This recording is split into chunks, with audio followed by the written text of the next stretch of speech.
ये ऑन হয়েছে 10টা থেকে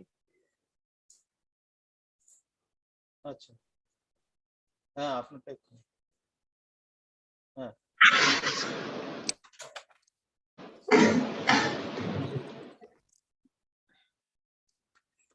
Good morning all. My name is Dr. Ranjit Hawaldar and I welcome you all on behalf of SAMET for this one-day national workshop on the need of high-quality materials for quantum technologies. So today we are going to have a brainstorming session on what kind of material classes are needed for quantum technologies. What is the need of making quality materials? Because now we know that these high quality quantum materials is the monopoly of few foreign companies. So today we are going to, today the whole day we are going to put our brains together to how these technologies can be developed in the country and how we can benefit from that. So friends, material science has shaped the development of civilization since the dawn of mankind. Even if historians they want to define civilizations, they define it in the form of materials like the Stone Age, Bronze Age, Iron Age, and when the 21st century arrived, we called it the Silicon Age. So the next century will be dominated by quantum phenomena and quantum materials. So today we all have assembled here to have this brainstorming session on that. Today we are very fortunate that we'll be the directions will be given by Padma Bhushan Dr. Vijay Bhatkarji. Then we'll have around about 7 to 8 speakers who are expert in their field will be giving us the guidance. Now I hand over to our Director General, Dr. B.B. Kale, for his welcome speech and ask him to welcome all the participants. Kale sir. Good morning. Good.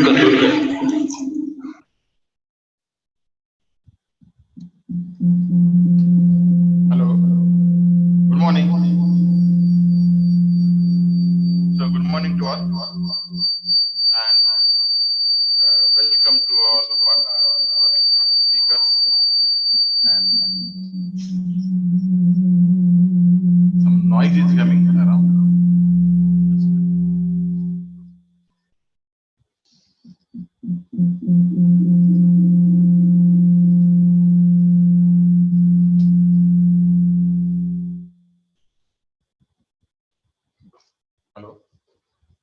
Hello.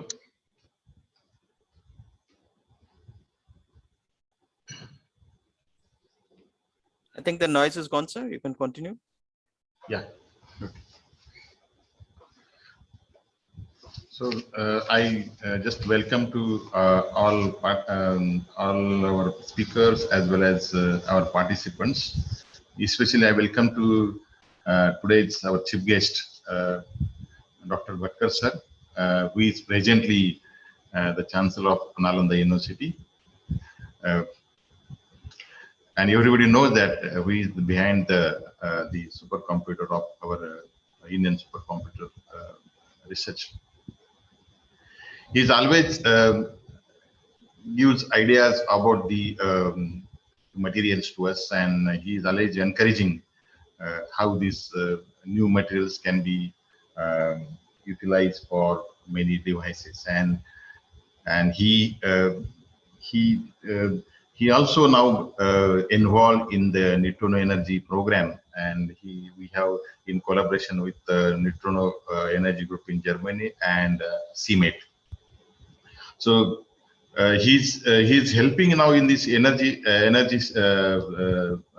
energy materials, actually harvesting of neutrino energy for this for the pi cars and all these applications we are looking for in this program. So, sir, thank you very much for your time and for this conference.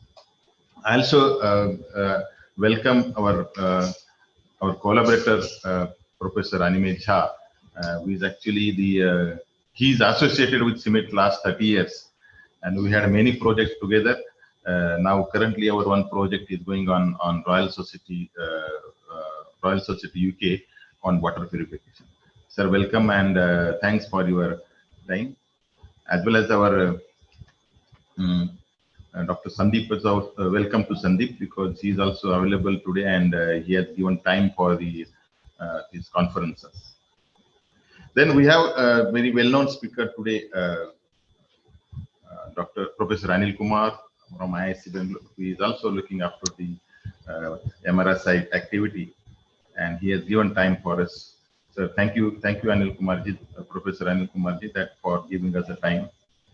Then we have Professor Arvindam Ghosh, who is the pioneer in the this quantum material, and I welcome Professor Arvindam sir for this conference, and his suggestions and his involvement in this project or in conference is very important for us. So thanks for your thanks for giving us the time. We have Professor V.D. Vankar as a speaker. Welcome, sir, for this conference. And we really want to hear from you these thin films and for the 2D materials and related thin films and all these things. So Professor Vankar has done a lot of work on the carbon nanotubes, so two-dimensional materials. So we would like to hear from. So thank you very much, sir, for your time. We have also Professor Ludwig from Germany, who is actually is a collaborator, who is the Neutrino Energy Group from Germany, and he will also inform us the project which we are going to have under this program with CIMET. Welcome, Professor Ludwig, and thanks for your time. We have our own, very young professor with us who is working on 2D materials, Professor Adarsh from IISc Bhopal. And welcome Adarsh, and we'd like to hear from you very new things which you are doing in the IISc Bhopal. We have with us our colleague, I can say he's in MIT, Dr. Sankadeep. Actually, his idea is to have this quantum materials project in CIMET, and welcome Dr. Sankadeep.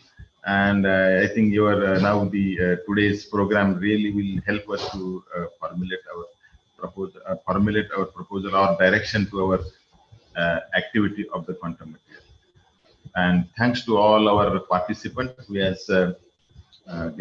gathered today, and the welcome to all of them, as well as our colleagues, our directors, Dr. Ratish. Welcome, Dr. Ratish and Dr. Raghu for this conference, and our colleagues in CIMET, and for organizing this conference, Dr. Havaldar and Dr. Ranjit Kashid, who is involved in this project, as well as they have organized this conference. I think we would like to hear from you now, the speakers, as well as would like to hear specifically from our chief guest about the materials, because he has encouraged us to be how these materials are important for the quantum computing and all these things. Thank you very much. Over to Dr. Havaldar, please.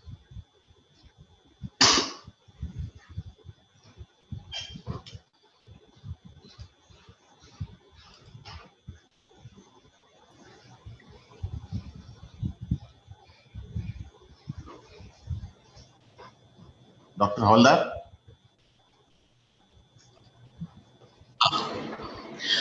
Thank you, Dr. Kale sir, for the nice welcome speech. I hope that everyone must have got a glimpse of the conference. Now I call upon Dr. Sandeep Chatterjee sir to express his thoughts before we go to our inauguration of the conference. Thank you, Dr. Havaldar. Dr. Chatterjee sir. Thank you, Dr. Havaldar. I'm really grateful. August gathering, Dr.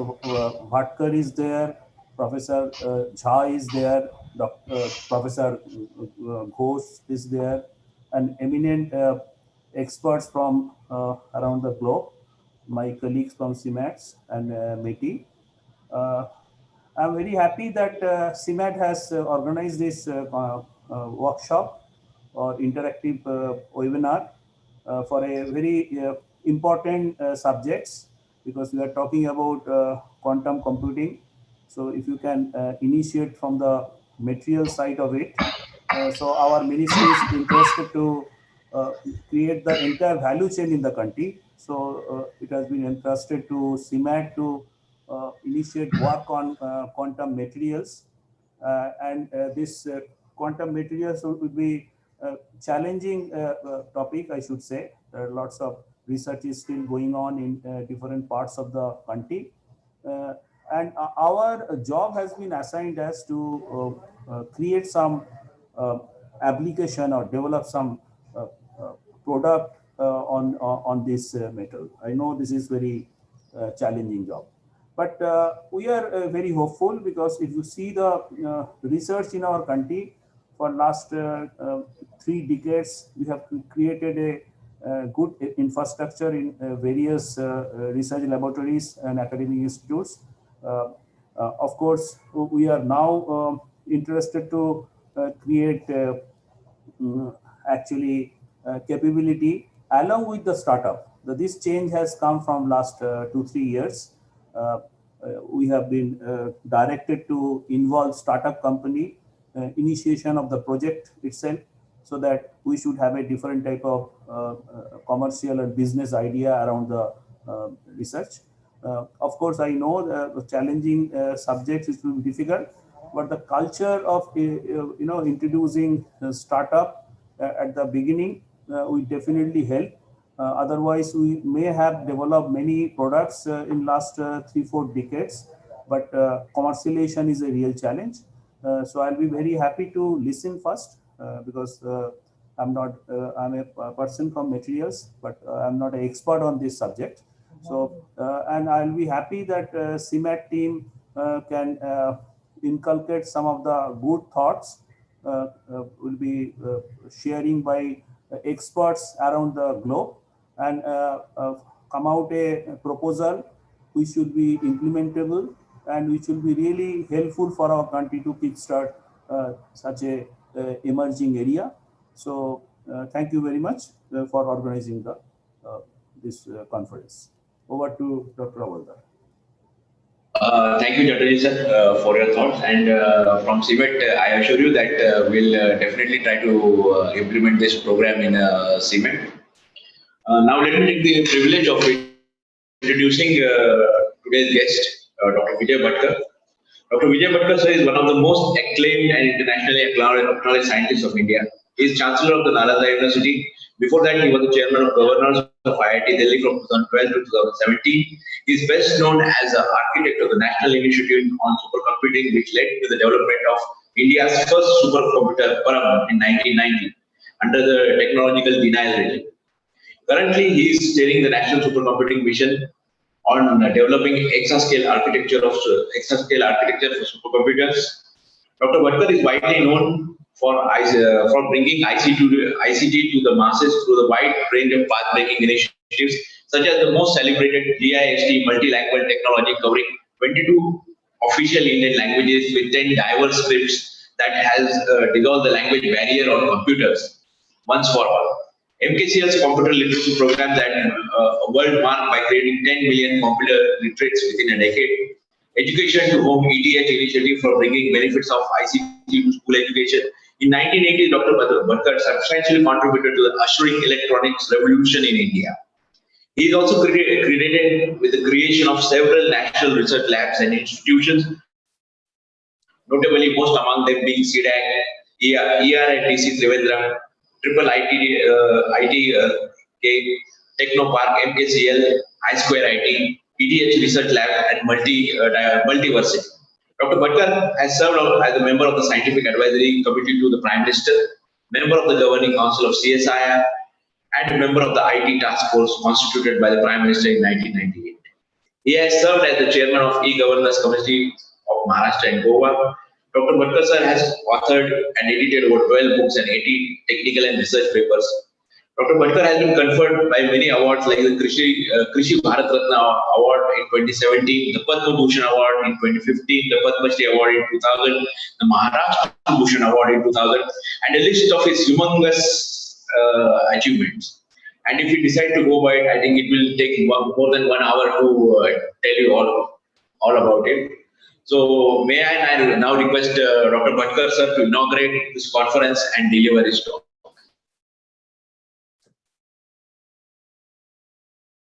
Over to you, Bhatkar sir. Yes, thank you, Dr. Ranjit Havaldar, for that very sumptuous and elaborate introduction. Really, when it comes to materials technology or materials sciences, it's a fascinating subject for me.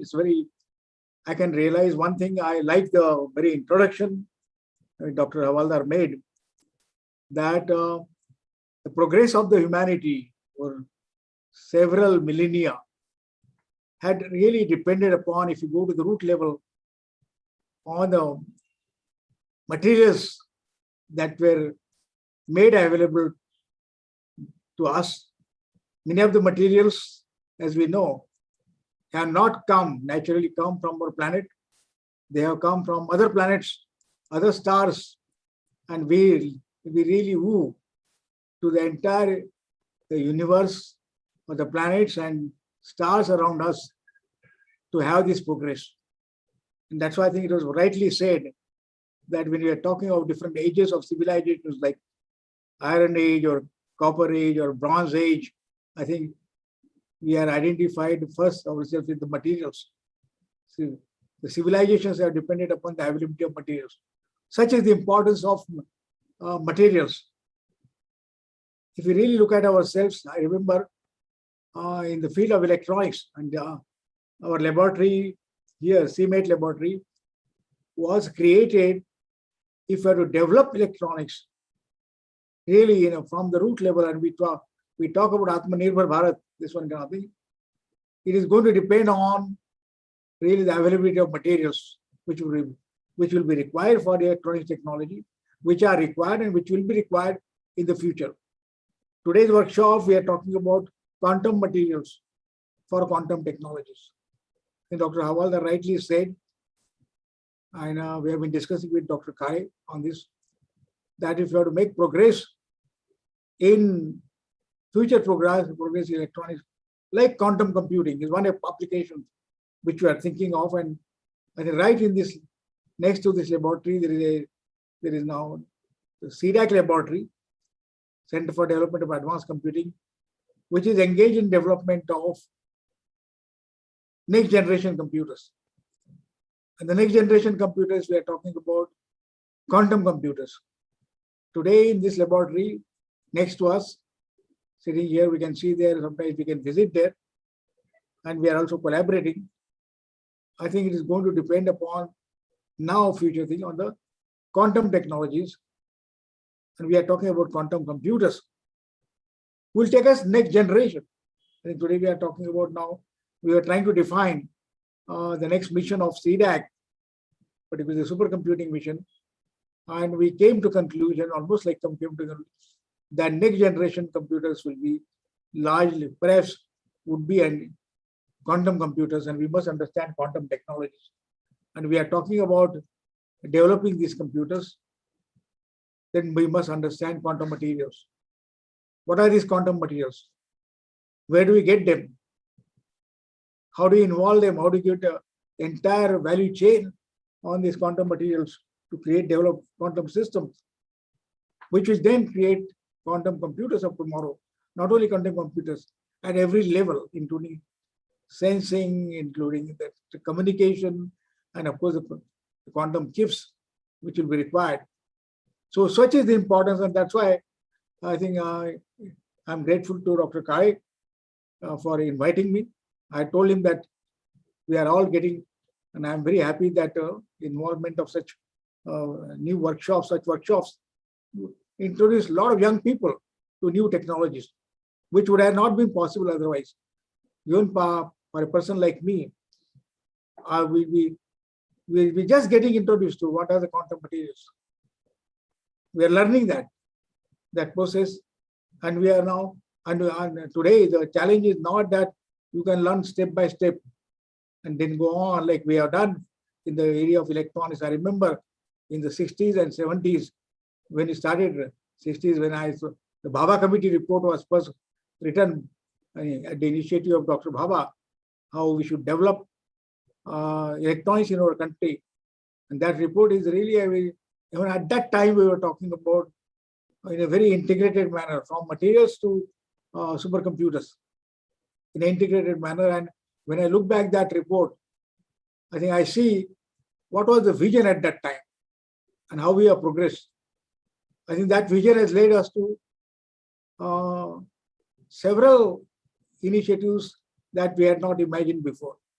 We never imagined that the electronics industry will progress so fast after the coming of microprocessors, and then further on, that in this one day this industry will become $200 billion industry. We had never imagined in that report that we will create in this.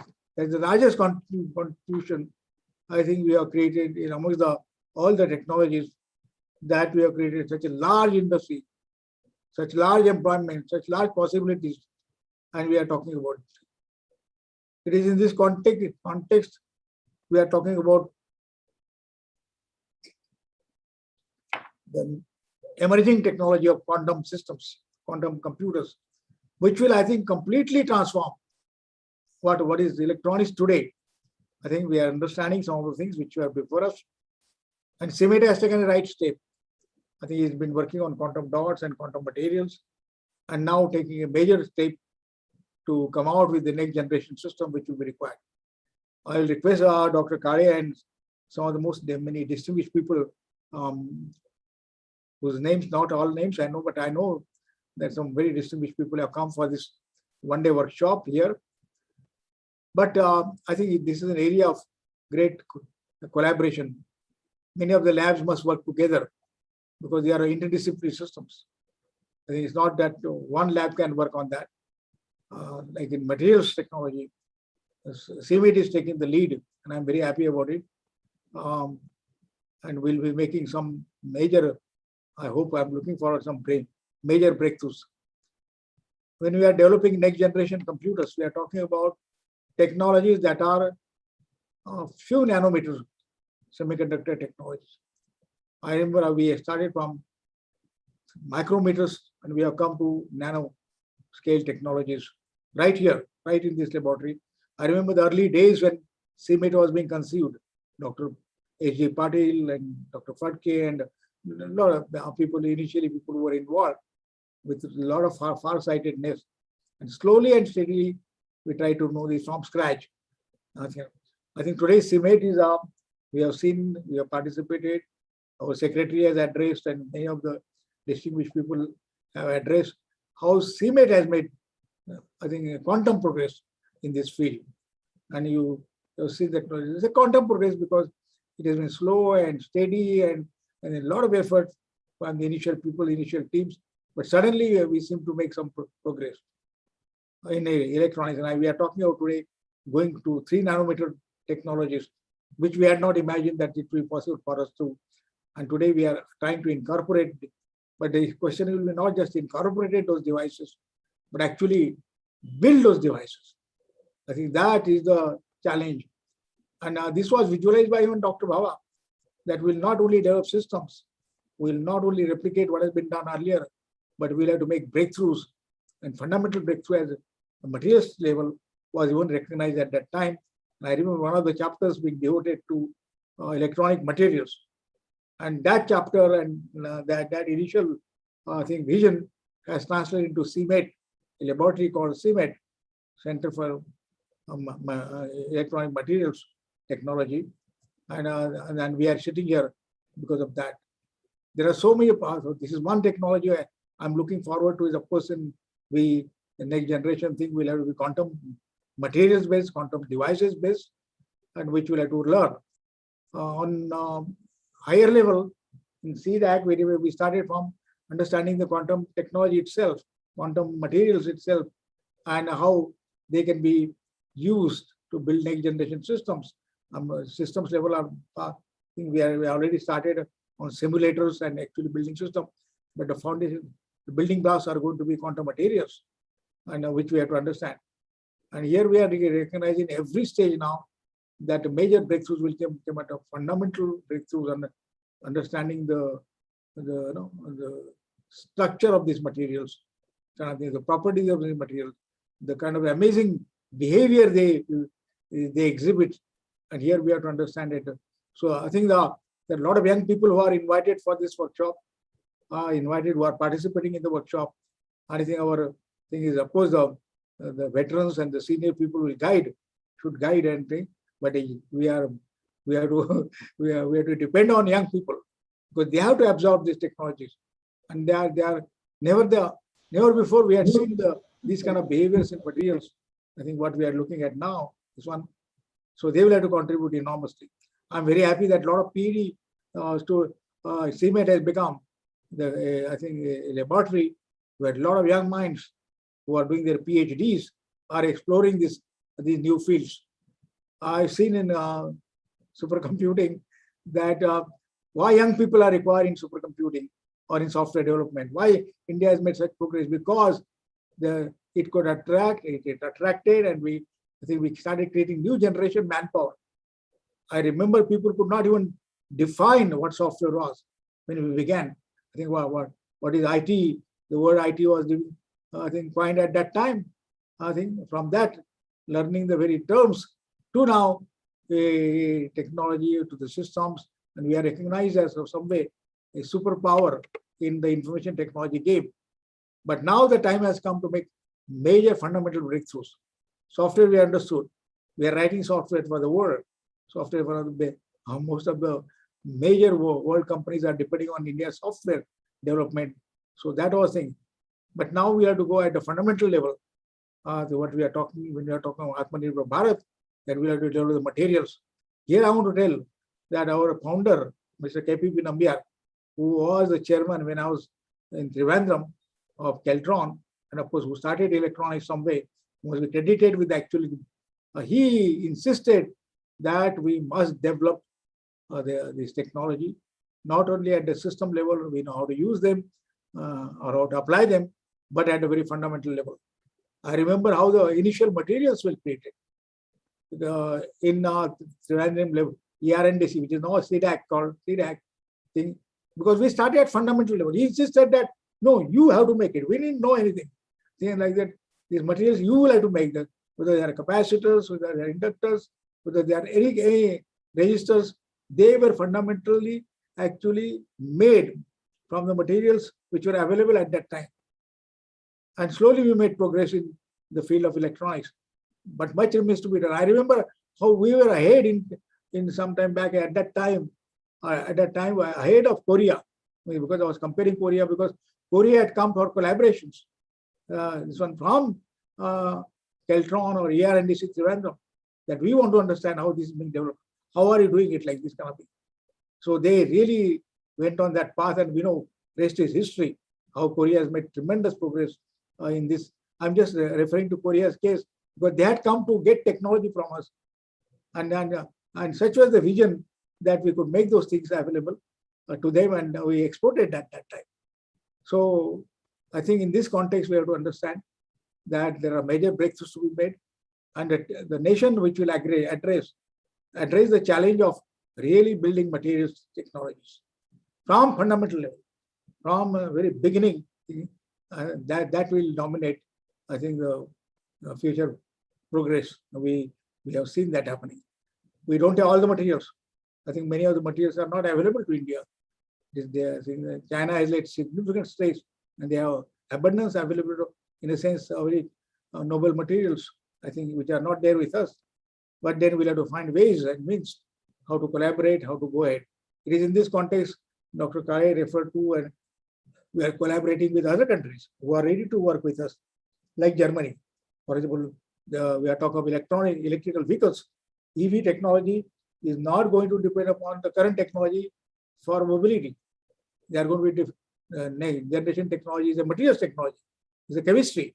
I think that tomorrow's factories have to be is the breakthrough that we will made in materials technologies. And I think we are trying to build a technology. Dr. Ludwig is here, who is collaborating from the what you are talking, the neutrino system, neutrino particles, detection of those particles, how these particles can be used, how this technology can be then used to create next generation mobility for us.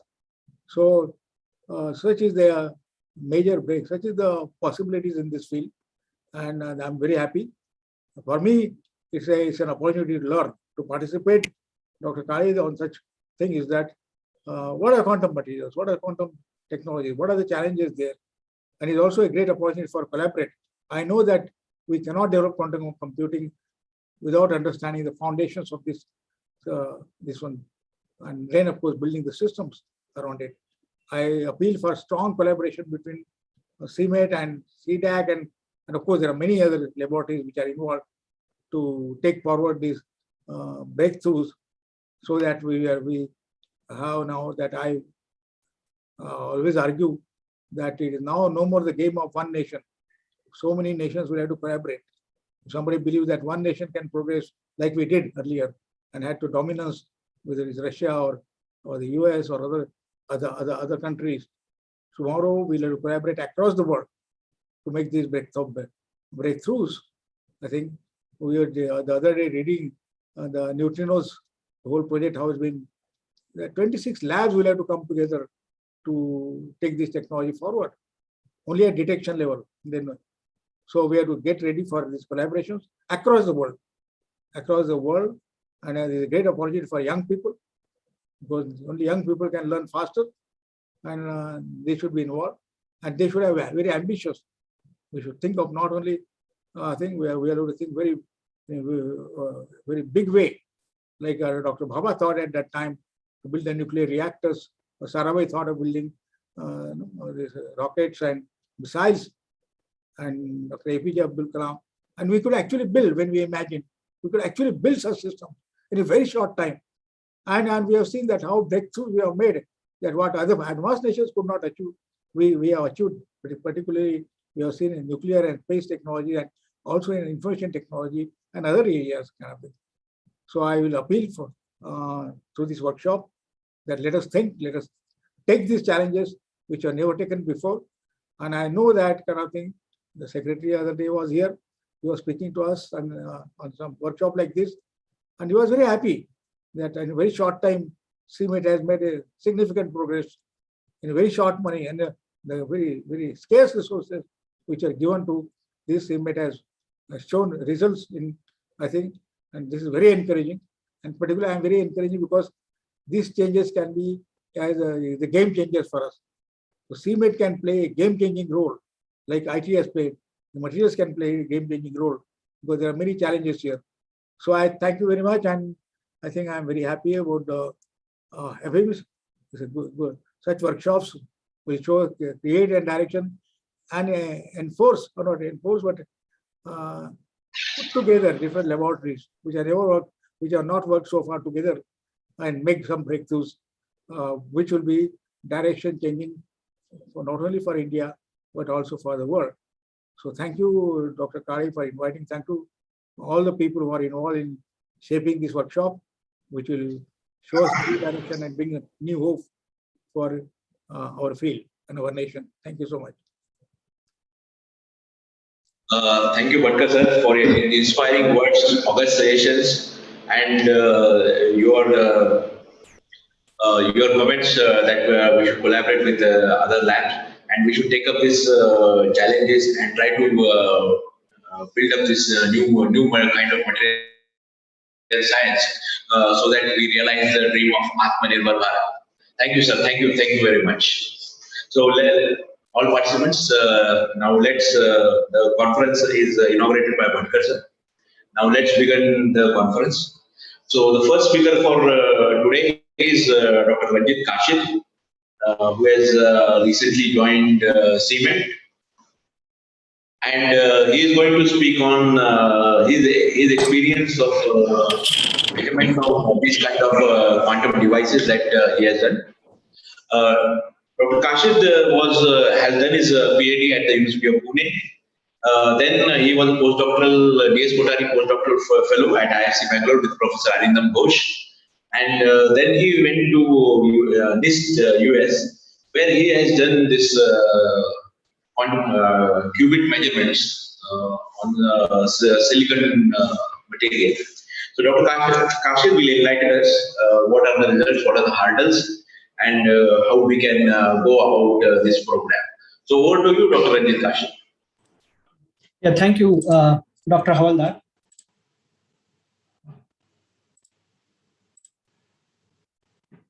Can you see my screen, Dr. Havaldar? Yes, your screen. Yes. Yes, we can see. You can go into presentation. Okay. Can you see it now? Yes, yes, we can see it. Okay. Okay. Yeah. Thanks a lot, Dr. Havaldar, for kind introduction. Today I will talk about quantum materials for quantum technology in view of actually topic of the our workshop. As Dr. Havaldar said, I recently have joined CMET Pune as a scientist.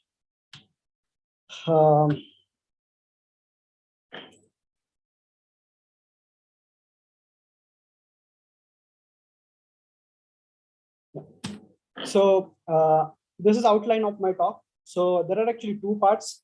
In first part, I will talk about introducing what is quantum technology that we are actually talking today. And that technology, one of the part amongst that technology is really quantum computing. And in specific, I will talk about donor-based qubits in silicon. This work I carried out as a guest researcher at National Institute of Standards and Technology, Gaithersburg, USA. I will actually, within that topic, I will start with what is quantum computing in silicon, why we are doing it, what it is, and how we are doing it. There is actually a lot of material aspect where actually we have done atomic scale fabrication of quantum devices and in specific qubit devices. The quantum devices measurement results I will show. There are actually two different types of devices that we have measured. One of them is actually single electron transistor, which is actually very sensitive electrometer, which can sense charge motion to 10 to the power -6 e per root hertz. So it is a very sensitive electrometer, which can be used to sense the single spin of a qubit. And then I will demonstrate actually how we made actually using this technology a world's second single atom transistor, which is actually required for building the qubits in silicon. So these two are basic building blocks for paving towards making a qubit in silicon using phosphorus donors. And in the next part, I will talk about quantum computing hardware that actually we built at NIST. After that, actually, I will talk about the initiatives that have been taken by CMET and the future direction that we should implement. And there are a lot of things actually that we have started over here, and our Director General and meeting supporting those directions. So I will talk about that in the later part. So broadly speaking, quantum technology can be divided into three classes. One is actually quantum computing, where we are utilizing qubits. Another part is quantum sensing and metrology. For example, actually sensing the single spins or optimizing, say, single photon detectors using superconductors. Then there is actually quantum communication, where actually single photon or entangled photons can be used to transmit the information in more secure way. There can be actually more classes which I can actually add into quantum technology, but in sake of, in view of actually workshop's topic, I will actually only cover, say, quantum computing in qubits, because that is what actually I have done at NIST Petersburg.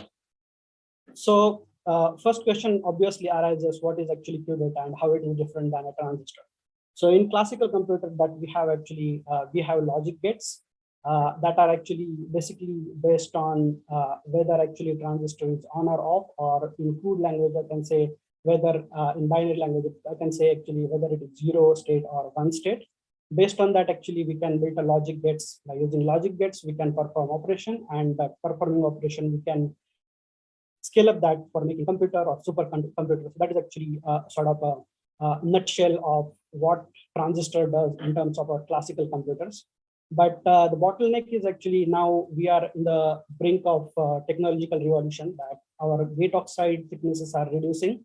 And it is reduced in such a manner that actually now if we reduce gate oxide thicknesses beyond certain limit, quantum effects are actually playing role. The phenomena like tunneling of electrons through the gate oxide are happening, that causes the gate leakage, and that unnecessarily dissipates more power.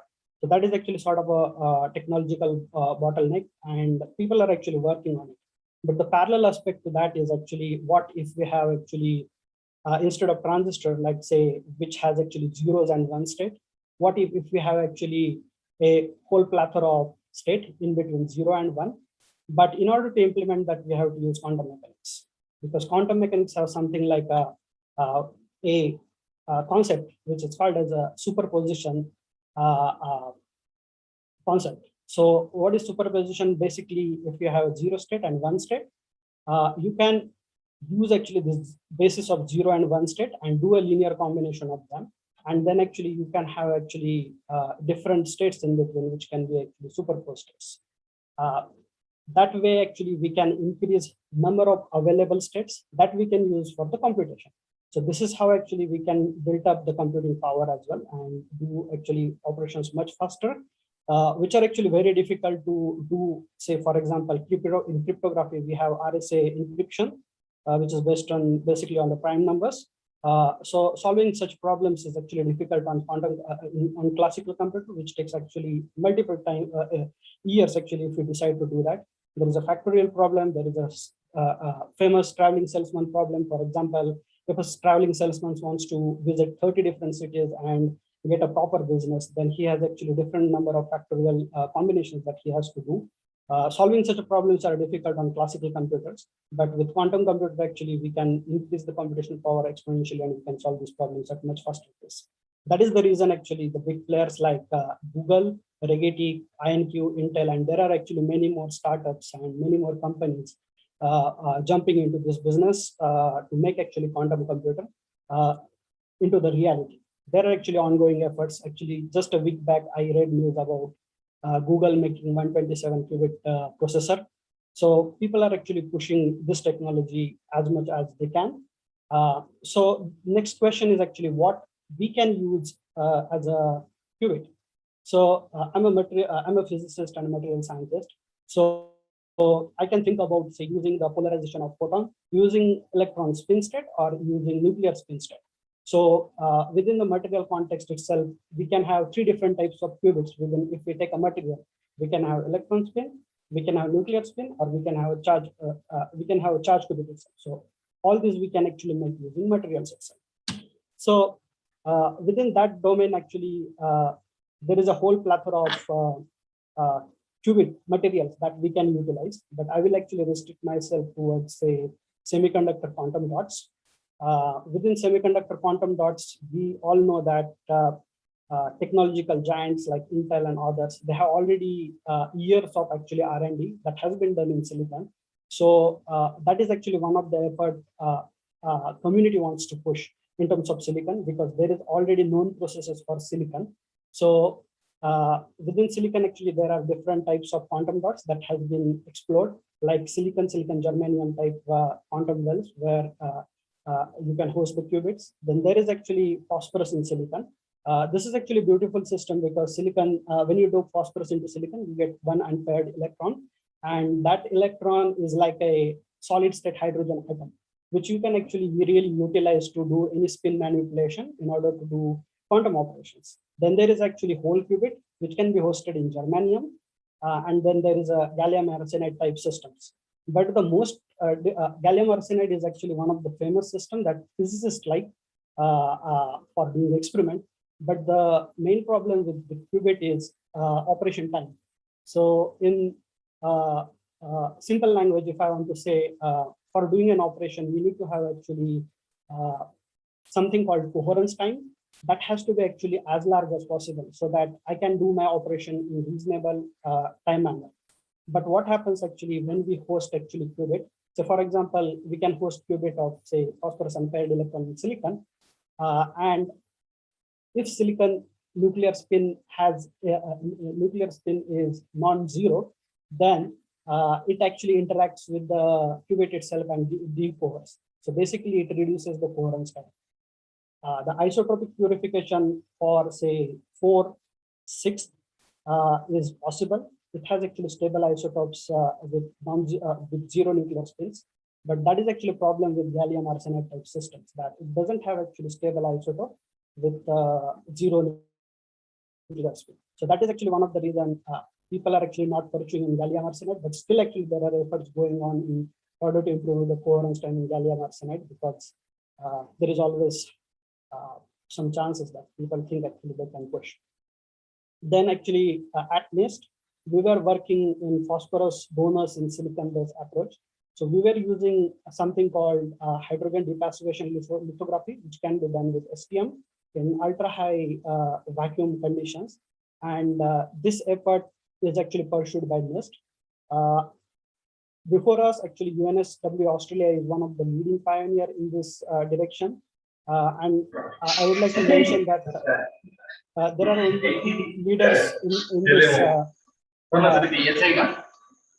this technology. There are only two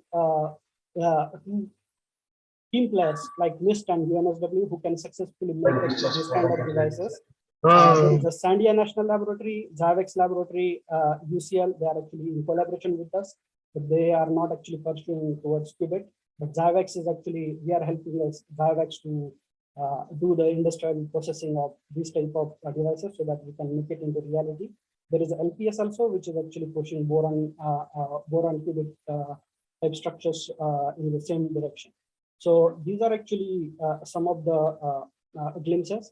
So I will mostly talk about the qubits that are hosted in phosphorus-based silicon systems. So in 1998, Bruce Payne actually came up with this proposal where he said actually if you dope a phosphorus in silicon and you can actually host a qubit in silicon. And there are actually different kinds of gates for controlling the operation. And it can host, as I said, electron spin qubit, it can host nuclear spin qubit, and it can host charge qubit. But the concept over here actually he laid down was electron spin qubits can be used for performing the operations, and nuclear spins have actually larger coherence time. So they can actually use for storing the information. So as a memory, it can be used. So that was actually concept that was laid by Bruce Payne in 1998. He also laid down actually how we can control the hyperbine interaction using something called A gates and exchange interaction between two qubits using J gates.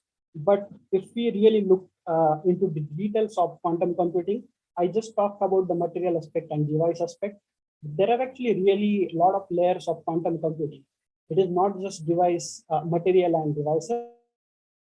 There is a packaging, then there is a cryogenic control logic, architecture, software, and algorithm.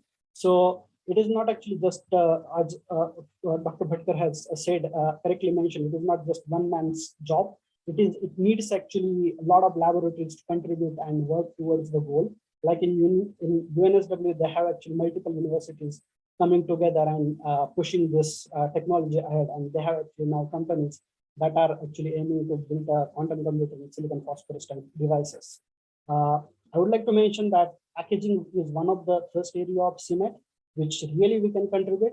Material is being actually one of the really good direction that CMET has pursued. It has made actually a lot of high quality, high purity materials in Hyderabad laboratories. And then there is actually device aspect that we can also do. So right now, actually today's talk, I will constrain myself to talk about materials and qubit, and some part of the packaging I will actually talk if there is a time. So question is actually how we really make these devices. So we start, this is all ultra high vacuum processing. We start with silicon 101 surface. We flash annihilate to get actually 2x1 reconstruction on silicon. After actually flashing the surface becomes very much sensitive after getting the 2x1 reconstruction. Then we leak actually hydrogen gas into the chamber so that the dangling bonds will get passivated with the hydrogen atoms. And then actually by using STM tip, what we do is actually we take out the hydrogen from the region actually we would like to pattern. So for example, actually over here is an STM image of a single electron transistor, which is actually really a 3-lead geometry type device. So over here we have source lead, then a drain lead, and a quantum dot, which is about 100 atom to 200 atom quantum dot. And it is separated by the tunnel junctions, which are actually precisely defined over here. And then we have side gates for changing the chemical potential of the dot itself. So these kind of devices are actually one of the building blocks in quantum computer and silicon qubits. So we actually passivate, we take out the hydrogen atom from the regions actually with that we don't need.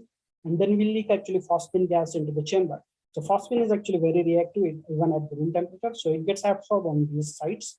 And then we actually do the incorporation and at 350 degrees centigrade so that this phosphorus gets incorporated. But the catch over here is actually if we do actually the device like this, it becomes very prone and susceptible to the environmental conditions. What we do is we in situ actually grow 25 nanometer of high quality silicon using molecular beam epitaxy, so that actually this device gets actually encapsulated 25 nanometer below the top surface, so that we don't have interaction with the outer world. So this approach has been actually helped us a lot, and I will show you actually how it has helped, and it has made actually these devices possible and very reliable and repeatable. So this is actually an optical image. After taking out this device, we take out into the atmosphere and take it to the clean room for doing the fabrication. So these are actually palladium gold leads of source lead, drain lead, and gate leads. So basically, actually, right now, device is not visible because it is buried under 25 nanometer of silicon, and it is also very challenging to locate these devices and make contact with. But we were able to do that, and that is actually one of the reasons why it is very hard for others to really do this or pursue this effort, because there are actually a lot of development that one has to do to get these devices at quality. Then actually, before really going into the STM details, we have to really optimize our molecular beam epitaxy parameters. Like I already told that we grow 25 nanometer of capping layer on the actual device. So we have to optimize those phosphine that we are leaking, what is the epitaxial quality that we need to see, and whether we can contact these devices or not. So for that reason, what we do is we take out the STM stage. Like instead of doing the STM lithography after hydrogen passivation, we just dose whole area with the phosphine, and then we cap it so that we can make something called a blanket silicon phosphorus delta layers and make, say, Hallbar devices, so that we can actually quantify what is the donor concentration and what are the electrical qualities. And we actually, by that way, optimize the process parameter. Once we optimize the process parameter, then once again we load new chip, and by using those process parameter, we can use STM to create different kinds of devices. For example, van der Pol devices, which can be control structures to find out actually what is the doping density after making the STM lithography. And this is actually one STM image of a single electron transistor. It was grabbed actually before encapsulating this device. So, so far actually I talked mostly about the single electron transistor, and I also told that single electron transistors are one of the building blocks of quantum computing computers in silicon phosphorus devices. And the reason is actually they act as a very sensitive electrometer. So I will just actually briefly introduce what are single electron transistors are really. So a single electron transistor is actually 3-lead geometry. It is tunnel coupled to a dot, quantum dot, which can be a single atom as well, or multi-atom. And it is capacitively coupled to a plunger gate so that we can control the chemical potential of the dot, and we can control the barriers using source and gate. And also this plunger gate parallelly controls the tunnel resistance over here, even though actually it is not precisely aligned, but by using STM, we can precisely align on those regions as well. So this single electron transistor utilizes the effect called as a Coulomb blockade effect. So consider a scenario that we are applying source drain biased voltage, and chemical potential of this dot lies within the window.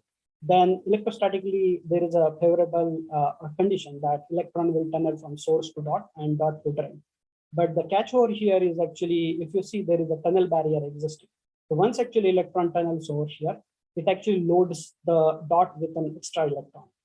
And now actually, if you consider this tunnel barrier as a huge capacitor, so V is actually proportional to electronic charge divided by the capacitance.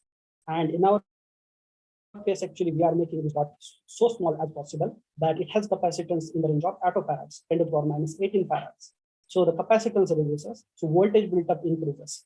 So what happens actually for next electron to tunnel, it has to pay that amount of energy, which we call as a charging energy. So another electron cannot tunnel if there is one electron already sitting over here.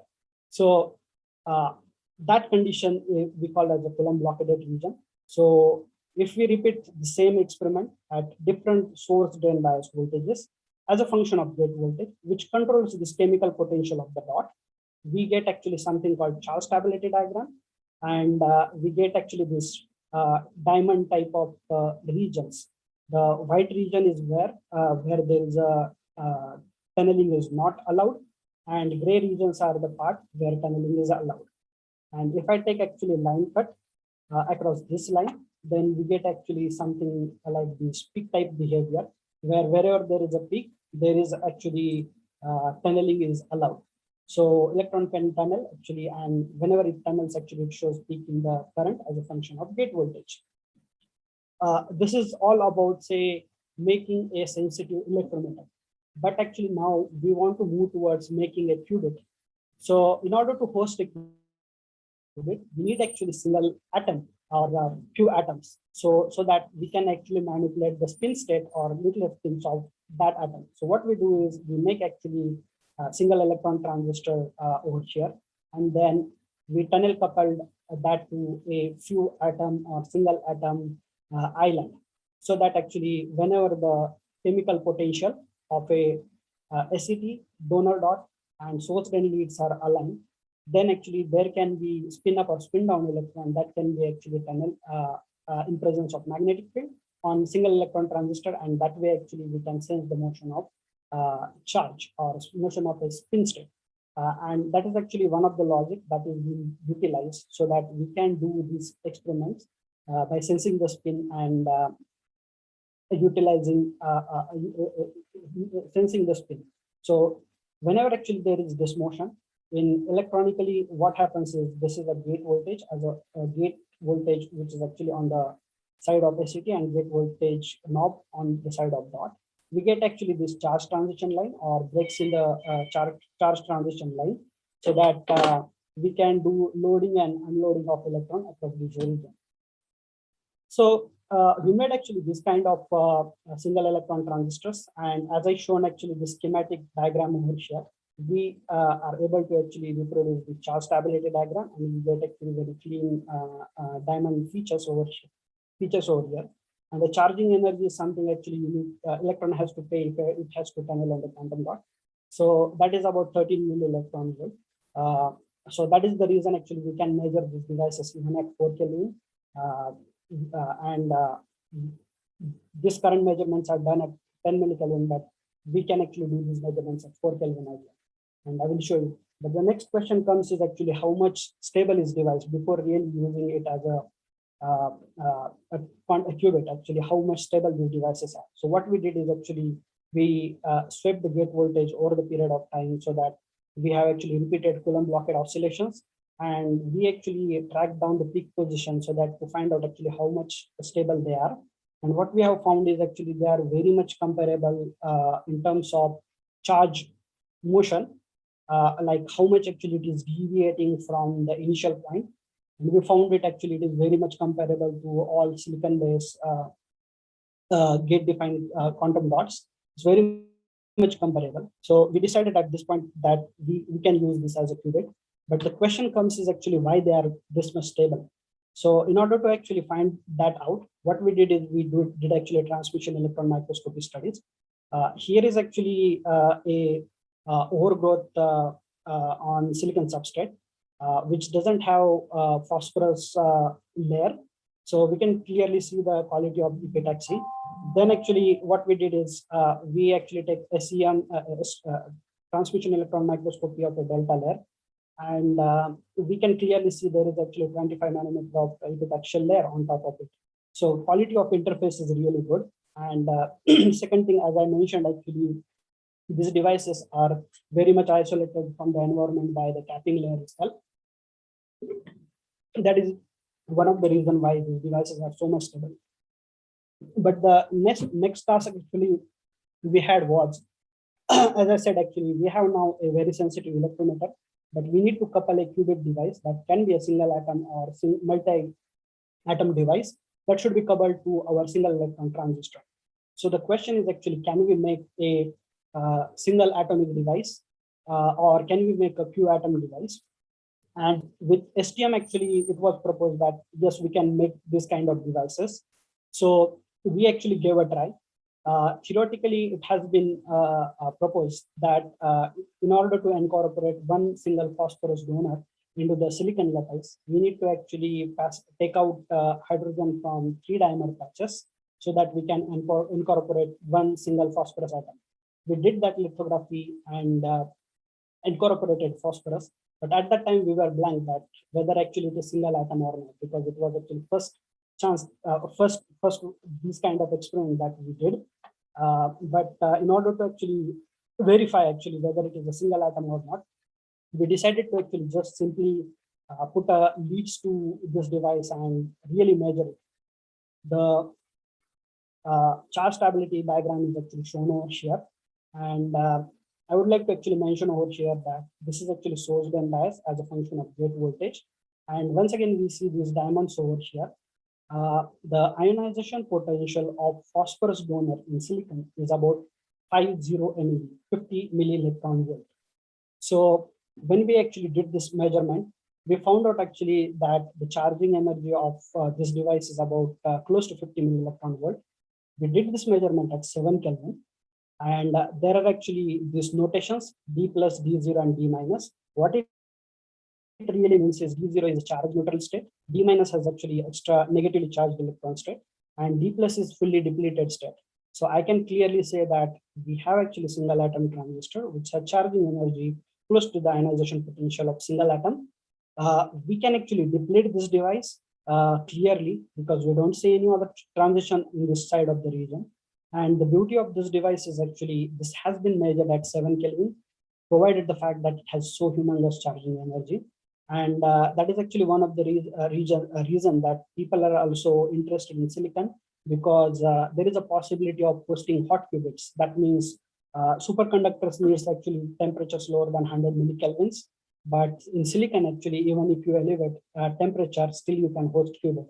So that is actually a hot qubit possibility that right now researchers are exploring. Can we really host a qubit at a Kelvin temperature or not, so that we can compete against the superconductors as well. And another aspect is silicon qubits have actually larger coherence than the superconductors. But actually, we were not the first actually who did that. Before us, actually, UNSW, from UNSW, Professor Michel Simmons' group has actually demonstrated such kind of feature. such kind of single atom transistor.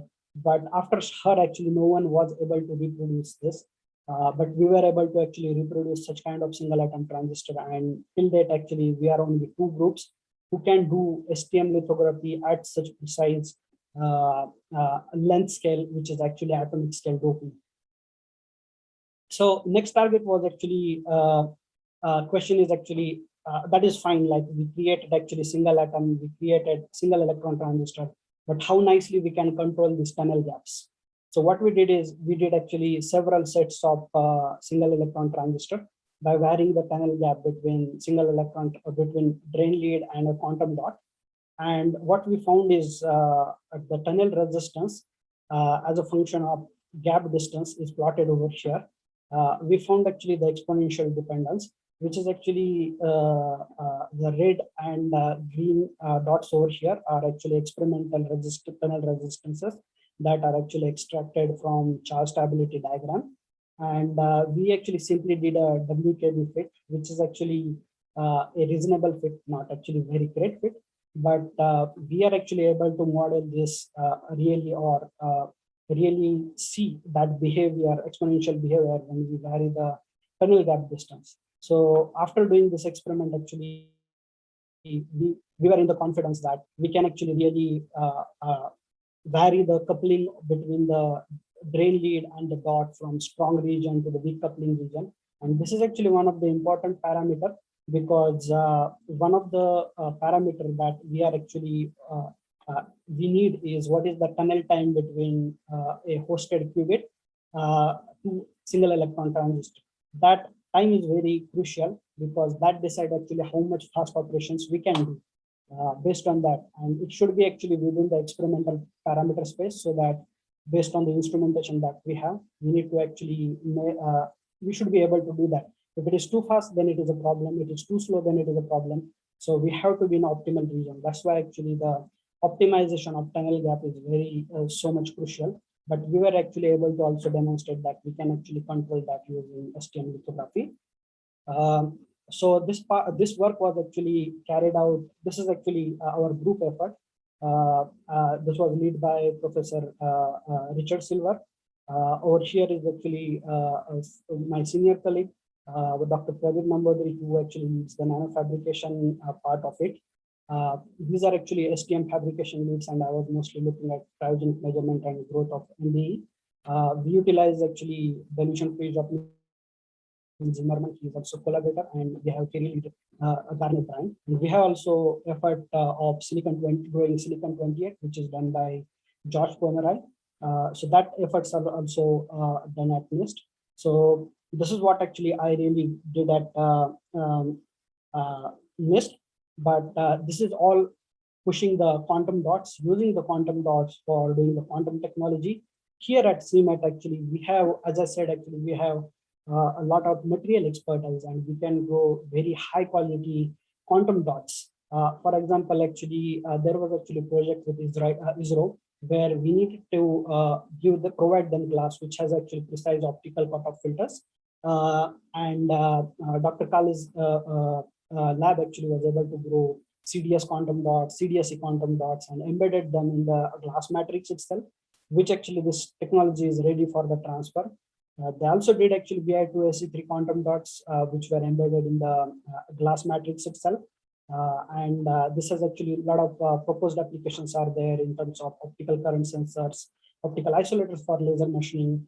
Then actually there was actually one of the fantastic result actually was embedding the bismuth quantum dots for making the lead-free X-ray window, because this X-ray window needs actually a lead in order to stop these radiations. But these kinds of glasses were also made at CMET. So we have actually that kind of material expertise, manpower, and developmental skill and intellectual background for developing such high quality quantum dot materials, which can be utilized in different national laboratories. These are actually different sizes of the quantum dot. Once again, earlier was actually a larger size. So we have actually all these capability. So far actually I talked about quantum dots and qubits, but the main catch over here is Superconducting qubits needs a temperature below 100 millikelvins. That means it has to be a huge setup with dilution fridge and everything, which is a very costly instrument. Then actually, there are actually all these different kinds of approaches in optical qubits, atom qubits, or solid state qubit. So I only talked about semiconducting qubits, which is hosted in quantum dots with silicon. But question is actually, can we host a qubit at room temperature? And there are actually two viable feasible options. One of them is actually trapped ions, which is also led by NIST, and there are other players into trapped ions as well. One of the famous persons is actually Chris Monroe at University of Maryland. Another option is using the nitrogen vacancies in the diamond, so which can also host qubits at room temperature. So that is actually one of the catch point that diamond can be such useful material. And in India, we have a lot of material expertise in diamond. We have a lot of R&Ds has been done in our diamond. So we have humongous knowledge base, database that we can exploit in order to actually drive this diamond thing ahead. So recently, actually in 2019, there was actually a paper which showed actually 10 qubit spin register, which has a quantum memory about 1 minute. So you can imagine actually if we have quantum memory, something like that, we can reasonably do operations, and that also takes a lot of load out of the error correction. So that is actually one of the viable candidates right now in the market. Diamond can be used as a qubit. It can be used as a quantum memory. One of the proposals that many people are giving is, for example, since actually superconducting qubit technology is so much ahead, let's have, since superconducting qubits have actually less coherence time, let's use spin qubits as a memory for superconducting. That is actually another proposal that many people are trying to implement. And in that direction only, we have this quantum material technology, which is under consideration proposal at METI. And our Director General B.B. Kale has also put a lot of efforts and pushed this effort ongoing. When I joined, actually, this was one of the proposal that was under the consideration. And I'm really glad that actually this is one of the ongoing direction that I was also expecting to work on. So I'm really glad about that. So this is actually really last slide. And this is actually sort of a takeaway message that I would like to give over here. So there are actually different material aspects I'm actually highlighting in this slide. So one of the aspect is, if you want to do any kind of silicon qubit, you need to have non-zero spin nuclear background. And that can be done if you have silicon-28. So there was actually a big initiative of Avogadro project where they have made silicon-28. It is much expensive than the gold.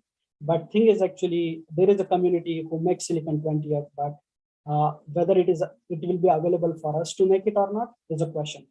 Another thing is, there are HRL laboratories which can make very high quality silicon germanium quantum wells, which are also one of the viable candidates for hosting the spin qubits. But thing is, many laboratories in US I have seen, they only take material from this laboratory. So it is something like they can make really precise devices or very precise epitaxy. So that is actually something very important. Then there is actually this famous photo of Taniguchi and his colleague Watanabe, who is not in the picture. So they supply hexagonal boron nitride to whole world. So within the 2D materials, if you want to use a dielectric, the natural choice is silicon dioxide. But silicon dioxide has a lot of trap states, which induces the noise in the electronic devices. So to mitigate, actually, you need to have actually very high quality dielectric, and boron nitride is one of the options. So these two guys, Taniguchi and Watanabe, are providing boron nitride worldwide. So making actually such kind of material is very important if you want to actually dive into any kind of this field. Then there is the talk actually that I gave about phosphorus silicon. There are only two groups actually who can make such quality devices, which works. So, and another aspect is about the diamond. So nitrogen vacancies in diamond, there is a company called Element 6 that sells this kind of diamond.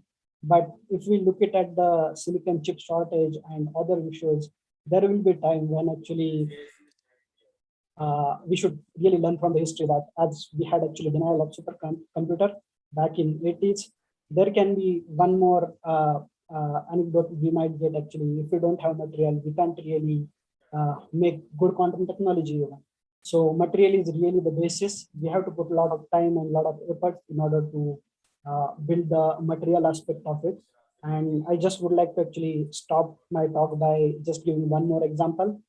Recently, US and other countries invested heavily in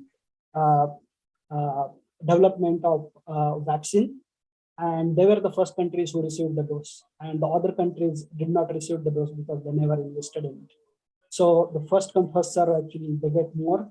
So that is how the case is actually. If we develop material, we can actually make the technology, and we can use technology within our country. So to be self-reliant, I believe, as a material scientist and physicist, we need to have in-house synthesis and production capacity of high quality materials. Yeah, thank you. Thank you, Dr. Ranjit, for the nice and informative talk. Now the forum is open for some quick questions. This is Dr. Das from MIT. Can I have a question here? Yes, sir. You can go ahead. Yes, Dr. Ranjit, if you can go to your number 9 slide. Yeah, so you were explaining, I think this is a fantastic work. You are explaining that there is a silicon qubit that you are trying to make tunneling transistors, right? Yes, it's a single electron transistor. So Does it give any advantage over the traditional transistors which are not relying on this quantum phenomena?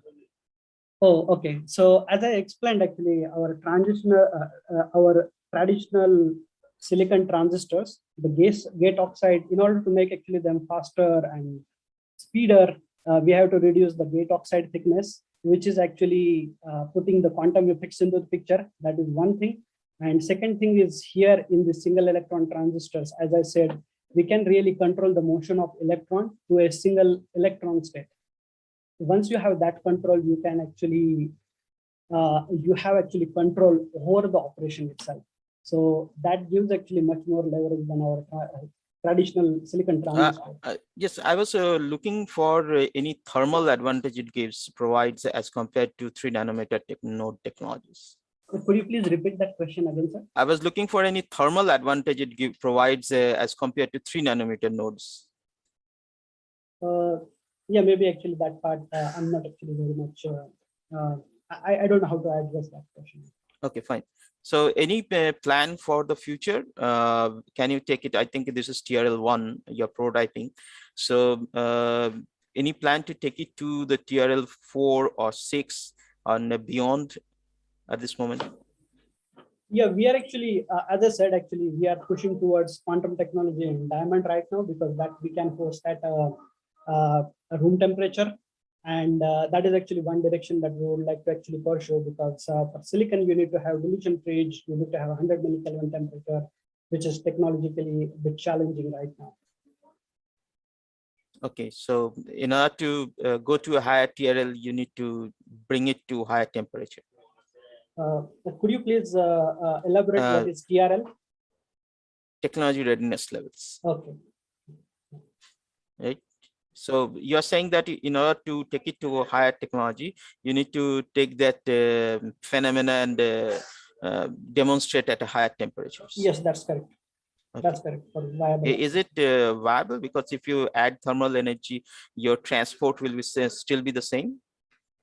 Yeah, transport temperature actually plays humongous role, because electron temperature gets increased, and then you need to apply larger Z fields. Then it increases the operating frequencies as well. There are actually issues, but people are still trying to bring it up to a 1 Kelvin.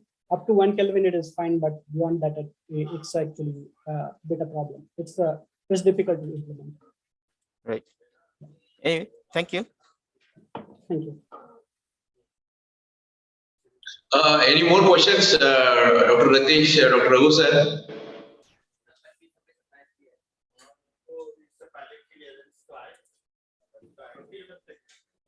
Yeah, good morning. Sandeep sir. Hello, can you Yeah, hear me? Rahul sir, please. Yeah, good morning. It was one of the excellent talk, Dr. Ranjit. Thank you so much. I relished it actually. The subject is absolutely new to me. I can't really ask you anything. Excellent the way you presented. I just want to go ask you, request you to go to the last slide, please. Last bullet one before the thanks. Yeah, these are all the possibilities that you explained. And when we think about the NV Center in Diamond, you also said while answering the previous question that you would like to concentrate on that kind of material for that, right? So what are the challenges in coming up with NV Center in Diamond? That I would like to know. And what are all the, challenges of growing this hexagonal boron nitride? Of course, it may be off your subject, but if you can throw a little bit more light on that, it will help us. Thank you. Yeah, about Diamond, I can comment. So in order to host a qubit, we really require more than 1 qubit. So we need actually something like 2 qubit. So precisely, so actually the approach that people are using is they are actually either implanting it or doing the radiations. So precisely making the qubit at different spacing is actually challenge right now, but there are actually groups in the UNSW and others who are actually still able to pursue that effort. So that is actually one of the challenges that I can think about in Diamond. About hexagonal boron nitride, it is a little bit off my field, as you said, but I can actually talk about it in terms of trap densities. That hexagonal boron nitride that I was using commercially available, it used to have actually some trap centers, and the boron nitride that MIMS Japan is making has actually very less trap density. And maybe Professor Arindam Ghosh is actually going to talk in terms of noise at some point later in the day. Maybe actually he can highlight more than what I'm saying actually, but that is actually just from my video. Thank you. Rahul sir, just let me tell you with respect to boron nitride, you can see Mr. Taniguchi and Watanabe. They are the only 2 people in the world who can grow very high quality boron nitride crystals, and their crystals grow all over the world. And it was, in fact, last year there was a feature on them, Meet the Crystal Growers of the World. So from that feature only we took this aspiration. So with there is a lot with boron nitride that the world needs now. After these 2 people, they are now superannuated. They are now plus 65. So the world has requested them to continue for some time. There is only another person called James Idgar in USA who is probably able to grow crystals not at par with them, but at some lower quality, but still they are workable. I mean, he's second. And apart from these 2, the people who work with exfoliated graphene, I mean, Andre Geim himself has told that apart from these 2, there is no boron nitride in the world that is good for these quantum devices. So really, if we can, as CMET, like it is not that difficult. So really, as CMET, if we can take up this challenge, I think it will be good for us. We have already took up for Diamond, where the challenges of precisely doping the nitrogen atoms and creating the NV centers and addressing them. So Ranjit is a device person, and I think growth person. We have taken up this challenge to do it. And so so if somebody else can look at boron nitride, we will be happy to join hands and share whatever we have on our hands. Thank you, Dr. Ranjit. Actually, to the best of my knowledge, I think Dr. Rakesh at Hyderabad is planning his best to see how best we can come out with all these semiconductor questions. Okay, just one more point to the speaker. I mean,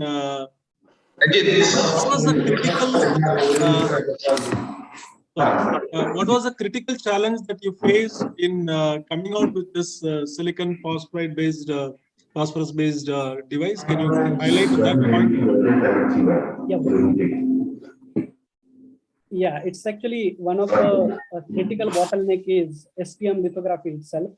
That it has to really do it at ultra high vacuum conditions. It needs to be clean all the time in order to do the STM passivation lithography and to dope it at precisely.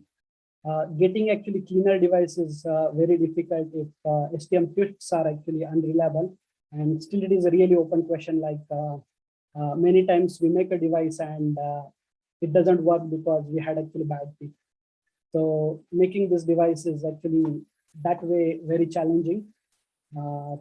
But over the period of time, actually we optimized the process and we were able to make it. Sorry, I'm extending one more question. Actually, all these technologies are excellent, but you know that it is all, very technologically intensive. Money-wise, you need a lot of money to come out with these kind of things. So do you think that whatever quantum dots that we have been doing at CMET Pune, with those kind of things, whether some simple devices can be thought of and planned, whether that is there in the pipeline?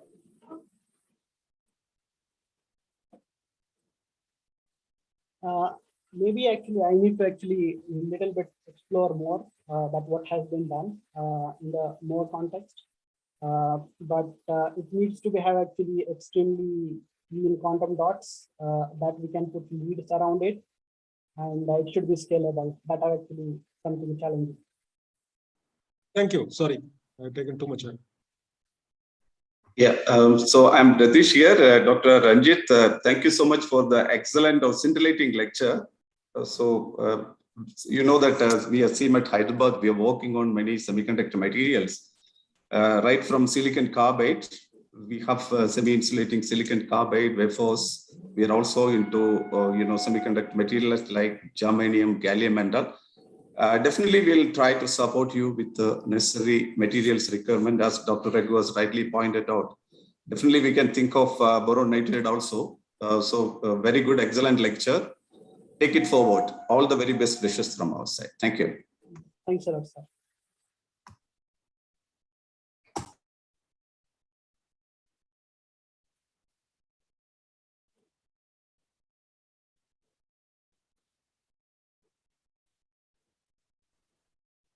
We can't hear you, Dr. Havaldar, if you are talking.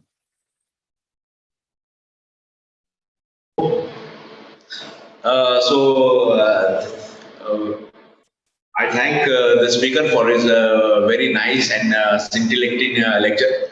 I hope we have a lot of scientists like me must have found out some common areas where we can all work together and take CMET forward. Thank you very much, Dr. Ranjit. So let's move on to our next speaker, Professor P.S. Anil Kumar from IISc Bangalore. So let me give a brief introduction to Professor Anil Kumar. Professor Anil Kumar obtained his PhD in physics in 1998 from the University of Pune. He was attached Technology Foundation postdoc at the University of Twente, Netherlands in 2000 until 2000. Then he moved to Max Planck Institute of Microstructural Physics, Germany. He joined the Department of Physics at the Indian Institute of Science in 2004. He is currently a professor of physics. His research interests are in experimental condensed matter physics, applied physics, material science, covering topics like spin products, magnetic nanostructures, magnetotransport in metallic layers, oxides, magnetic properties of ultra-thin ferromagnets, spin polarized electron scattering, topological matter, etc. He has authored more than 200 research publications. Over to you, Professor Anil.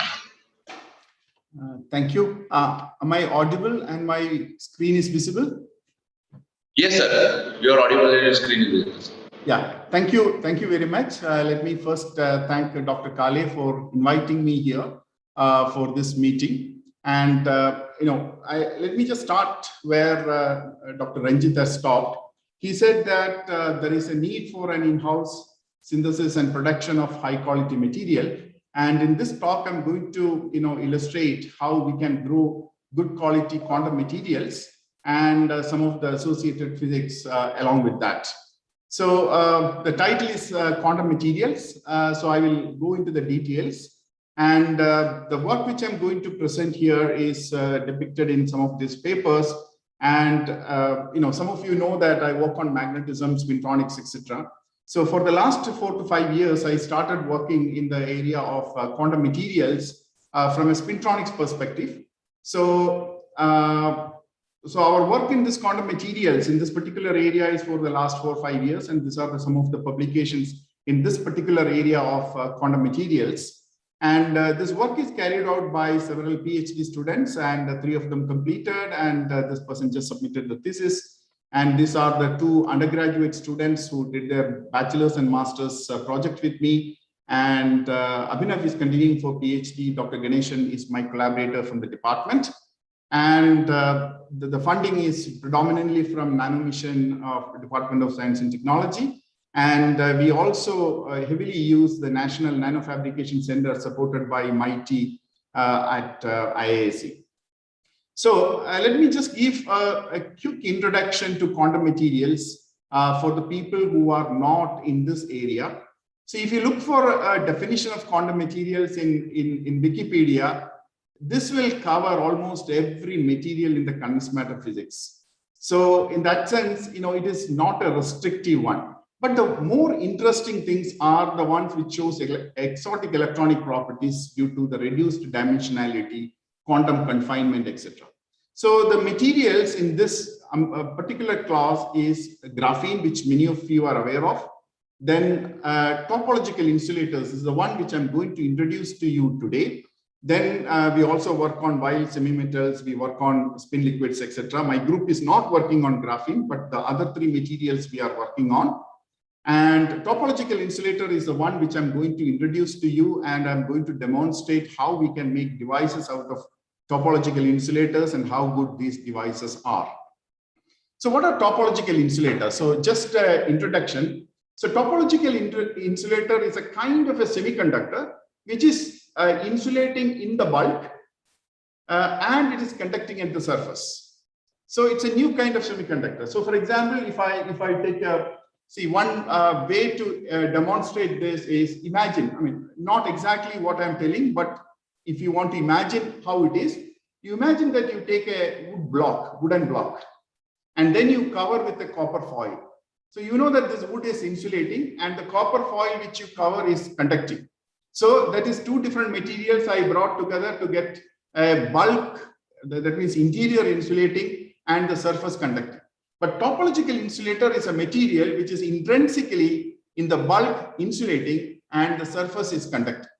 It's not only that the surface is conducting. If you look at the band structure, this band structure has got, this is a bulk conduction band, this is a bulk valence band, and this possesses something called a surface state. If you look at the surface state, there is a linear dispersion, and this point is known as a Dirac point. And if you look at here, this electron has got a spin which is up here. If you look at the electrons here, it has got a spin down here. So what does it mean? This means that you have a bulk of a semiconductor, bulk is insulating and the surface is conducting. Not only that the surface is conducting, if you look at an electron with the up spin, which is moving in this direction, so this will keep on moving in this direction without scattering. So if it has to go back, it has to change its spin direction, because then only this band structure is honored. So that means this upspin electron will keep on moving in this direction unless there is a magnetic impurity that will take the spin angular momentum and change the electron spin, then only it can backscatter. So that means you will get a path of electrons which can move without scattering. So this is the importance of this particular material. And I am interested in this spin polarized transport. That's why I started working on this topological insulators. So now this field is a very rich field with a lot of activity going on here. So this is, for example, how do you verify this kind of a conduction mechanism? One is theoretical band structure calculation, and experimentally also you can verify by something called angle resolved photoemission spectroscopy. So this is one of the spectra which we have taken in IOP Bhubaneswar. The crystal is grown in our lab. So you will start seeing this Dirac point, bulk valence band, bulk conduction band, etc. So the initial material people predicted to be a good topological insulator is Bi2Ac3. So this is the crystal structure of it. We will not get into this. But you can see that, this is an easily cleavable material. Like graphene, you take graphene and then you attach a scotch tape and you can start removing layer by layer out. So similarly, this material, so this particular unit is called a quintuple. So this quintuple layers can be exfoliated because there are weak van der Waals force between certain layers.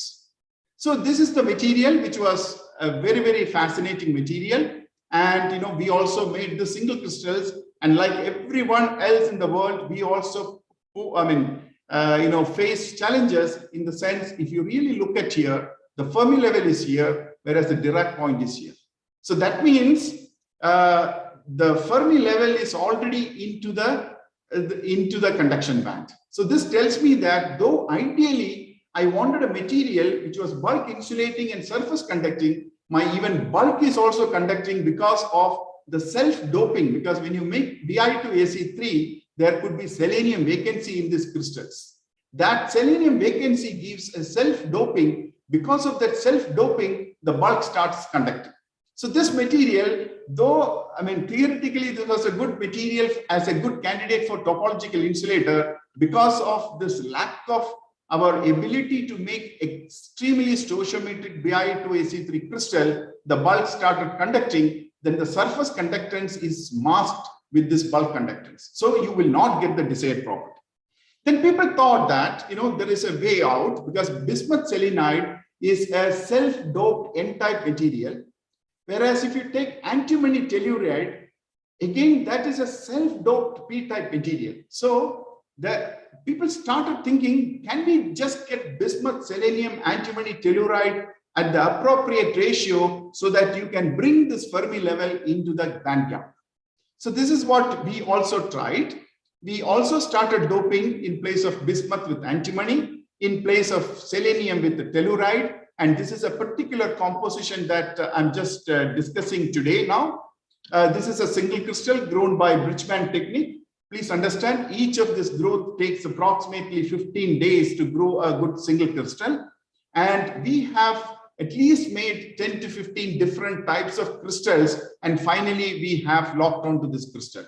So this is a cherry-picked crystal, is the one which gives the best quality, the properties. And we do EPMA analysis and we estimate the concentration of each layer. And this is the concentration that we are getting.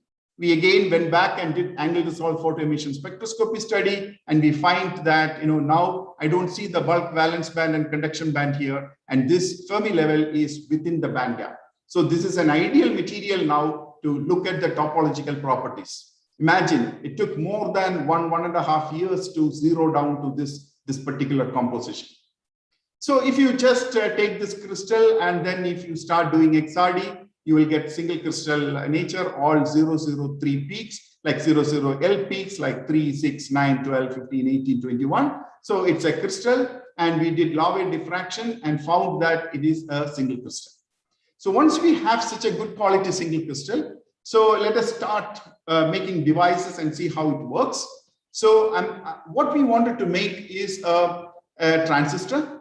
See, this is a silicon dioxide wafer on which we exfoliate your material. And after exfoliating this material, we cover it with hexagonal boron nitride, which we were discussing a few minutes back. And then we give a gold contact from the top. And this is a top gated configuration. You have a source drain. And if you connect leads to the back side of the silicon wafer, this is a heavily doped silicon. And then that gives you the back gating. So you have a back gating, you have a top gating, you have the topological insulator here covered with hexagonal boron nitride, and the gold pads are being connected. This is all done by electron beam lithography. And if you look at one such device, it's looking like this. You have source and drain. You have several other leads connected to it for the electrical characterization. And below this, you have hexagonal boron nitride, and you give this gold contact and you get the device like this. So this is how you make a typical transistor, and it is showing some kind of an arbitrary structure because it is being exfoliated. It is not done by a lithographic technique from a thin film. Since you have a single crystal and if you exfoliate with the scotch tape, each time the shade will be different. But this will give us, since we know the exact dimensions, we will be able to study the property of this material. So how is this made? As I told you, you take glass slide with the PDMS on it, and you using Scotch tape, you transfer HBN onto it, and you take another substrate, which is silicon dioxide.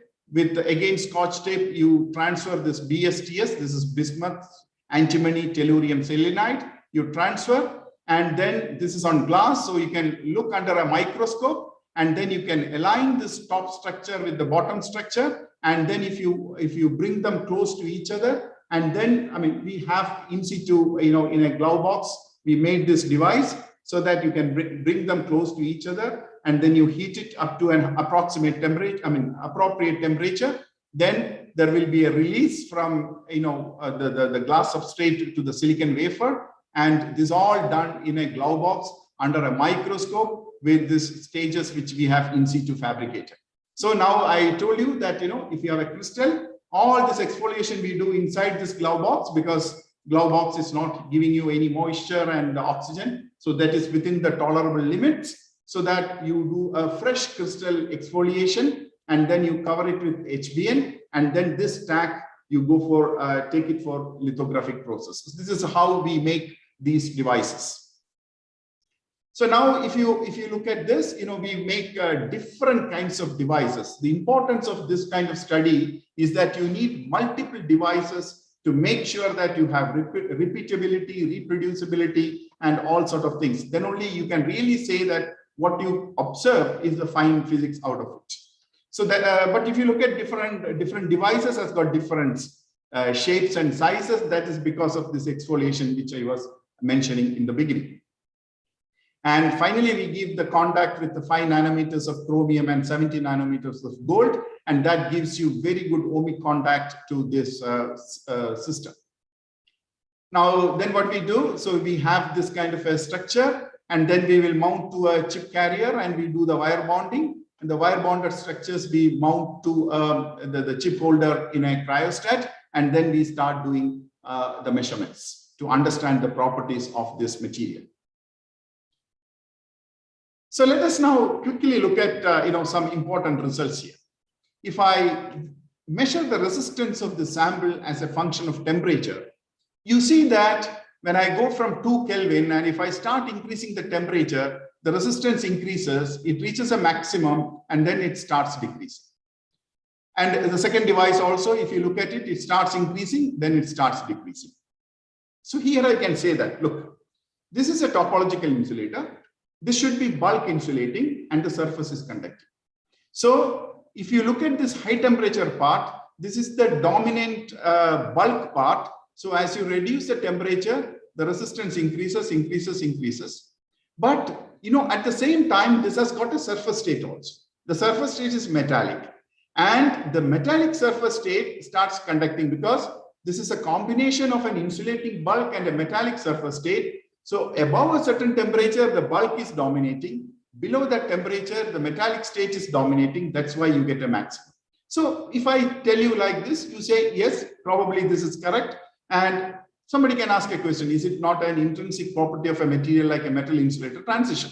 Okay, fine. Then we'll have to look for other tests. So I told you that we have a gating from the top and gating from the bottom. Say, look at this gating from the top. So you can vary the voltages, and you can measure the resistance at a constant temperature, say 2 Kelvin. Look at here. If I vary from +4 volt, you see that as you decrease this voltage and I cross 0 and go to negative voltage, at a certain voltage, it goes through a maximum and then it starts coming down. So here, what is happening here is that you have a gating. The gating is tuning your Fermi level. And if the system is at the Dirac point, so this is the charge neutrality point where the density of states is minimum. So if you bring the Fermi level to the charge neutrality point, density of states is minimum, then your resistance will be maximum. That's why it is going through a maximum here. Now, above this point, it is above the charge neutrality point, and it's a p-type conductor. And below this point, it is below the charge neutrality point, it's a p-type conduction. So you have now, it is collaborating with this first graph to the second graph with the angle resolved photoemission that you have a Dirac cone, and when the Fermi level is above the Dirac cone, it is N-type, and the Fermi level is below the Dirac cone, it's P-type. How do we confirm further? You start applying a magnetic field and measure the Hall conductivity of this material. From the Hall data, again, you see that for certain, this is a backdated device. For certain voltages, you have N-type conduction, and certain other voltages, you have P-type conduction. So this is going hand in hand with this thing. So now if I take all these three graphs together, plus my angle resolved photoemission study, now I can establish that we have a high quality 3D topological insulator here. So this is happening because we did the compensation of self-doping, and because of that, your carrier concentration has come down drastically, and you start seeing the topological properties. Now, this is a very good illustration. If I look at the backgate, if you vary the voltages, it goes to a sharp peak and then comes down. If I convert that into a conductance data, the conduction will go to a minimum value, from where we can calculate, the mobility and all those kind of things for the different charge carriers. I'm not going into those details. So what is happening here? You have a Fermi level here, and you are moving this Fermi level across this Dirac point, which is the charge neutrality point. When the Fermi level is here, you have N-type conduction. When you bring this Fermi level below this charge neutrality point somewhere here, I have P-type conduction. So I have within the same material, by gating, I can make an N-type region and I can make a P-type region. So we started asking this question in a graphene. People started making PN junctions out of graphene by this gating. And prior to our study, there was no work on topological insulators, whether we can make PN junctions. So we thought, okay, we will attempt that. And we again started making several devices where you have a backgated devices and a top-gated device. Look at here, the backgate is a global backgate because this is spanning the entire device, whereas the top gate is a localized top gate. So if I apply a gate voltage here, I can change the conduction of, the type of charge carriers in this particular area. And by applying suitable gate voltages, I can make this entire material a P-type material, or I can make this entire material an N-type material, or I can make a localized regions of P in an N-type matrix, or a localized region of N in a P-type material. Imagine if you look at silicon transistors, people are doing doping, N-type doping or a P-type doping to get this. Now here it's a single material. We are attempting to dope it by adjusting the gate voltages and see whether you are getting this kind of things. So again, the guiding principle is this band structure. So we have attempted this, and now by applying the suitable gate voltages, I can make a PNP or NPN or PPP or NNN kind of a device. So look at here, how do we do it? We apply the top gate voltage, and you have the resistance data and the Hall effect data. From each of this curve, we get thousands of such curves at different conditions of different big backgate voltage. Finally, we plot backgate voltage versus top gate, and you see that when I have this voltage from the top gate and from backgate, I have this NNN, and I can have PNP, I can have PPP, I can NPN. So now imagine with the same material, we are able to make a PNP junction or an NPN junction. So we are continuing with this work, and it's very, very interesting data. So now we started asking the question, look, can we just make different kinds of materials? So far, I was just talking about a single material where we were able to make it P-type and N-type. We started asking the question, can we play with the material combinations and then start making N and P-type devices? So we started working on some other material, which is basis like the same as the one which I talked about. Now it is like an Sb2T3, where tellurium is substituted with selenium, and we also do a very fine doping of tin. When I say 0.01, we can really say that it is 0.01 from the IPMA studies. And again, each crystal is grown, and this is we did a lot of variations of tin doping, and I'm just talking about 0.01 doped tin. And you see you get 00L orientations. And again, from the crystal, you get into the glove box and you exfoliate all those studies you do. Finally, you get your device onto the chip carrier and where the wire bonding is done. So this entire process is done in a clean room. Now, very interesting properties. Look at here.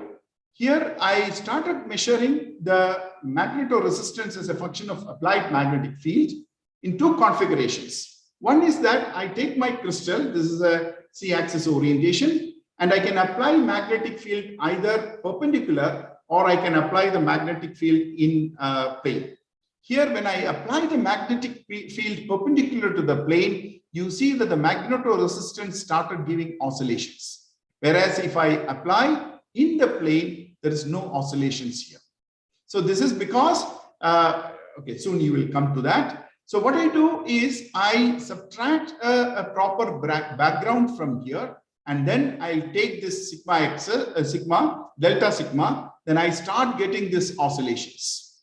So these oscillations I can index to Landau levels. In topological insulator, there are something called Landau levels, which will not go into the details. We will concentrate on the material properties here. And you can look at the nth level of the Landau level index, and then you can extrapolate to the lowest value, infinite field kind of a configuration. Then you get an intercept. So the intercept, what we are getting is of the order of 0.4 plus minus 0.05, and 2 times that is giving something called a Berry phase in this kind of material. When Berry phase is pi, then you call this as a topological material. So this is to qualify that, the topological property of this material. And this kind of oscillations can get only if you have very high quality material. So if the quality of the material is poor, you cannot get this kind of oscillation. So this kind of oscillation is of an acid test for the quality of this kind of a material.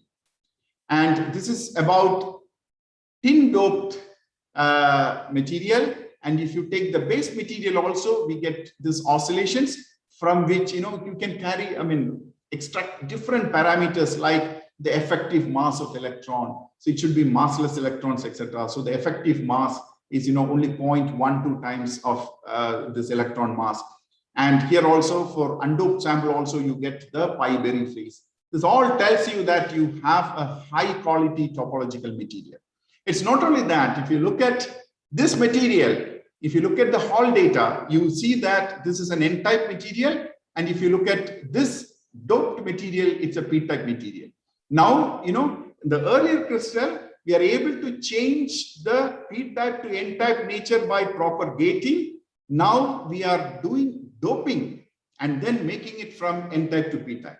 It's not only that, look at all these oscillations, everything was sustained. Even I am doping with 0.01 tin. That means it's an impurity. So as far as this crystal is concerned, this 0.01 tin is an impurity. Even after have impurity doping, I am able to maintain the topological properties, right? So the topological protection is maintained. So this is the beauty of this kind of a material. Now, if I look at the comparison, you have very high Hall mobility, etc. So we'll not get into this detail. I just wanted to introduce you to another material which is called a weak topological insulator. What I discussed so far is a topological insulator where I have this bulk insulating and you cover with a copper foil and it is metallic. So now I'm going to talk about a different kind of material where if I have a block like this, my top surface and the bottom surface are gapped states. That means there is no topological states there. Whereas the side surface are topologically protected surface state. And in this side surface, you have Dirac codes. Whereas the top surface, you don't have Dirac code. So we discovered a new material, which is called BISE, which is a weak topological insulator. Prior to our study, there were a material which is bismuth rhodium iodide, which was shown as a weak topological insulator. But this work was not pursued by many people because of the inherent difficulty in making this kind of materials. But the crystal which I'm going to talk about is a weak topological insulator, which is BISE, which is giving equivalent property or the weak topological property like this material. But here, another thing what happens is that if I have a multi-layer structure and if I have a small flake on the top, these edges are also started conducting. So very recently, there was a prediction called higher order topological insulator, these states are called the hinge states, and people find that the hinge states are also having surface states. And this is what you are going to see right now. These are all theoretical predictions.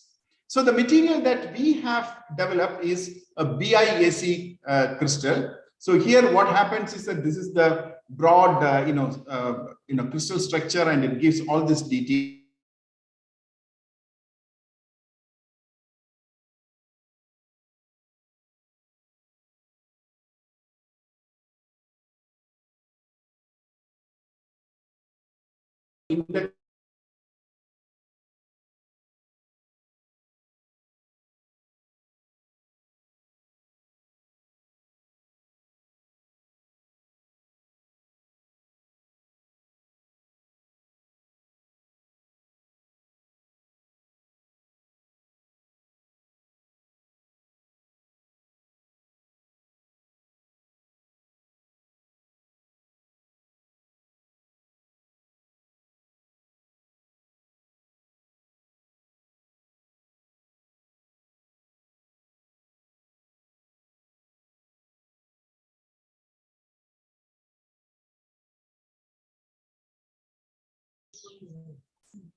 Naila Baba.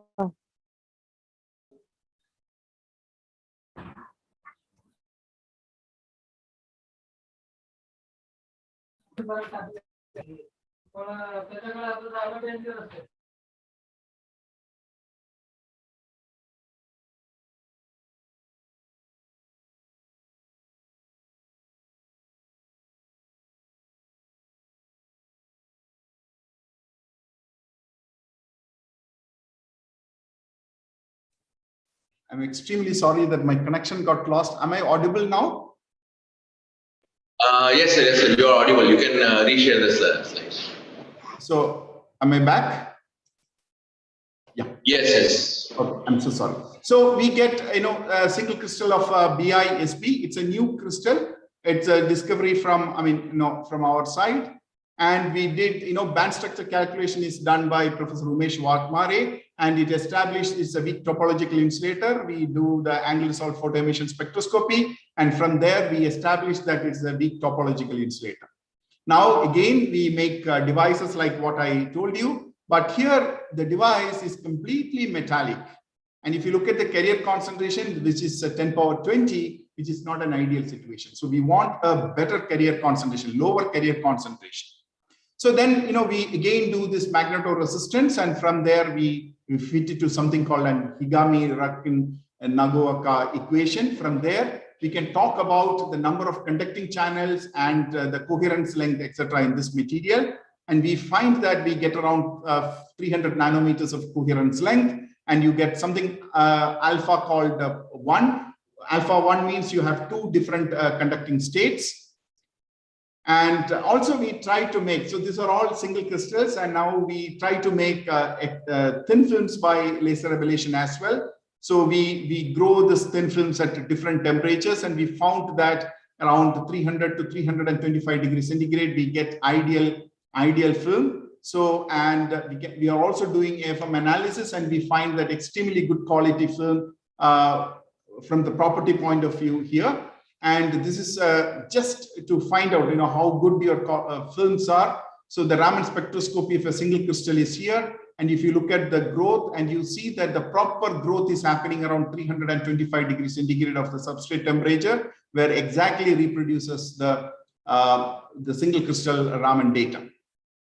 And if you look at the resistance versus temperature, you get a very interesting property. So let me just move to the Hall data. It's again showing N-type conduction. And if you look at the magnetoresistance, you see very beautiful, weak anti-localization telling about the quality of the film that you have. So now not only we have good quality crystals, we also have good quality films done by pulse laser ablation. And also we extract all this physics out of it, where the coherence length and number of conducting channels, etc. And let me just conclude with this particular thing. Not only we made this BISC crystal because we have an advantage that this is the first crystal made by us. So then we have a lot of opportunity to dope it with the different materials for the first time. And I'll just tell you about this antimony doping in bismuth. We doped 8% antimony in place of bismuth in this BISC crystal. And what is very interesting is that if you look at the magnetoresistance, and we started getting quantum oscillations. So this again tells you that, by doping, the pure bismuth selenide was not showing us quantum oscillations. Now this Shubinnikov-de-Haas oscillations, and now with this high quality film, crystals with doping, we started getting this thing, and we extract several parameters out of it. We find out the Berry phase from this, and all proves that we have Dirac electrons in this material responsible for this. And we also calculate the effective mass of electrons and many other parameters from here. So, and also, these things can be fitted by different formalisms. So this is called Lifshitz-Korsovich formula. And you see that the experimental data is fitted with this formalism and how well it is getting fitted. From there also, you can extract the Berry phase. It is showing that it's a pi Berry phase. This tells you that the Dirac fermions are responsible for this. And this is the beauty of this material. You can extract many new things. Similarly, we have indexed this with the Landau level indexing. And again, I told you in one of the materials, this index number versus 1/t. And if you extrapolate it, if it gives 0.05, it is pi Berry phase and it's topological. And what we are getting is around 0.47. So with an experimental error, it is pi Berry phase. This tells you that it's a new topological system. I'll just stop. And most interestingly, and we also are analyzing the Hall data, and we have both hole and electron conduction in this thing. And not only that, we start getting enormously high mobility. 15,000 is not observed in any topological insulators. Now, what we are trying to do is to completely reproduce. We have reproduced it on 3 sets of samples. Now we are trying to reproduce in another set of crystals. Then only we can publish this. And this is an extremely high Curie concentration, which is observed in any type of topological insulator so far. And while Ranjit was giving a talk, I just introduced this transparency in my lecture. Otherwise, I was not planning to make it. So he was talking about the qubits. So he said that the superconducting qubits is another thing. So where people predicted that if you have a topological insulator and a superconductor, you can induce superconductivity into the topological insulator. That induced superconductor will be a good candidate for qubits. So this is one of our experiments where we have taken an heterostructure of topological insulator, which is BSTS, the one which I presented in the beginning, with an in-house grown niobium selenide crystal, and we started getting signatures of topological superconductivity. Now we are taking this work further, and we now started seeing the superconductivity at the edges of this topological insulator superconductor heterostructures. And if predictions are correct, then what we have is Majorana fermions in these systems. And if Majorana fermions are in this system, this could become a potential candidate for topological superconductivity as well as superconductivity based qubits. So with this, let me just conclude. I just don't want to go through each and every points. I just wanted to say that, look, this topological materials or the quantum materials are now in a stage what silicon was enjoying in 1960s. It's in the rise. So this is the time that we should get in, and we can contribute a lot, and a lot of efforts are needed. A lot of concentrated efforts are needed. Multiple groups should collaborate. And I've shown you different crystals, high quality crystals, and different properties like NPN junctions I made. And also I made N-type to P-type crossover with the doping. And I also told about the discovery of a new topological, weak topological insulator, BISC. And also I said that doping has given SDH oscillations and all those kind of things. And CMET is working in, it's a lab with a lot of infrastructure and facility. I'm very open to collaborations with the CMET also in this regard. So thank you for your attention. This is my group prior to the COVID, and this was taken 2 years back because of that. Thank you for your attention. The forum is open for some quick questions. Dr. Raghu sir.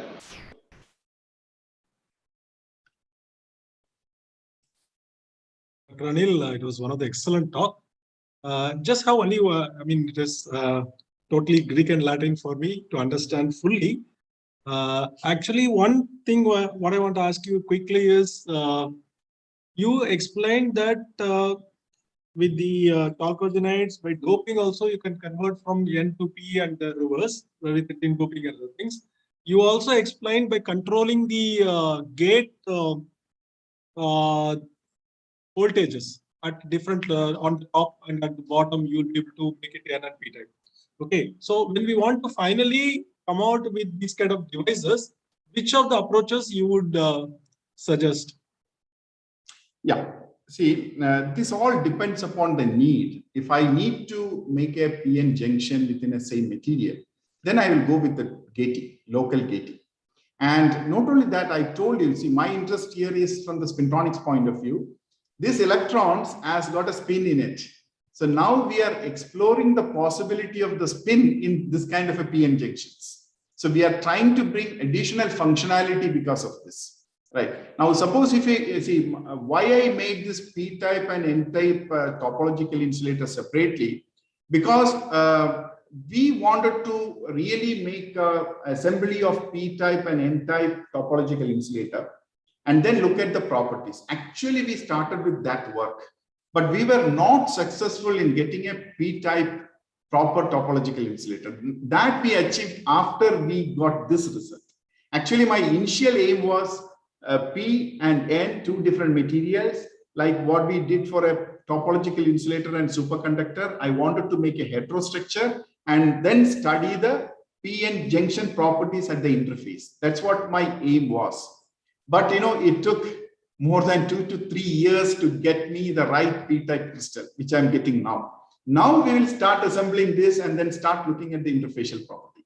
Meantime, since we started seeing a gating, then immediately we draw an analogy with graphene, where people said that you can do it. So that's why we started making a local gate and a global gate, and thankfully that worked. Thank you. Excellent work. Superb. Dr. Ratish sir.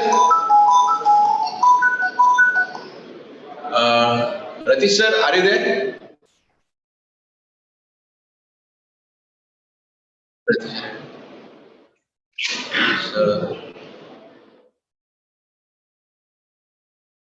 Okay. Sir, I have a question.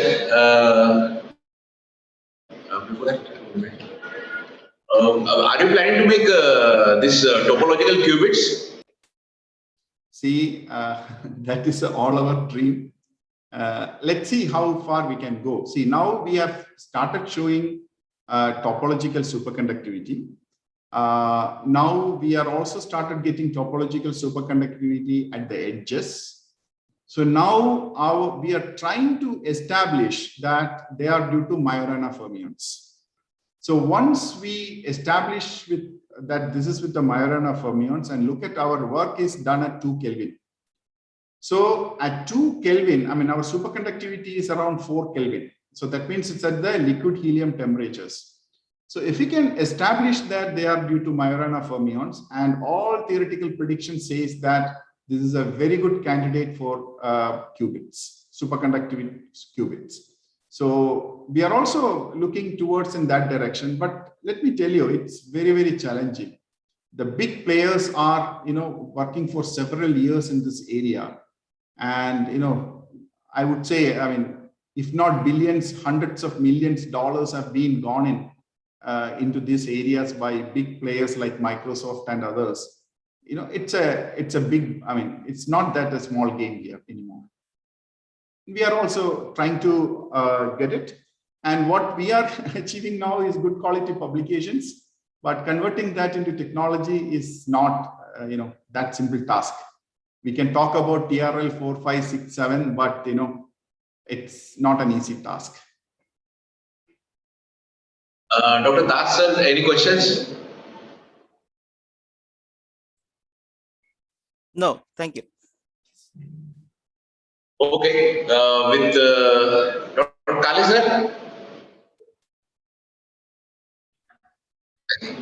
I think with no more questions, let's thank the speaker, Professor Anil Kumar, for this nice, informative and very scintillating talk.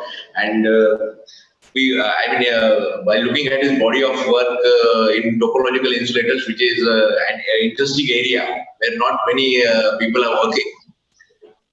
So I once again, on behalf of CMET, I give a big thank to him, and also tell him that soon we will be visiting him to look for possible collaborations. Thank you for inviting me. Thank you, sir. Thank you.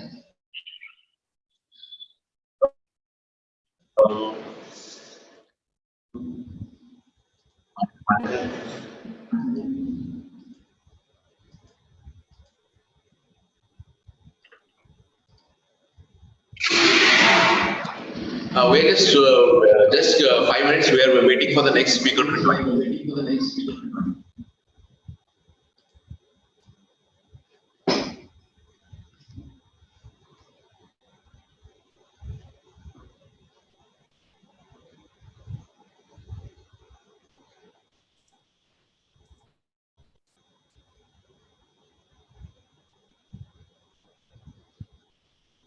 I think he was traveling. He is trying to connect to us. Hello, Havaldar.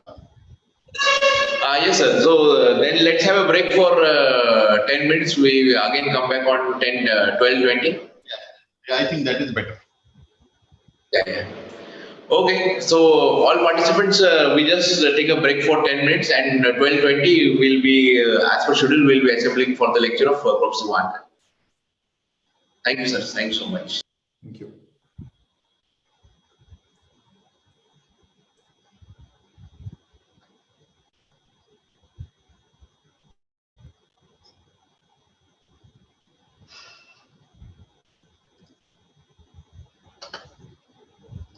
बोल रहे हैं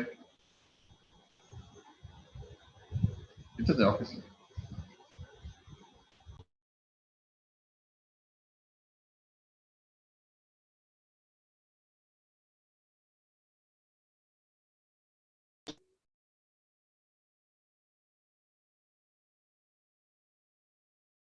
Yeah. So, dear participants, Professor Wankar has joined. Video Wankar has joined.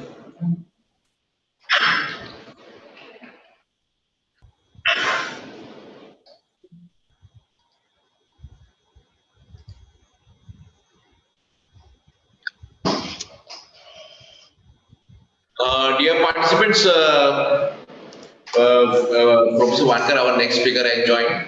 So we will cancel the break and we'll continue with him. So let me give a brief introduction to Professor Wankar. Professor V.D. Wankar is currently adjunct professor at Netaji Subhash Institute of Technology, New Delhi. Prior to this, he was a professor at IIT Delhi.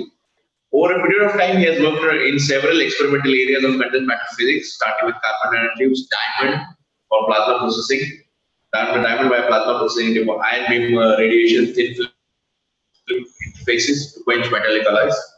He has authored over 16 review articles, 150 research articles in international journals. He has supervised 30 PhD students and 45 MTech students. Apart from this, he is a visiting professor to several institutes abroad. So over to you, Professor Wankar.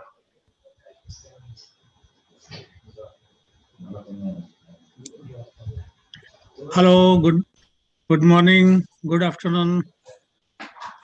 Hello, Good morning, good afternoon. You can listen to me now?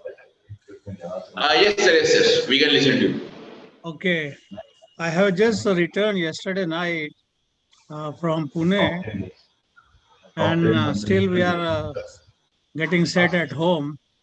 And urgently, Dr. Kale had told me earlier also, of course, to speak about what we have been doing and what we propose to do at CIMET. Dr.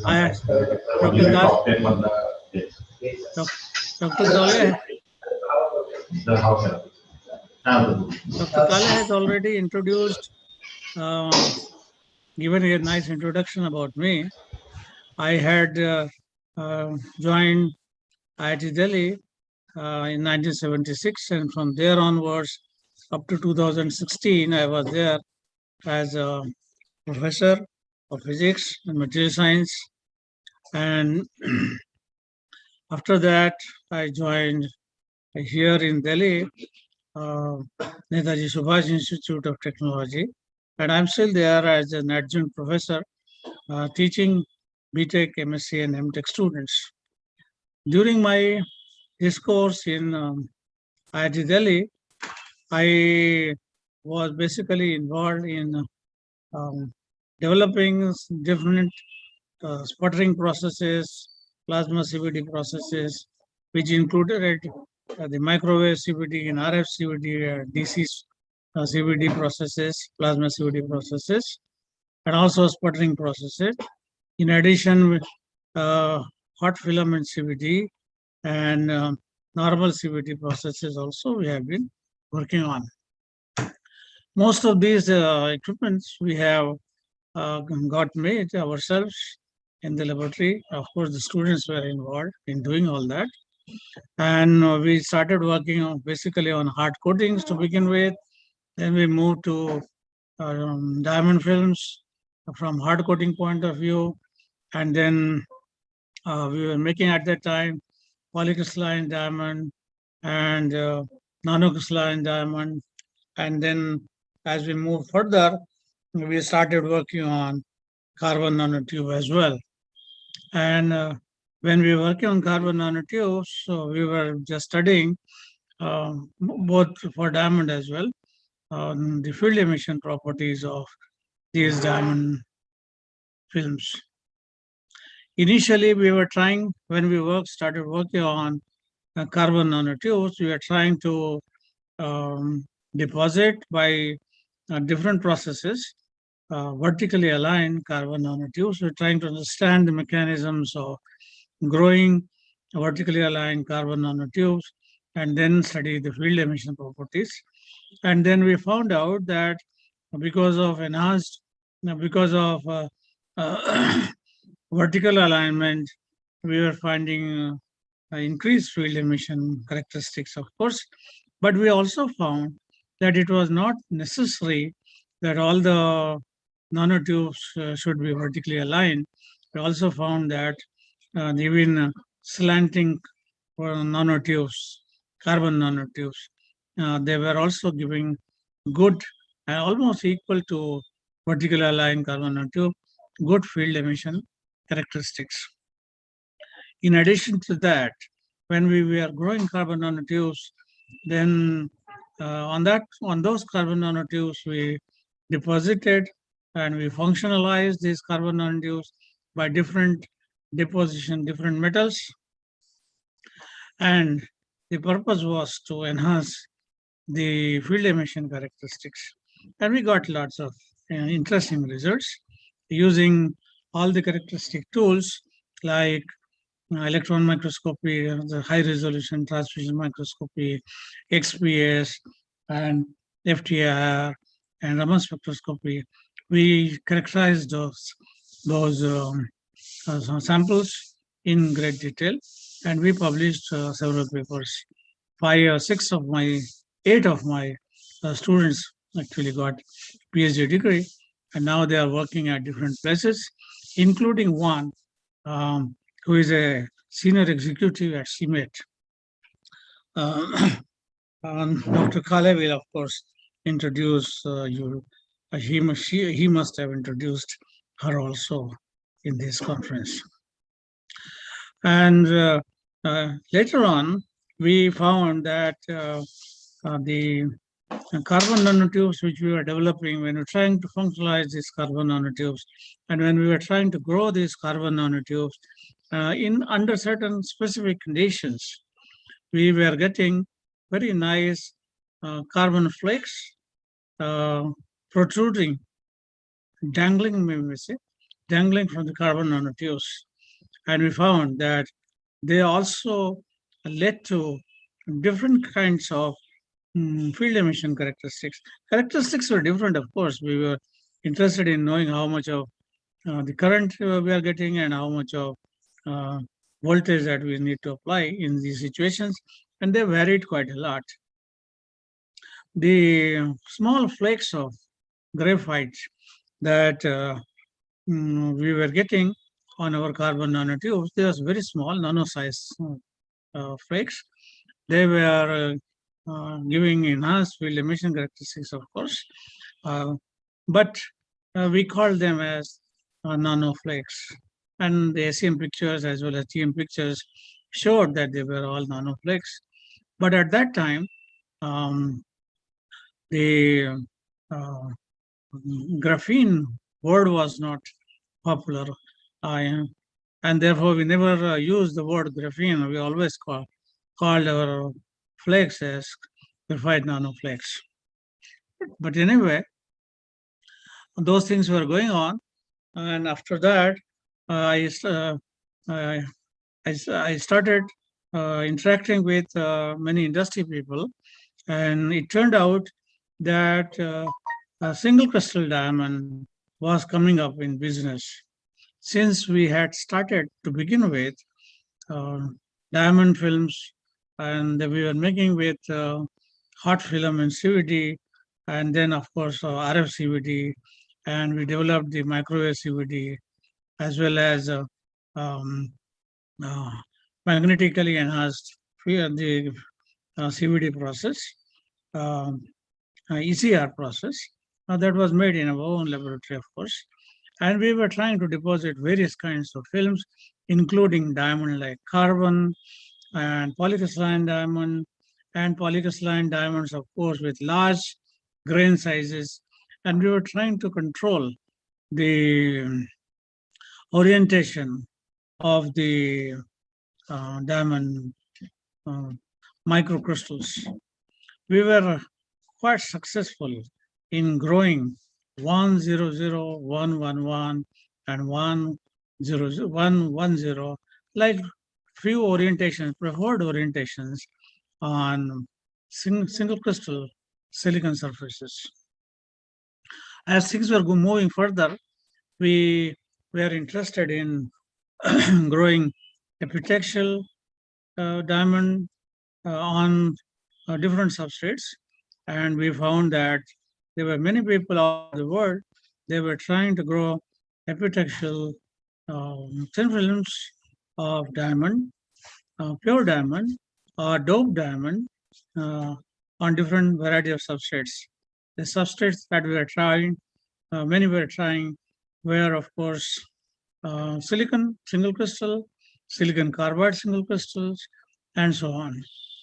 In the process, of course, people knew that on silicon, when we start depositing carbon, a layer of silicon carbide also forms, and people were trying to characterize the silicon carbide layer.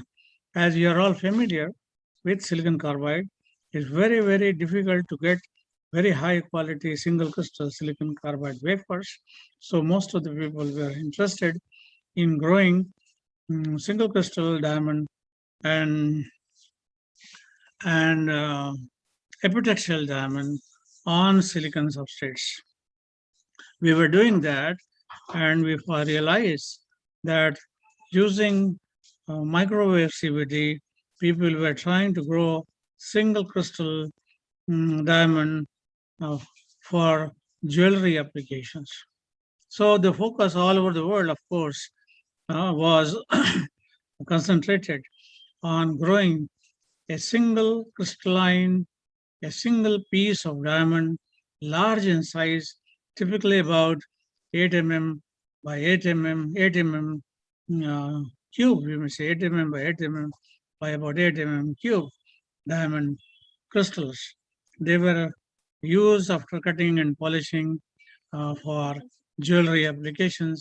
And now those diamonds are commercially available, and there are people in India also, they are getting microwave process for this purpose. Of course, when we try to grow single crystalline or polycrystalline diamond on silicon substrates, then there are a variety of other applications. There are n number of applications which are much important as compared to the jewelry applications. The jewelry people are, of course, interested in getting the single crystals of large size diamond. That is a different purpose. I'll just mention few lines about that, of course. But before that, let me talk a few things about diamond. The diamond itself, whether it is in the single crystal form or in polycrystalline form, it has variety of applications. Few I will mention. First, of course, from wear resistance point of view, they're extremely hard. You know, the diamond is the hardest known material. In addition, it has very special properties. It is a best possible insulator among all the materials we know, and it is the best possible thermal conductor. It is thermal conductivity point of view that we use it for electronic applications as heat sinks. That is one important application, and for that purpose, even polycrystalline diamond slabs are required, and they are has commercial applications. Apart from that, diamond in the form of diamond-like carbon is also useful from the point of view of anti-reflection coatings because of its refractive index properties. And of course, we should talk about the single crystal diamond, which could be grown from jewelry applications. And there the whole idea is to grow large pieces of single crystalline diamond on, at present the technology is on silicon substrates.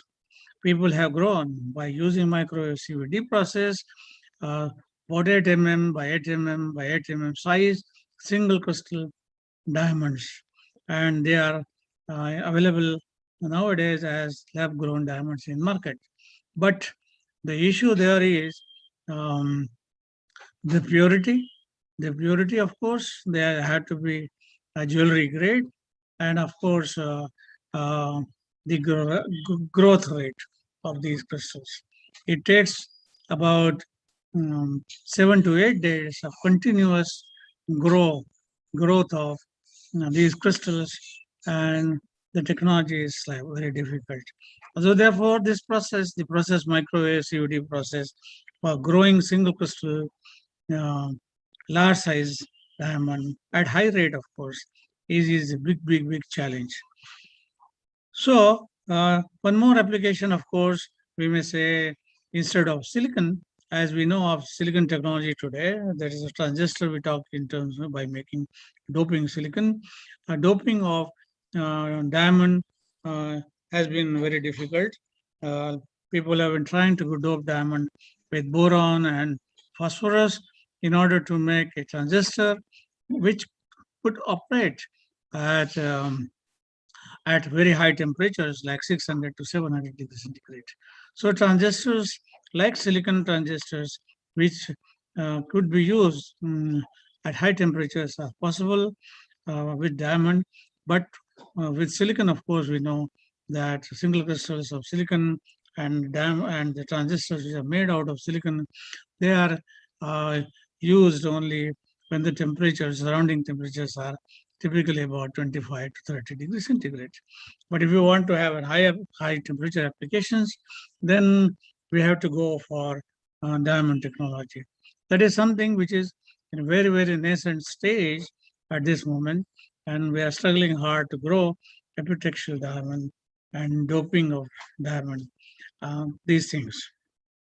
Growing single crystals of diamond of large size from jewelry application is one interesting thing, which commercially is a very, very useful application, and which I think if we could develop a process where we could grow a single crystal diamond at very high rate, and so that the commercial, possibly commercial viability is there, it could be cheaper, then we will be in business. It is from this point of view, I was also thinking whether instead of using the microwave CVD, which is being used at the moment all over the world for growing such lab-grown single crystal diamonds for jewelry applications, we could think of other alternatives. I have something in mind which I proposed to Professor Dr. Kale, that I have some ideas of developing a process by which we could grow single crystal diamonds on large scale, at a large rate of growth for jewelry applications. The process is something which I have not yet revealed to anybody. I want to try it out, and if we are successful, then of course we will like to patent it and commercialize the process. The purpose, of course, is to develop an alternative to microwave CVD process. In the microwave CVD process, people are struggling very hard to understand the process and to control the process. It appears that the imported systems that we get at the moment from Singapore and Japan, and some industry people in India have also got, in Bombay and Surat, they have got the imported system, and people in India also, there are some manufacturers who have tried to develop a similar system, but even though the system, a good quality system, microwave system, is available, but the processing is somewhat cumbersome, and processing is intricate. It is not yet understood properly and difficult to control, and therefore people have not been able to grow large number of single crystals of diamond from jewelry application point of view, and at a high rate. So my idea was to propose a process which will not be based on microwave system, but something else which we will like to do at CMET. The reason why I want to move to CMET is that I have already shifted to Pune now. Delhi, I came only yesterday night. I will be here for some time, but permanently I'll be in Pune now. So CMET is close to my house as well. So my processing could be possible at CMET. CMET, once we develop these single crystals, process for growing single crystals, of course the process could be used for polycrystalline diamond as well, for large oriented diamond as well, and we will be able to grow by the same process the carbon nanotubes also. So carbon nanotubes, of course, and of course diamond like carbon thin films. That also has variety of application. And making diamond like carbon thin film, of course, we will be able to change the concentration of this material by changing the concentration of hydrogen, and also changing the proportion of sp2 and sp3 bonded material, which has different applications because it's electronic properties, it's optical properties, it's thermal conducting properties, and its electrical conducting properties. They vary quite a lot. So by our process, which I propose to develop, I will be able to make all these different kinds of materials by a single system, and that is what I thought of. Unfortunately, today I do not have the slides for showing our variety of things on carbon nanotube, on single crystal diamond, polycrystalline diamond, on diamond like carbon coatings, field emission characteristics, etc. But I thought very quickly, hurriedly, I thought I will present what I have been doing and what I want to do. If there is any question, Dr. Kale, I will be able to answer. Yes, Now, can I have a question? Yes. That's it, please. Yes, that was a very a nice talk actually, because you really summed up where the technology needs to be and the difficulties of the technologies for commercialization. Now, my question is, you talked about difficulty of doping diamonds and then creation of transistors. But what can you comment on the optical quality of the diamond? Can it be utilized for photonic circuits? That is the purpose. You know, we talk about silicon technology, then we have silicon available with us. We can dope it with boron, we can dope it with silicon, phosphorus, and we can make transistors. You know, the IC technology uses that today. But the silicon technology is useful only up to limited temperature range. That is an issue, which therefore we cannot use it on hot substrates. For example, on the railway engine, the wheels, they get heated up when they are moving and they are in contact with the tracks. So when it gets heated up, we want to know the characteristics, we want to know the material properties at that stage, at high temperatures. This is one of the applications, and there are a variety of applications. Then we need a probe or a sensor to be attached to that particular location at high temperature. So a transistor based on diamond instead of silicon, that is one possibility which people talk about. Silicon carbide is another possibility. And doping these ones in order to make a transistor P-type or N-type material, particularly for diamond, has been difficult because boron doping have been tried out. Phosphorus doping has not been really very successful. And to control these processes, what happens is that these materials, when we try to implant, they segregate out. So they don't stick to the surface, to the material. That's the issue. And people are just trying to find out how to solve these problems. So that's how it is at the moment. I have not tried out the processes, of course, but we need to do, we want to do some experiments. And of course, we know we need to do some measurements, of course, simultaneously. So that's the whole issue. That as far as I understand, I think there are people at CIMET who are quite competent to take up the material and study the characteristics. In order to study the characteristics, of course, we'll require all the material tools. I mean, electron microscope and the XPS and the FTIR and Raman spectroscopy, etc. And of course, the IV characteristics, CV characteristics, all these things have to be measured. I understand many of these things are there at CIMET, and Professor Kale probably will be able to tell you more details about what we have and what you need to add up for this particular purpose. Is that the answer to your question? I was more looking at whether you can provide any input to photonics application using diamond rather than doping it. Photonic applications one talks about, but at the moment we are only familiar with anti-reflection coating using DLC, of course, particularly for solar cell applications.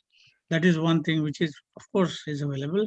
And on those screens and TV screens and these laptop screens, also people talk about thin coatings of DLC, which is a different kind of DLC in the sense that this DLC, which I call as a general name, which contains only sp3 bonded diamond in the nanoform. And therefore, it is as transparent as a diamond, and it should be insulated, it should be electrically conducting. Then it can be used instead of tin oxide or antimony dope tin oxide or FTO coated material. So I can talk about all those applications. Probably I need to open up my transparencies in order to discuss those things in detail. Right? Okay. Thank you, sir. We will Thank discuss you. that. Okay.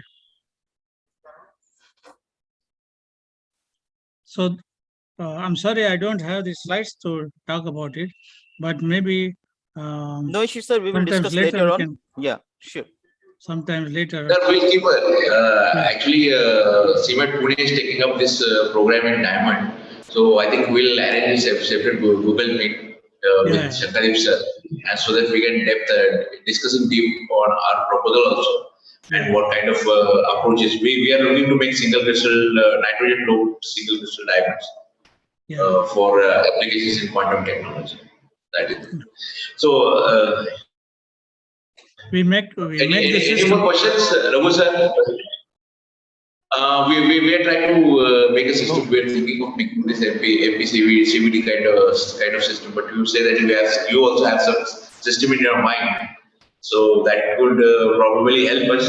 And welcome to Pune. You are coming to Pune will certainly help CMET to take this program on Diamond forward. We have a question from Raghu sir. No, Dr. Ranjit, I don't have a question. Actually, it is, as you rightly said, I think there are a lot of interactions and collaboration feasible with sir. Kindly be in touch. That's really nice. Thank you, sir. Thank you so much for highlighting us on the work you are doing. Thank you, sir. Okay, thank you so much. With this, we thank Vanta sir. Vanta sir will come back to you again, and we'll have a separate meet on Diamond with you. We'll Sure. Once Thank we you so are much. back in Pune. Thank you so so much. So let's move to the next speaker of today, Dr. Trosten Ludwig. Yeah. Doctor, let me give a brief introduction to him. Hello, Doctor. Very good afternoon. Very good morning to you. It's afternoon here. So Dr. Ludwig has done diploma in physics from the Technical University of Berlin and a Doctor of Natural Science from the Technical University of Berlin. Dr. Ludwig worked for the Technical University of Berlin as a research scientist. He worked with Professor Bornbaugh on helium-ion collisions and is very familiar with ion physics, high voltage, high frequency, and vacuum techniques. Since 2006, Dr. Ludwig works as an independent researcher and consultant for new energy projects and was involved in Germany, Turkey, India, Qatar, and Mexico. He has measured energy differences, designed and conducted business projects, and helped in developing promising technologies. Dr. Ludwig worked from 2008 to 2010 as a project developer for Energy Research Center, Lower Saxony, and for Professor Beck from the Institute of Electrical Power Engineering as a Technical Institute of Boston, developing project in the field of new energy technologies. Dr. Ludwig travels frequently to India and has participated in the construction of concentrating solar thermal power plant station in India. The power station has 3.5 megawatt peak and 1 megawatt for continuous power. He evaluated the concentrating solar thermal cooker in gas server and conducted the measuring program to evaluate large-scale solar cookers at Teleti, which serves nearly 50,000 mills per day. Over to you, Dr. Ludwig, for the talk. Thank you very much. Can you hear me? Yes, we can hear you, sir. Very nice. I have a few slides. I would like to share my screen. So whoever is in charge, please be ready to allow that.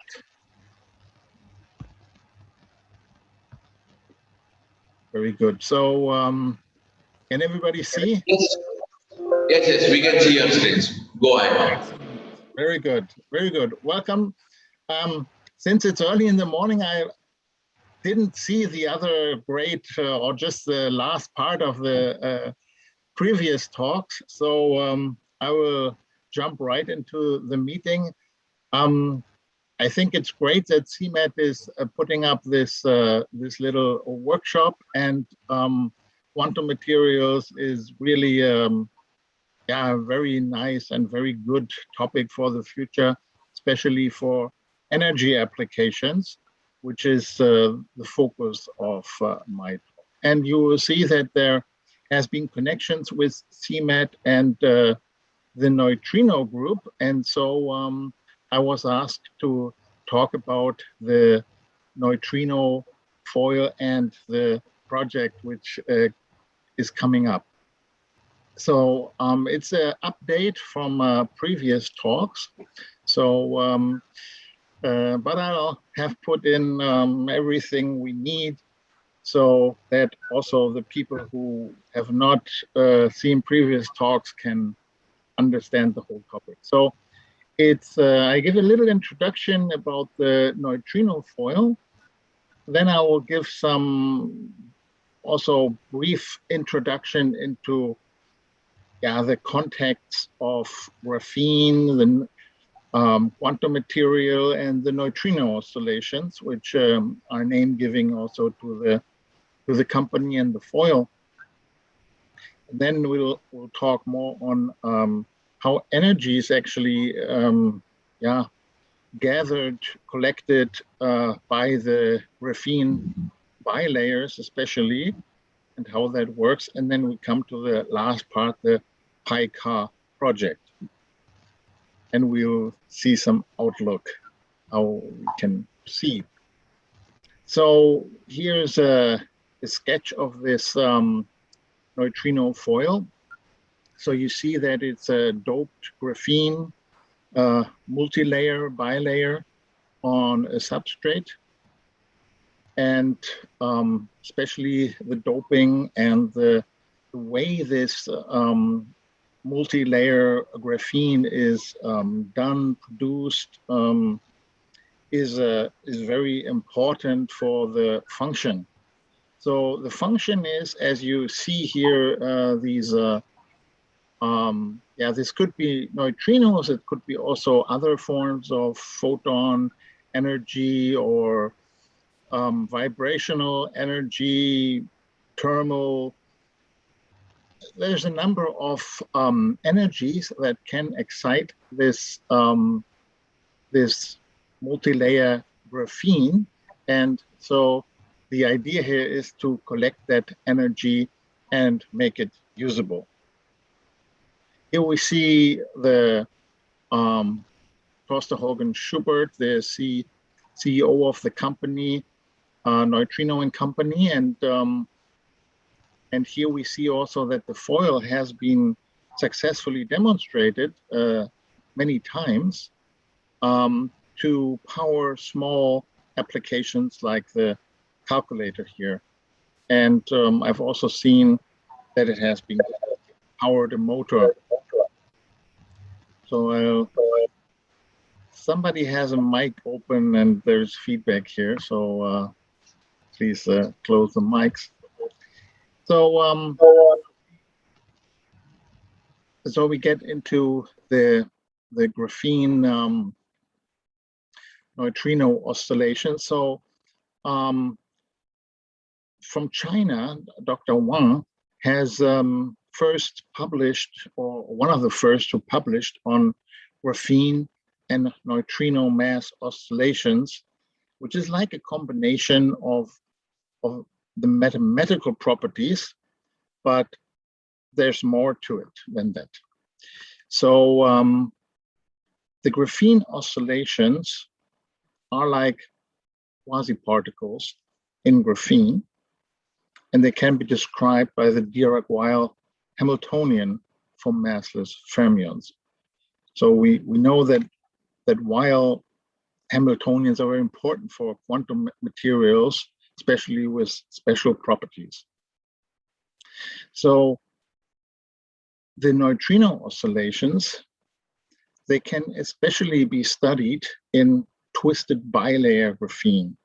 So we see a few more slides on that. So that has been found that if it's epitaxially grown by chemical vapor deposition methods on either silicon carbide or metal substrates, and especially by stacking them up and rotating the angles of the graphene, that very interesting properties are derived. So the next part, which is important, is that how graphene and neutrinos are actually coupling. How is the energy transfer? How is it possible that the neutrinos, who usually fly through the Earth and are very difficult to detect, meaning they're also very difficult to interact with matter, but here they kind of fly by and excite the graphene oscillations. So this interaction between the interlayer and that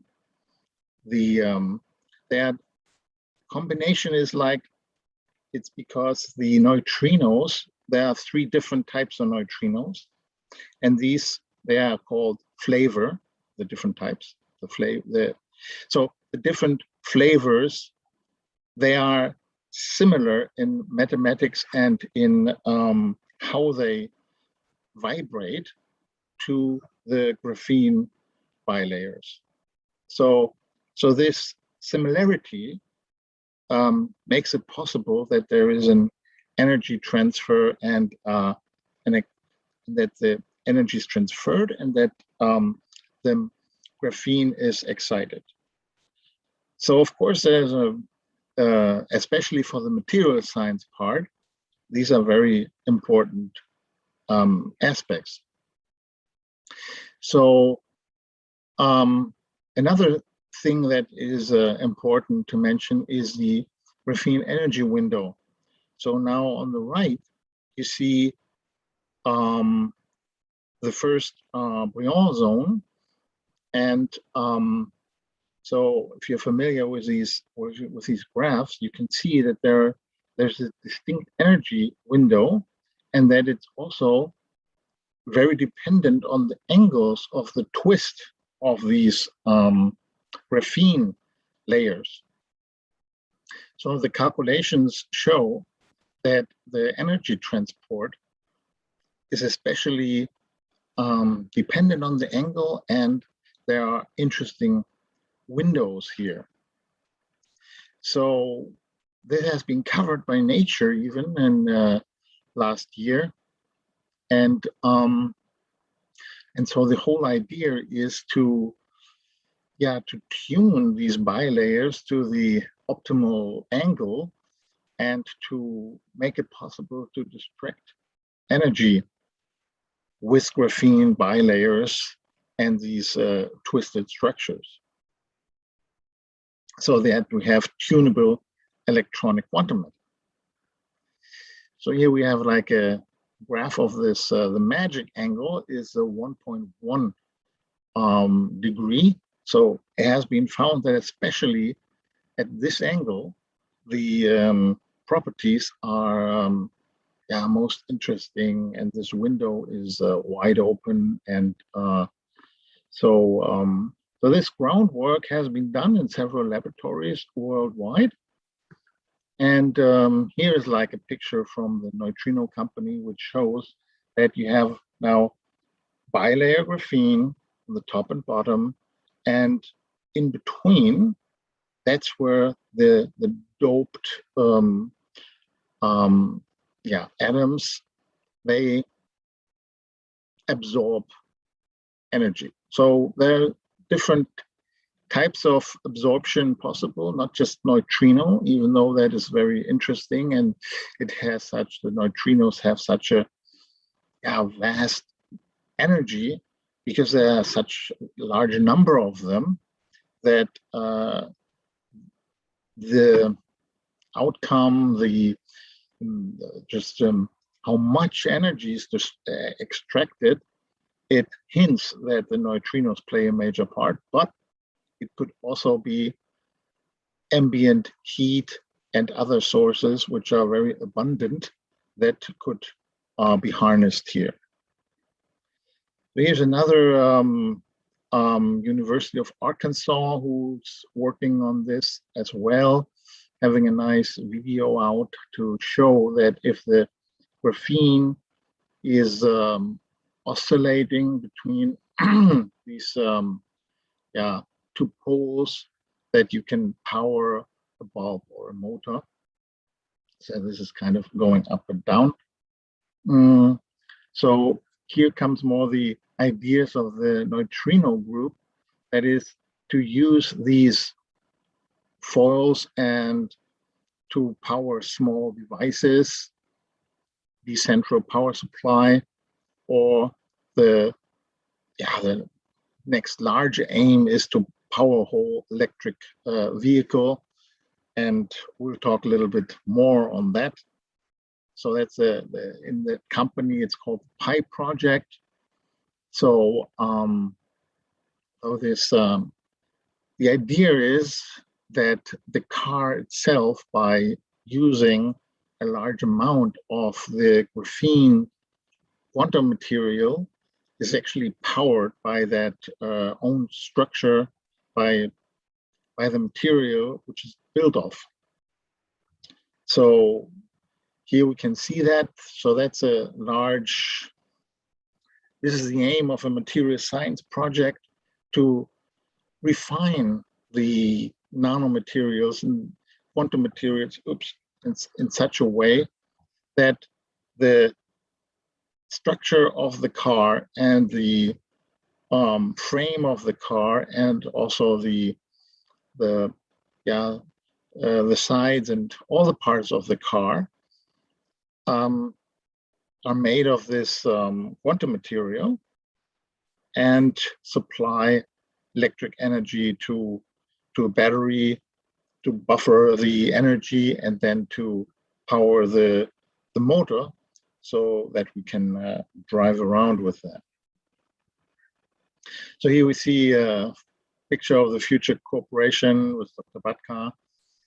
And everybody's hoping that we can make this project more of a reality and proceed towards the electric car. Yeah. So that's already my brief pitch here.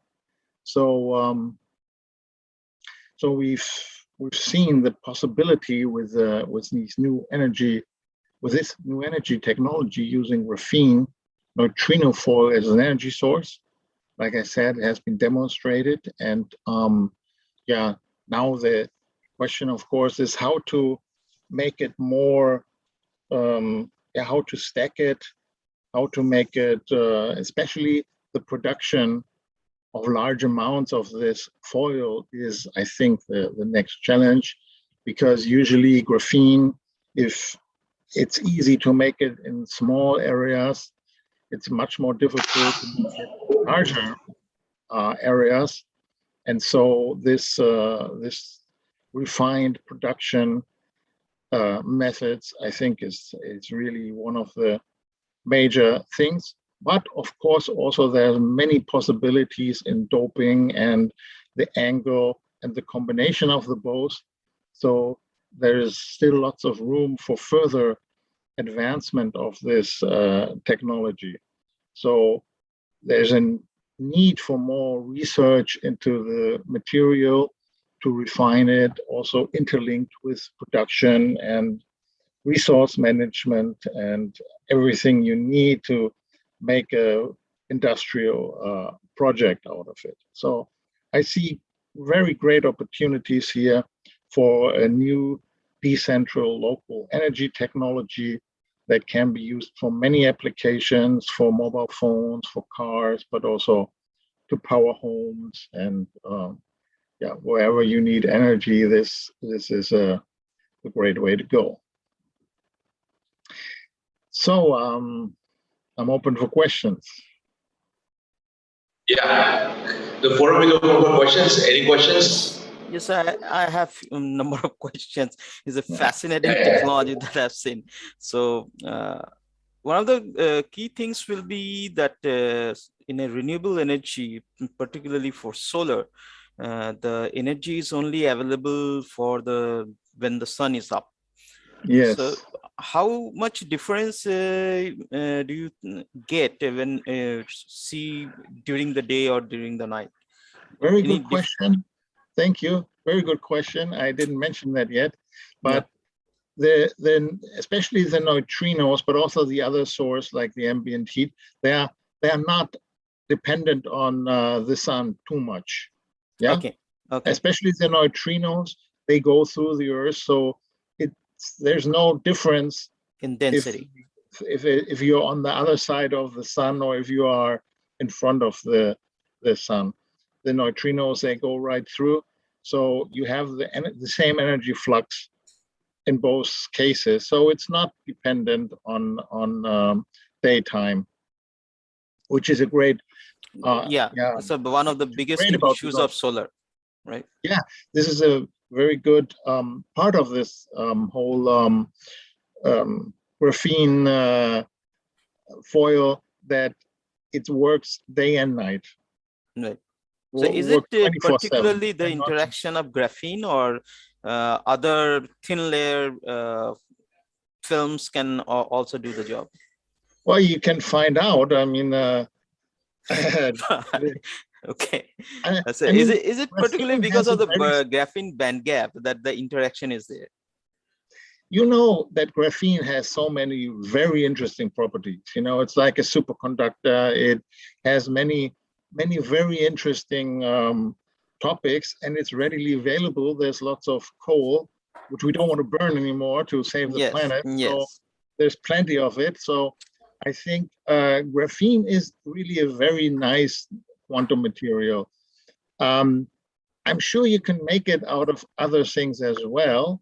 But if you look at the solar I'm a physicist, so from a physicist's point of view, silicon is totally, it's not the right material for quantum I was looking stuff, you know, but it works and everybody makes it in large quantities. So in the end, we can do material science, but the market and what is actually produced, it's not always the best scientific material. It's sometimes it has other dynamics in the market.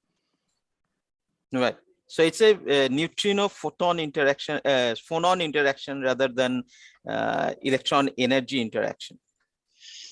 Yeah, phonons, they are part of this, but it's more a unique combination of the way that neutrinos oscillate that interacts with the graphene oscillations. Okay, fine. Thermal energy. Okay, thank you. That was fantastic. Sure. Yeah, any other questions? So with no more questions, I think it's lunchtime. So it's already 1 o'clock. So we'll break up for lunch. The conference workshop will break up for lunch, and we'll again assemble at 2 p.m. And our speaker will be Dr. Shankar Das at 2 p.m. Yeah. So let's go for lunch, break for lunch, and assemble back at 2 p.m. Thank you. Thank you, Professor Ludwig, for a nice talk. Yeah, great. CMET. Hope we'll see each other again, and keep up the good work. Yeah. Thank you. Thank you so much.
Sir एक minute अभी तो एक minute है अभी 1 minute बचा लो.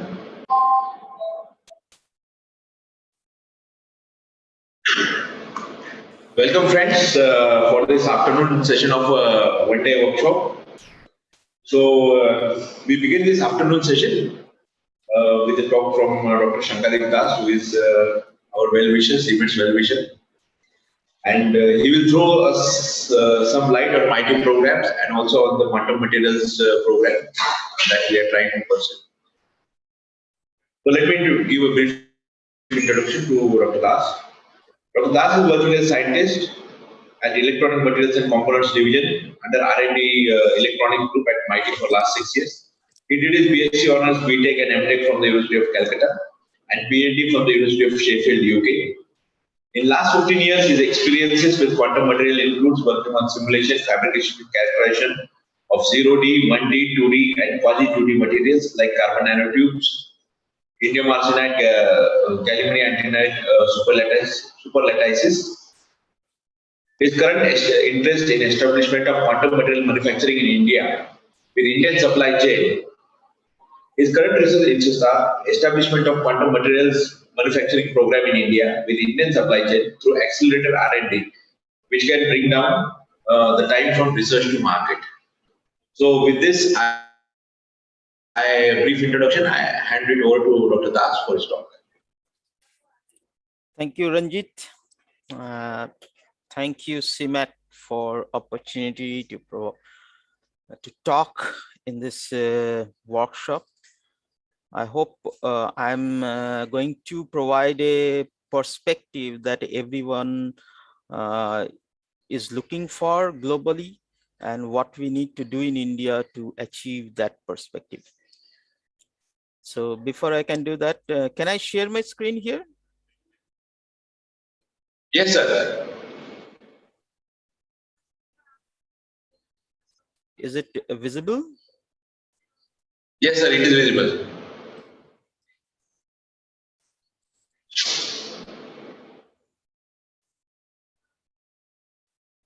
Okay. So good afternoon, everyone. I'm Dr. Shankadev Das from Electronics and IT, Ministry of Electronics and IT. And my talk today is concentrated on commercial quality quantum materials. And why I have been looking into commercial quality is because most of the people, and the topic of this conversation is on a basic R&D, where you talk about high quality materials, meaning lower defect states. But what is the requirement in the commercial quality is what we should target, and that is why what should we do about it, and that is the talk going to be. We started our journey in EMCD from the brainstorming session in 2019, which was organized by Office of Principal Scientific Advisor, Government of India.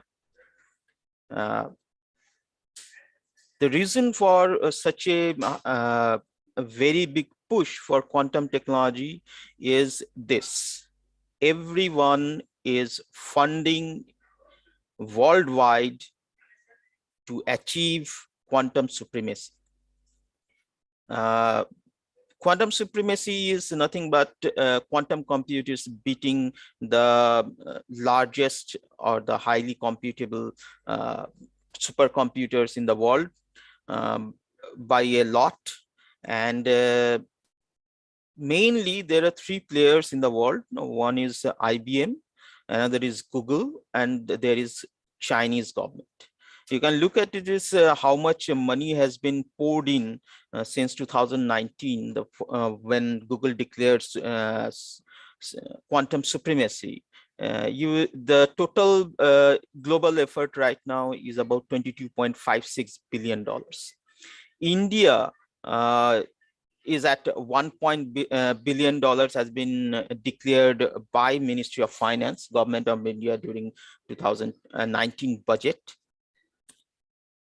If you see the total picture of this, you will find that more or less everyone who wants to develop this technology has provided around $1 billion to $3 billion. apart from China has want to contribute $10 billion in this structure so that they can achieve quantum supremacy much faster than anybody else. So if I look at the situation right now, this is April 2021 situation of companies. There are 100 plus companies at this moment globally who are trying to get into this market. The quantum technology market is about $9.21 billion in 2021 and expected to be at $32 billion by 2026. So there is a, if you invest at this moment, there is a large possibility of a good market present by 2026. If you look at the companies there, what kind of companies are coming up globally, you will find that 63 are from quantum computing, 14 are from photon source, that is laser sources, and then 13 are from different material structures. Then there are sensor technology, quantum software. Globally, the entire market is almost captured by USA with 48 companies. Japan is second highest with 9, and then Canada and UK are at 8. So these are the top 3 countries with the number of companies. India and China are at 6 and 6. India has 3 main major players, while others are still coming up. All 6 of them are startups. So here is a look at what kind of companies are investing in and this kind of technologies. This is just a snapshot on the right hand top side. You can see then this is not the end point. There are many other companies who are coming into the market. By 2026, you can see that $31 billion or 24,000 crores is the projected market, and China with its $10 billion wants to capture about 4,000 crore market by 2026. The industry is primarily driven by government funds, as I have already shown you, and the industry is can be divided into segments which you can see as quantum computing, software, security, photon source, cryosystems, sensor metrology, and quantum materials. India, all 6 of the Indian startups and companies are focused on primarily one segment, quantum software. And we don't have any companies or technology at this moment for any other segment of the market. But you can see that the quantum computing, quantum source, and quantum materials, these are the main segments of the market which we are missing. Quantum software is the lowest number in the entire segments. So why this is happening? The primary reason is we don't have indigenous machines, processes, materials, hardware technologies, and there is a lack of supply chain for any kind of manufacturing in quantum structures.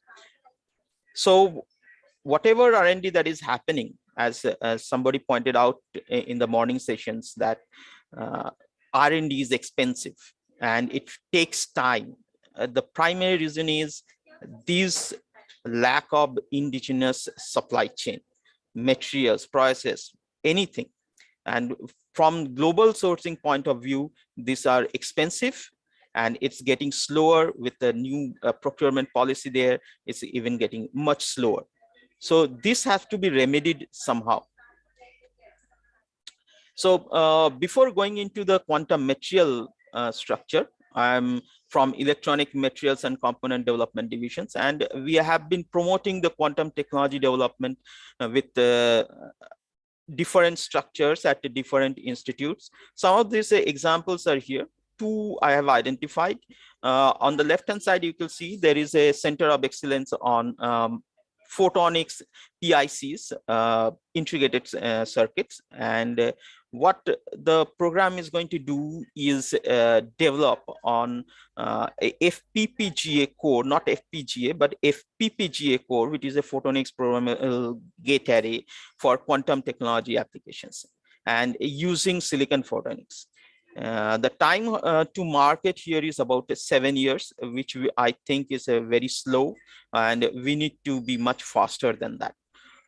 We might work on in a couple of years when the core is ready. We might want to accelerate that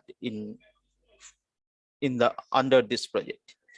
The primary technology development is being done by IIT Madras, and the packaging is being developed by an industry based in Bangalore, Silicon SI2 Microsystems. This technology, the FPGA core, we will demonstrate 2 different quantum circuits, single photon generation circuit and photonic qubit generation circuit. Mind it, this is going to be a photonic chip rather than an electronics chip. And we want to introduce a startup at about the 5th year of this program. Coming on to the right hand side, there is this is actually a development of a cost-effective manufacturing process of photonic hardware.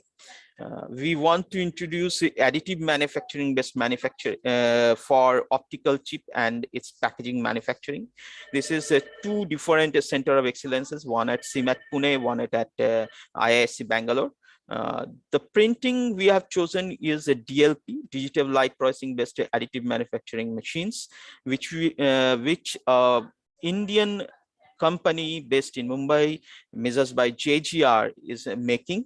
And they are making 2 different kinds of DLP machine to cater to the needs of optical chip manufacturing and also packaging based on LTCC materials.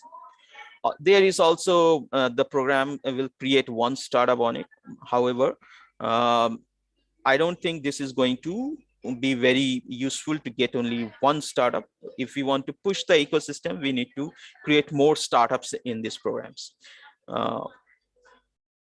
This technology can really push 2 things. One, this is going to be cost effective for prototyping purposes. So all universities and any R&D institutions who wants to manufacture chip and check it, and they can go up to a prototyping stage with these 2 technologies, which will be cheap, and they can implement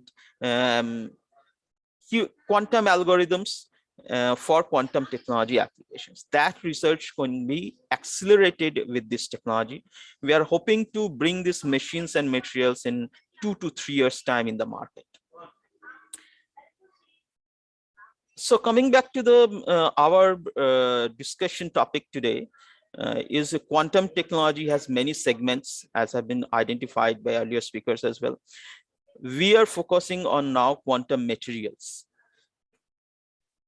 So we want to, right from the beginning, want to start a development strategy where we figure out which technology can go for commercialization and how fast we can go there. So to do that, what we are asking is, we want to create a national center at CMAT, which already has been has a program in place. We want to initiate that program now.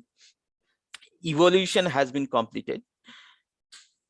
The National Center will look into a TRL 126. And this TRL 126, we would need a plethora of collaborations, not only from national level, but from international level as well. Without collaborations, the R&D cannot be accelerated, and the requirements that we want to bring in from the stage where we are, 5 years will be too short. So divide and conquer is going to be the rule. So collaborations is the vital part of this National Center program. Next stage, what we want to do, and which we have not planned yet, is bring in industry to get pre-commercial and commercial stage scale-ups. Here, I want to introduce a new concept where I don't want to introduce the end user industry to bring in the pre-commercial plants. I want to introduce a R&D structure where pre-commercial and commercial scale-ups will be done by R&D industry, which does the R&D for the end user industry.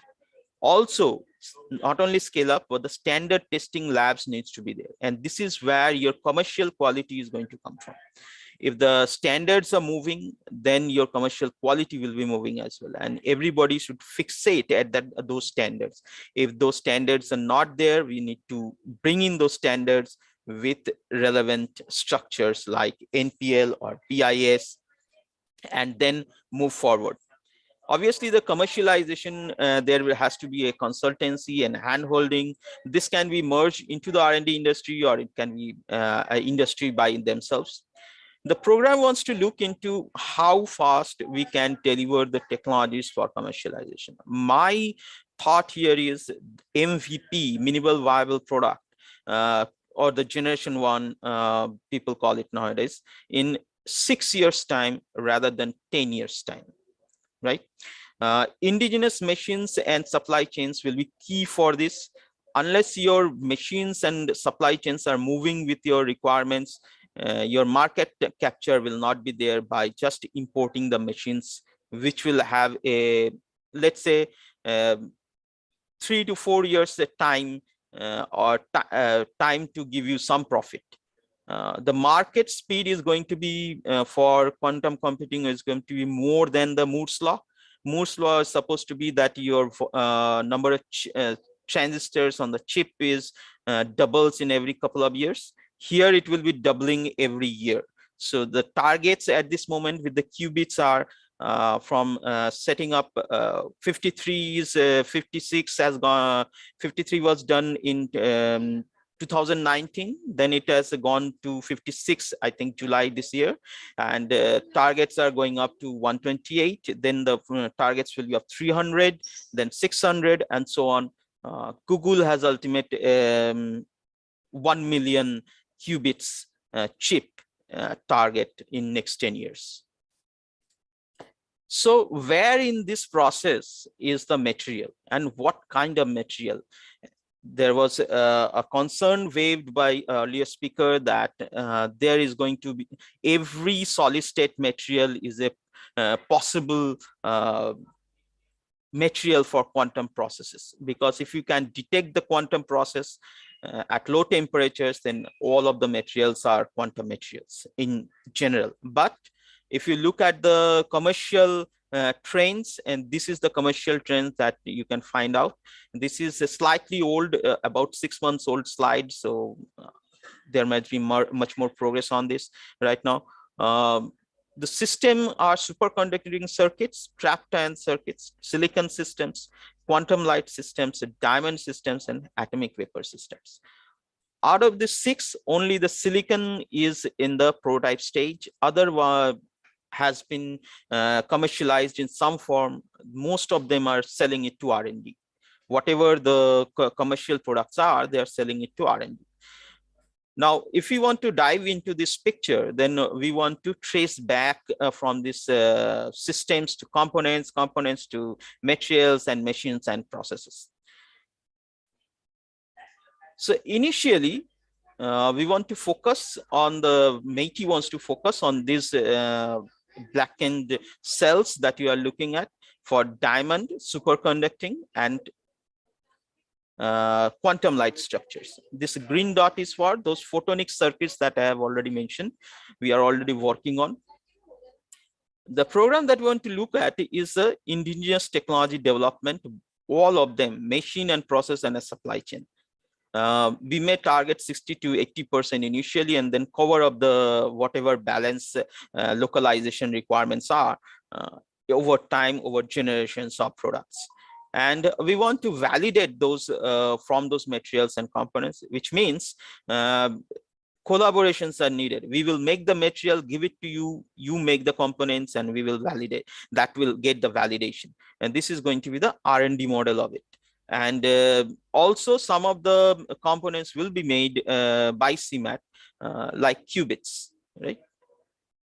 So here is the structure that we want to build in the National Center. Partnerships with industry and academia. We already are working in talks with several of the academias who are taking part, like BARC, ISAR Bhopal, University of Pune, and so on. And this is the this is where we want to build up to TRL 1 to 6, so that this is a 5 years program. And also we are looking into the industry. At the bottom of it, you can find that there are a lot of industry who are interested in machines and process build up, so that that can be indigenized. This is going to be the key for capturing the market in future. However, we are still struggling with TRL 7 to 9, which means you do the pre-commercial scale up and then go for commercial scale ups as well. So we need to look for the industry for the entire value chain of this, who are going to do the scale ups, production, and eventually give systems to end users. End users are plenty in India. There are data centers, there are backend fiber optic communications, which will require QKD systems, like in the 6G, upcoming 6G by 2030. So we have few years, 10 years to be precise, before we can really launch those products. But before that, we want R&D to grow, so that the products can come in at the later stage of this decade. So what is needed? The need of the hour is then to find the industry for pre-commercial and commercial scale-ups. Certainly startups are taking place, but this is going to be a $1 million, billion-dollar structure. Only startups is not going to cut. Maybe a lot of startups are required, but only startups might not do the job for India to take into this market. And plus, we want to build in some advantage in the time to market. If you want to build a 2 years time to market, that is by 2028, then only you can go into the 6G structure by 2030. So that time to market is essential for materials. If the materials is not in 7 to 8 years time, then you are not going to see any contribution in the structures when it comes for 6G implementation from 5G. So 4 to 6 years, how to do that? That is parallel processing, and this is why parallel processing here is going to be the most important part. Although you take 3 years for the 7 to 8, what you do is you start parallelly. At the 4th year or the 3rd year of the program, you start building on those industries so that they can deliver on the 6th year by itself.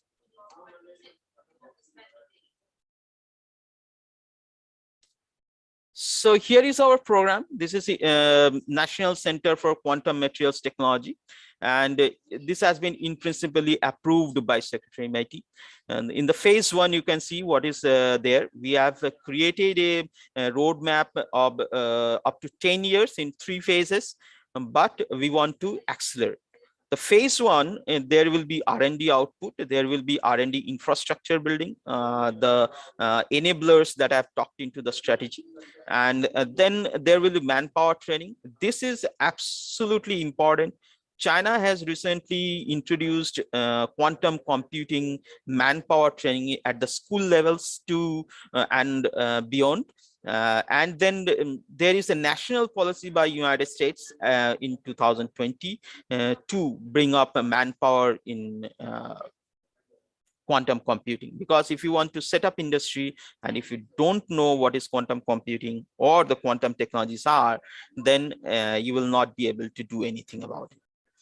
So then there will be a grand challenge mode. This is where the collaboration we will be looking at grand challenges as well as taking up MOUs and NDAs under the National Center for Quantum Material Technology with the different institutions to accelerate the R&D. This is the vital and absolutely necessary structure for India and the success of this national center.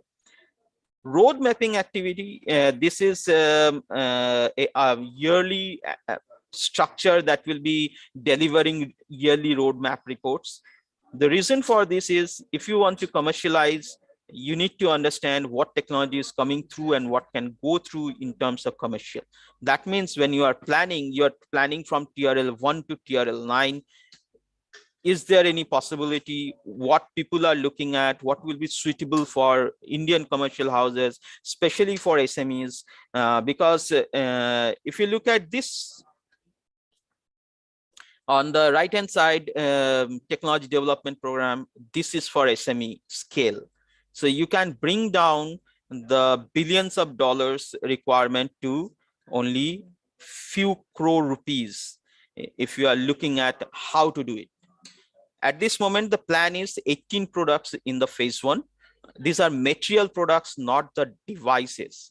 Only the material products which will be utilized by device manufacturing or R&D structures. So these products are material structures. So I want to leave everybody with this thought. Google declared its supremacy in 2019 with 53 qubit supercomputing machine. China caught up in July 2021 with 56 qubit superconducting machine. Obviously, Google is working on even better one with 128 qubit machine, and it will go on. The consequences for this not having in India will have greater threats for the structures such as financial structures, such as Aadhaar structures. Any data center structures will be quite vulnerable who uses any kind of encryption. And I believe that quantum technologies will be first tested in the edge data centers. So everybody can come in and we can look to power these chips with the neutrino technology that we were discussing earlier. Thank you. If you have any questions, please. Thank you, Das, for the nice talk. Now the forum is open for questions.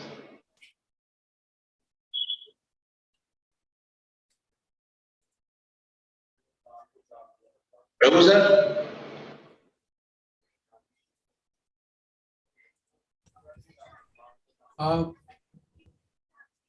Ranjit, can I ask a question? Yes, sir. Yes, sir. Yes, sir. Yes, sir. This is I need to yes, 1 minute. What is your ID, sir? 1 minute. Yes, we like. Yes. Yeah. Dr. Das, you very nicely mentioned lots of challenges for India. Definitely quantum computing is very, very important. Data security is very important. And you rightly pointed out that we need our indigenous technologies. And in that process, my recommendation would be that first of all, you should think about, or the country should think about, how several materials foundries can be created and integrated. So if you have silicon and germanium processing laboratories for very high purity, how that can be then turned into high quality wafer for integration. Who would do wafer-based integration and bring other components onto it, or monolithically grow new materials on it for light sources, for computing, etc. Very, very important to roadmap that too in your structure. That's fundamental. And without that, I see lots of challenges might be arising. So at some point, we need a better debate or I should say discussion platform, how we integrate from left-hand side material supply chain to fully developed system. Yeah, so this is a very rightly pointed out question, and we are doing it, sir, MeitY is doing it in several different stages. First of all, silicon technology is not new, so R&D on that is not going to be very viable. So what we want to do is we want to bring in those technologies from outside, and for that MeitY has initiated a tender of putting up infrastructure for semiconductor foundries to be set up in India. So that part is taking care of the silicon industry. You can see that CPIX is working on a fabless structure to provide the solutions. You can see that the same fabless structure is quite vibrant in India, which is producing right now some Shakti processors, Vega processors, right? So we have the design capability and we have the fabless industry in India, which is right now can produce and provide chips to the manufacturers. If you need R&D on that, that also is feasible and going through a lot of R&D at this moment, which I pointed out with the IIT Madras program. Now, on the other hand side, there are 3-5 compounds which are not being taken care of. Although we can purify, CMAT Hyderabad can purify to 7 in gallium and cadmium. Those has not been able to be commercialized, right? And you are rightly pointed out that there needs to be a substrate program from Ministry of Electronics IT in with the CMAT, so that other substrates, one substrate is being taken care of in form of silicon carbide. We want to take up diamond in with this program at CMAT Pune.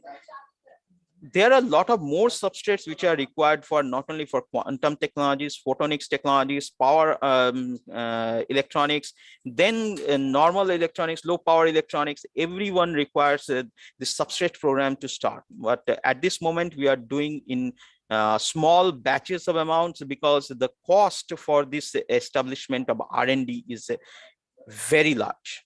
So it is going to come in a piecemeal structure, but at this moment there is a coordination under where we are looking at what can we do apart from silicon, which we can set up here. That's why we are looking at diamond, because diamond can not only provide power electronics, it can provide also photonics, and it can be a part in the quantum structure as well.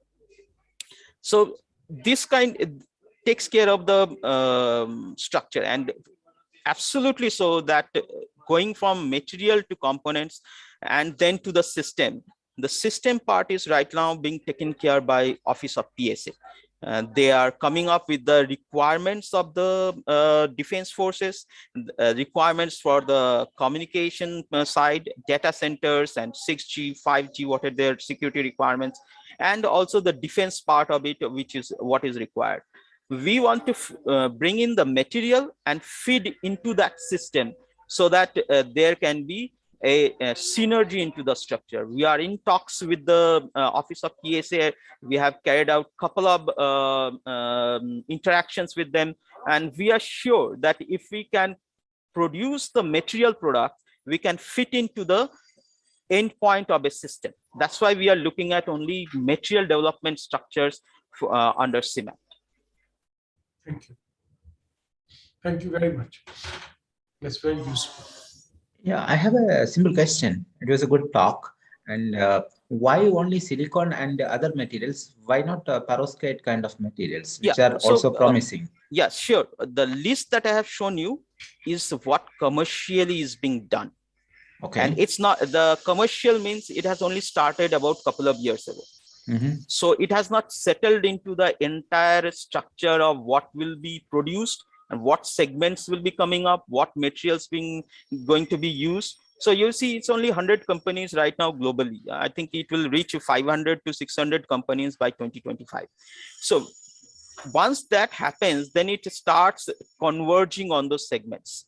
So that list is just a list at this moment of what commercially people are doing, right? It does not mean that it's the end point. It can be updated. That's why there is a roadmap structure in the every phases of the National Center, where each of the materials, when it comes up for the commercialization stage or the TRL, cross the TRL6, that you can bring into the roadmap so that it has to be viable technology for Indian economy.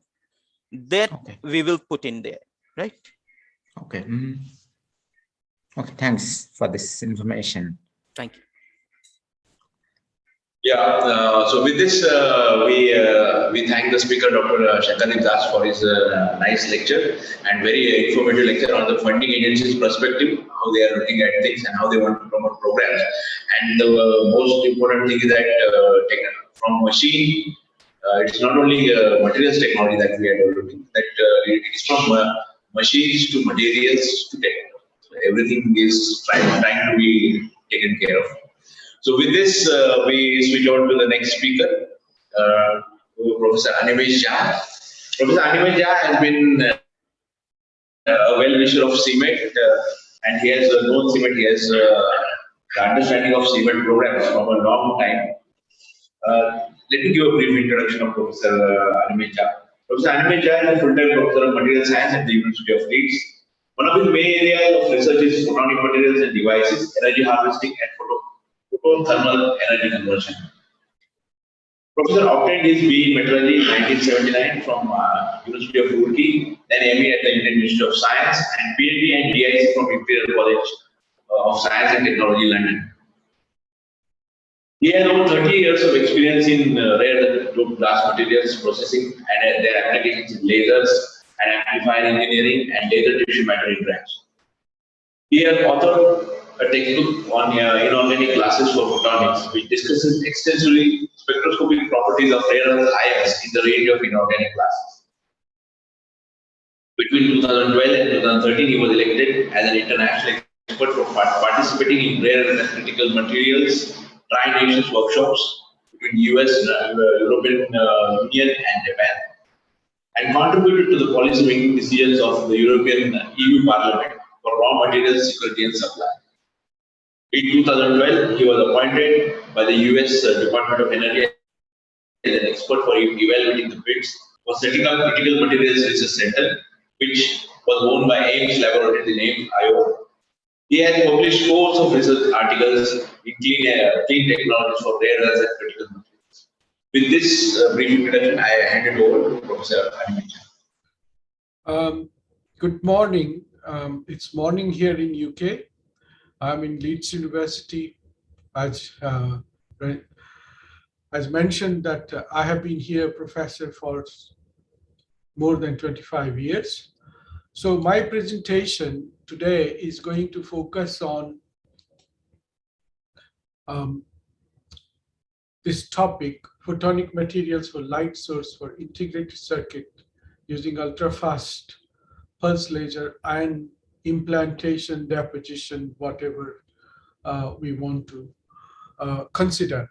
I've chosen this topic. This is a TRL 1, 2, 3, 4 level.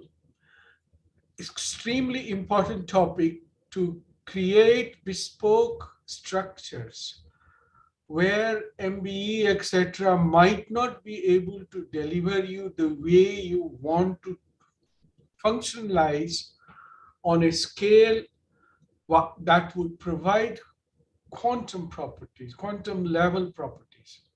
Very, very important.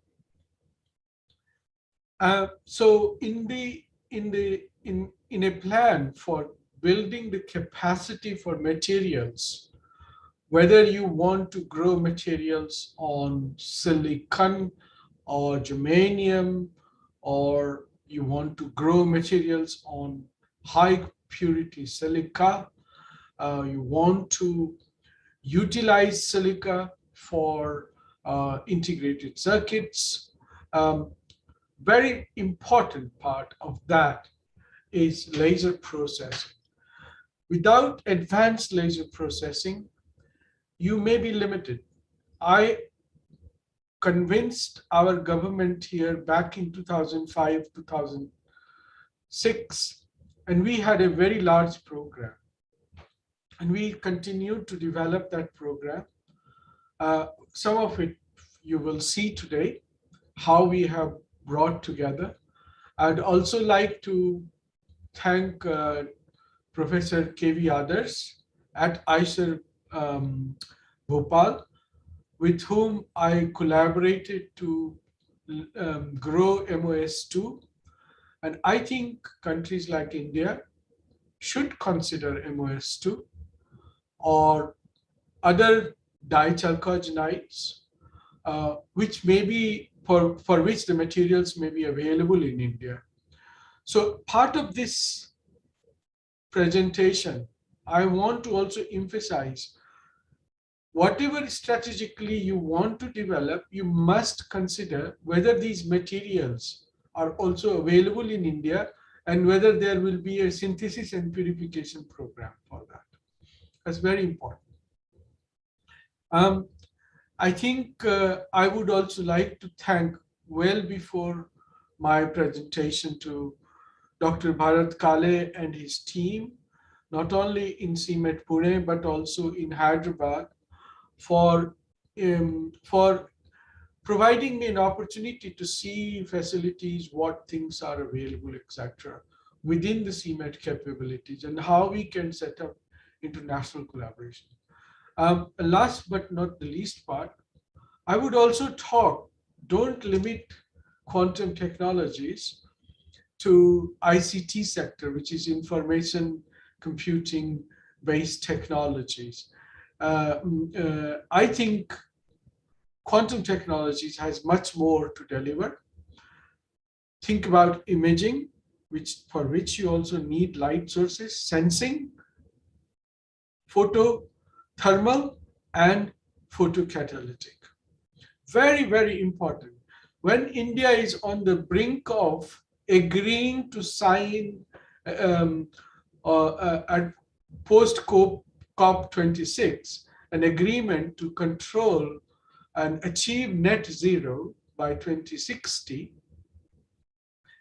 sorry, I should say 2070, then it is important to start enabling those technologies which will reduce energy consumption. And ICT is definitely a very big part of it.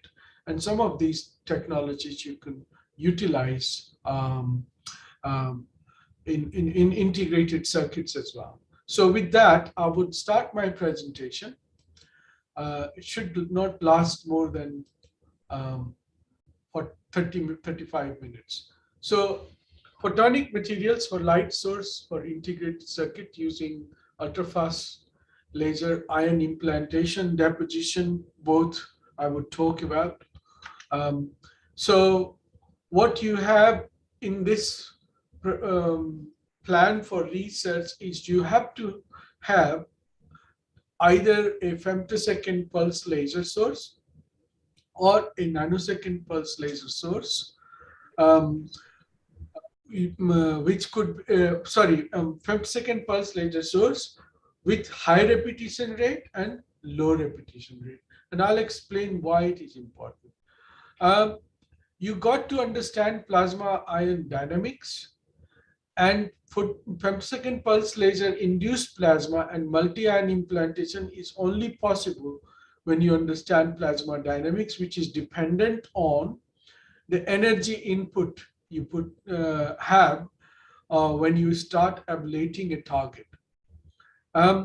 You could use this kind of technology for ion implantation and therefore achieve suitable surface modification. And then you can look at applications. So I would first of all look at a technique which we demonstrated here. My colleague, Professor Jinjos, myself, we were working here. How you could implant several ions to modify the surface of silica. If you try to say, for example, modify tellurium oxide based glass with silica, using conventional melting technique or deposition technique, you would find it crystallizes because of the chemical instability which promotes crystallization. But using ion implantation, you can keep things very, very clean without any crystallization. So some critical aspects of implantation I'll talk about. So let's go to the next slide. So what is happening in pulse laser deposition process? That we have a titanium sapphire laser, 100 femtosecond pulse, 800 nanometer, and we are using 1 kilohertz repetition rate. Higher the repetition rate, the lower the energy per pulse. Very important point to note. So you could tailor that using different repetition rate, therefore generate smaller energy packets for changing the surface properties. The chamber is relatively a vacuum chamber. You need that, and you can control the chamber pressure by introducing appropriate gases. So if you are depositing oxide material, you need to have some pressure of oxygen in millitorr level. So that's quite important. You can control the focal spot of the ablation area and therefore control the volume of ablated material, depending upon what you want to grow and what you want to change. You can have multiple targets. Then this is the beauty of pulse laser deposition. You can have a metal, you can have a polymer, you can have a glass, you can have a biologically controlled material, provided you control the substrate temperature. So you could actually ablate proteins if you want to, and you can make all kinds of composite structure on nanoscale. And I will give you some example of that. So if you try to do implantation in metal, say for example, germanium and in semiconductor using pulse laser, it's very difficult. The implanted layer is extremely, extremely small. That then poses problem if your modified layer is very small on sub 100 nanometer scale. How do you confine photons? Because you cannot really then design confined structure. You could definitely design 2D structures, and you can design photonic integrated circuit using different kind of nanolithography or very high precision microlithography. If you could, if you have a mask or technology to print that, so that's possible. If you want to confine, but if you want to take the light into a waveguide structure, increase the intensities of these photons by amplification process, connectorize in complex integrated circuit, then you really need to grow thicker materials or modify into larger dimensions. So that's one big challenge. So as I mentioned, this is an example, a schematic example. So you have multiple targets, you can have multiple targets. That's where substrate is. So when you bring a femtosecond pulse laser, you can deposit directly onto the substrate. You could also have an excimer laser, which we have here in Leeds. And you could then have much, much higher energy input and higher plumage volume. And that's then can lead to very fast deposition. So femtosecond pulse laser, depending upon what energy you're putting in, the deposition will be in accordance with the energy input and how fast you are able to control the substrate. And that is also very important. So these are some of the parameters where we did use the tellurium oxide based glass to ablate onto, ablate the material and then deposit onto silica, implant into silica, not deposit. I will also take example of deposition. So what is happening? So what you're seeing here in this microstructure, that we have basically focused iron beam thinned modified layer. So this is pristine silica, and this is the modified layer, and you have to add platinum, etc., to do focused iron beam thinning.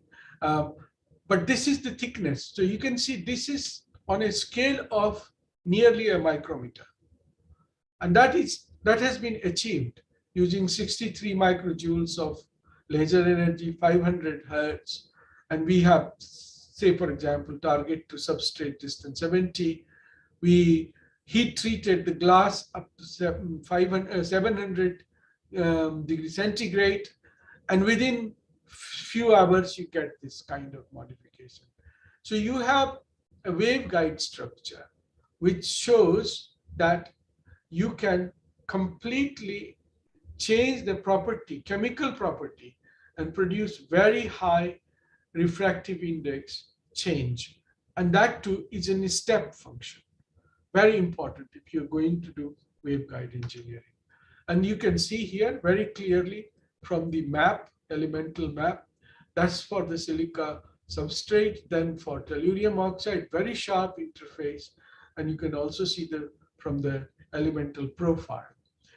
Raman structure shows that silica does not change its structure, which is very curious. That means ions are literally trapped in the glass.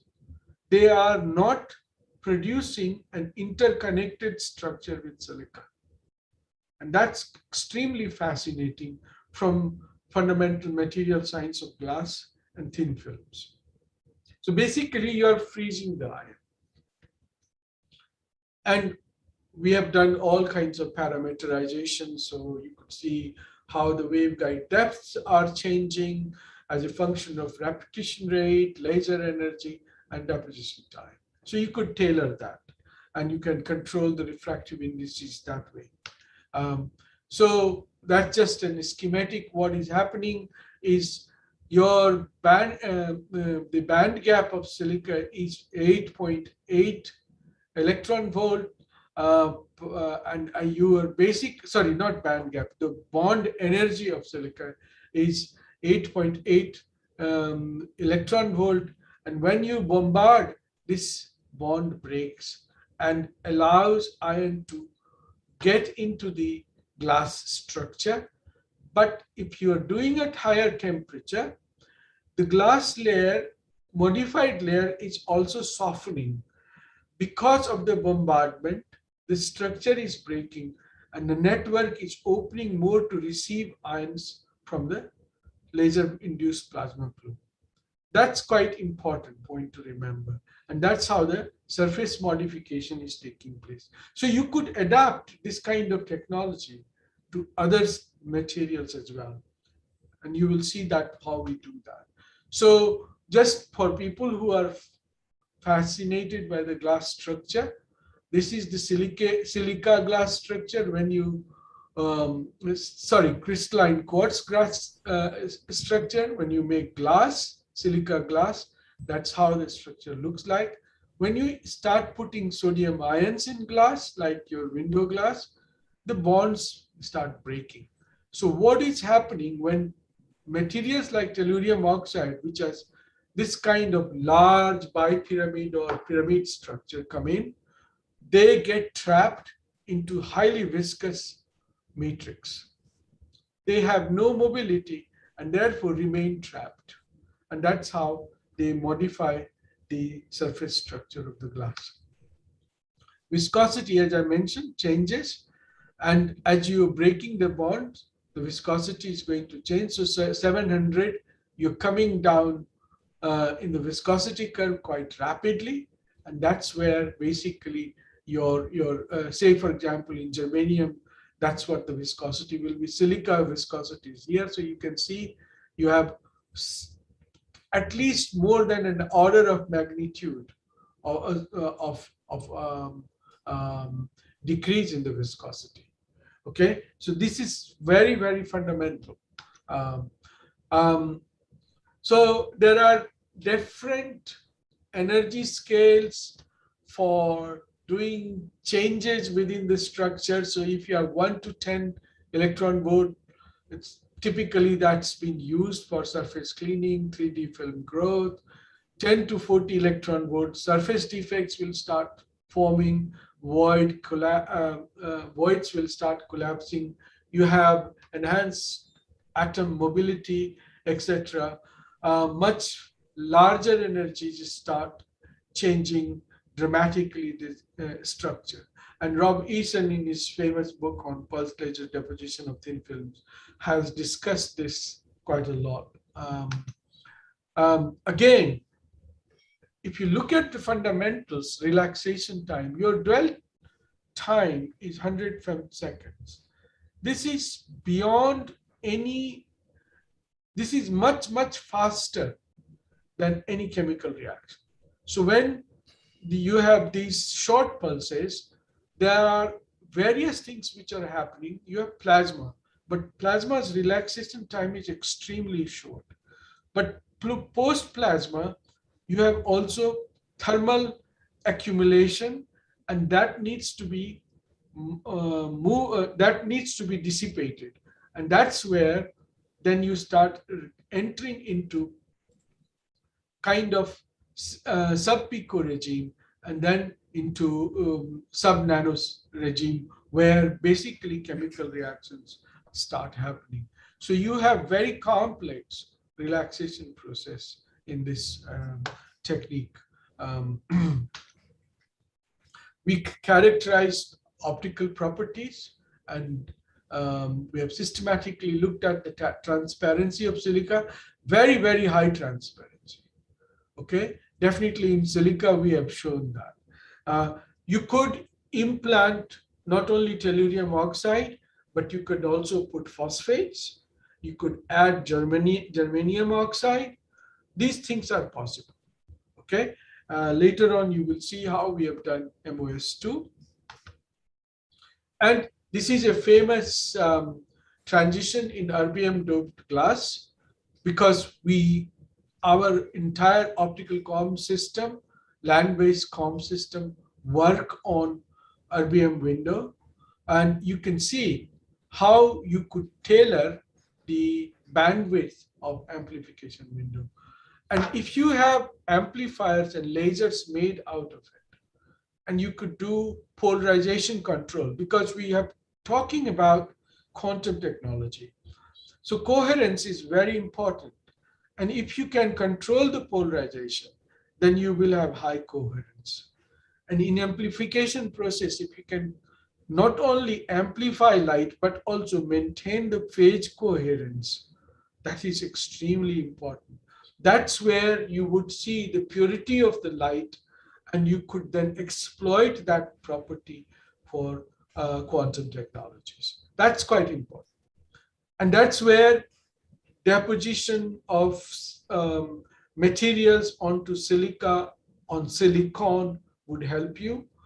And this is how you can create foundry structure, which would enable you to move fast, because femtosecond pulse lasers are commercially available, and you could implement this kind of technology rather more rapidly than, say, for example, growing novel MBE thin films. I'm not saying MBEs should be ignored. MBE has its own purpose, but you could build a foundry where you have MBE machine, you have pulse laser deposition machines, and then you can start engineering materials, whatever you want to achieve.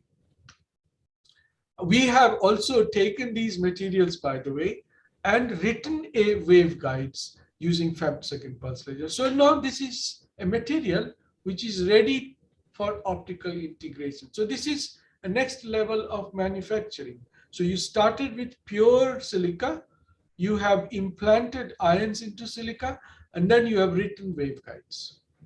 And that's quite nice. You could do it in one foundry, okay? And once you've done, and look at the mode profile, it's fantastically controlled modes. And that's absolutely critical for quantum technologies. If you have modal dispersion, you cannot achieve pure photon. Well, you cannot control the phase, basically. Okay, that's the gist of the message I would give. You could see what sort of materials we can modify, how we can choose different types of materials and implant them. So this is basically some examples how you could go up to mid-infrared, short wavelength part of mid-infrared, and also generate mid-infrared photons and lasers and amplifiers, and control the phases of those the photons produced. I would especially take this example. Last night I was thinking somebody had done thulium doped silicon micro lasers, and they used tellurium oxide glass. I was quite fascinated by that because we published this article back in 2012 because I wanted to implant thulium into silicon and produce photon at room temperature, which we did. What we were not able to do is to make lasers out of it. But you can see here, this is silicon Raman spectrum, and we implanted thulium ions into the silicon structure, and then we laser etched the waveguide, and you can see it's not circular waveguide, it's slightly elliptical, and can be improved. But what is interesting is you have a huge photon emission at room temperature, which then opens the window for silicon to go into mid-infrared optics. And that has huge potential in sensing, imaging, new communication window for all kinds of important application, especially if you want to build a sensors network, integrated sensors network, traffic control network. There you could use this kind of technologies. We also did deposition of glass and polymer together using excimer laser. So this is a cross section of glass polymer integrated structure, and this is more than this is about a micron in size thick. So you have a dark layer of polymer, then glass, and we have repeated that sequential deposition. Not a very good material for wave guiding, but then we optimize, because what is happening if you don't control the ablation process, you have large particles bombarding the surface and penetrating through the deposited layer and creating these scattering centers. But once you optimize that, you can get really flat surfaces, and that you can characterize by a small angle X-ray scattering technique, and you get these Bragg extinction lines, just like what you would expect from Bragg's law. But the whole material structure is completely amorphous. Why we were doing this? Because we wanted to build this kind of circuit on printed circuit board utilized in standard computers. So instead of bringing electrons or creating more electronic structure, we are bringing photons, trying to bring photons. Okay, so once we did that, then we characterized again, and we were working with RBM. So we didn't see any difference in the RBM structure, whether we use bulk glass or whether we use composite thin films. And we had very, very nice PL spectrum. We made characterized lifetime. And then we also etched to make these waveguides. And we demonstrated that we can generate photons from these waveguides and amplify. Okay? So if you have masking technique, etc., in the foundry, you can create all kinds of structure and make materials. So that takes care of implantation and deposition. I would like to also point out to our colleagues, quantum dot materials in glass are very, very useful materials. And this is where my new collaboration with CMET Lab started. We are currently working on quantum dot glass for photothermal. So basically taking sun's energy and heating things up. And it is quite fascinating how a quantum dot glass provides you tremendous amount of energy absorption compared to normal glass. So you could think about how you could use this kind of technology for saving energy. And therefore, it is important to consider these things for other applications. Quantum is not just for ICT, quantum can be for other areas. Bharat and I have been also working on quantum for catalysis, and an example is very used there. They have already shown that you could also produce hydrogen. That's very important for energy saving. Okay, so you can see really, really very small structures of sulfides of 2,6 sulfides embedded into a silicate glass structure. And this is our concept design. If we can really boil water by capturing the entire solar radiation, which is what this glass is attempting to do, then we would be able to boil water, purify water without using electricity. And that's quite important. You could remove chemicals from that, and you could remove biological waste products from that. That has huge impact on the health of the population. And the last not but the least, because time is running out, maybe Professor Adarsh might also talk about it. This was the collaborative work we did. And here is an example. We grew molybdenum disulfide layers over silica. So what you're seeing here, few layers of molybdenum disulfide containing ytterbium ions. Okay, why ytterbium ions? Because ytterbium ions have very nice near infrared emission.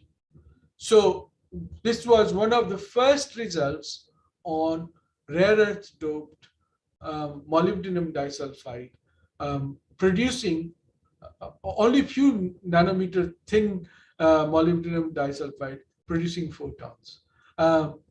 Prof. Adarsh also did nonlinear optics work, and he showed that these materials can also be used for switching. So you could utilize both the light amplification and switching. We are currently also thinking how to control photons in these layers, because you have very, very thin material. How do you make light go along the plane of the grown material, or would you like to take the light perpendicular to the plane? And if you do that, how much photons you need to generate?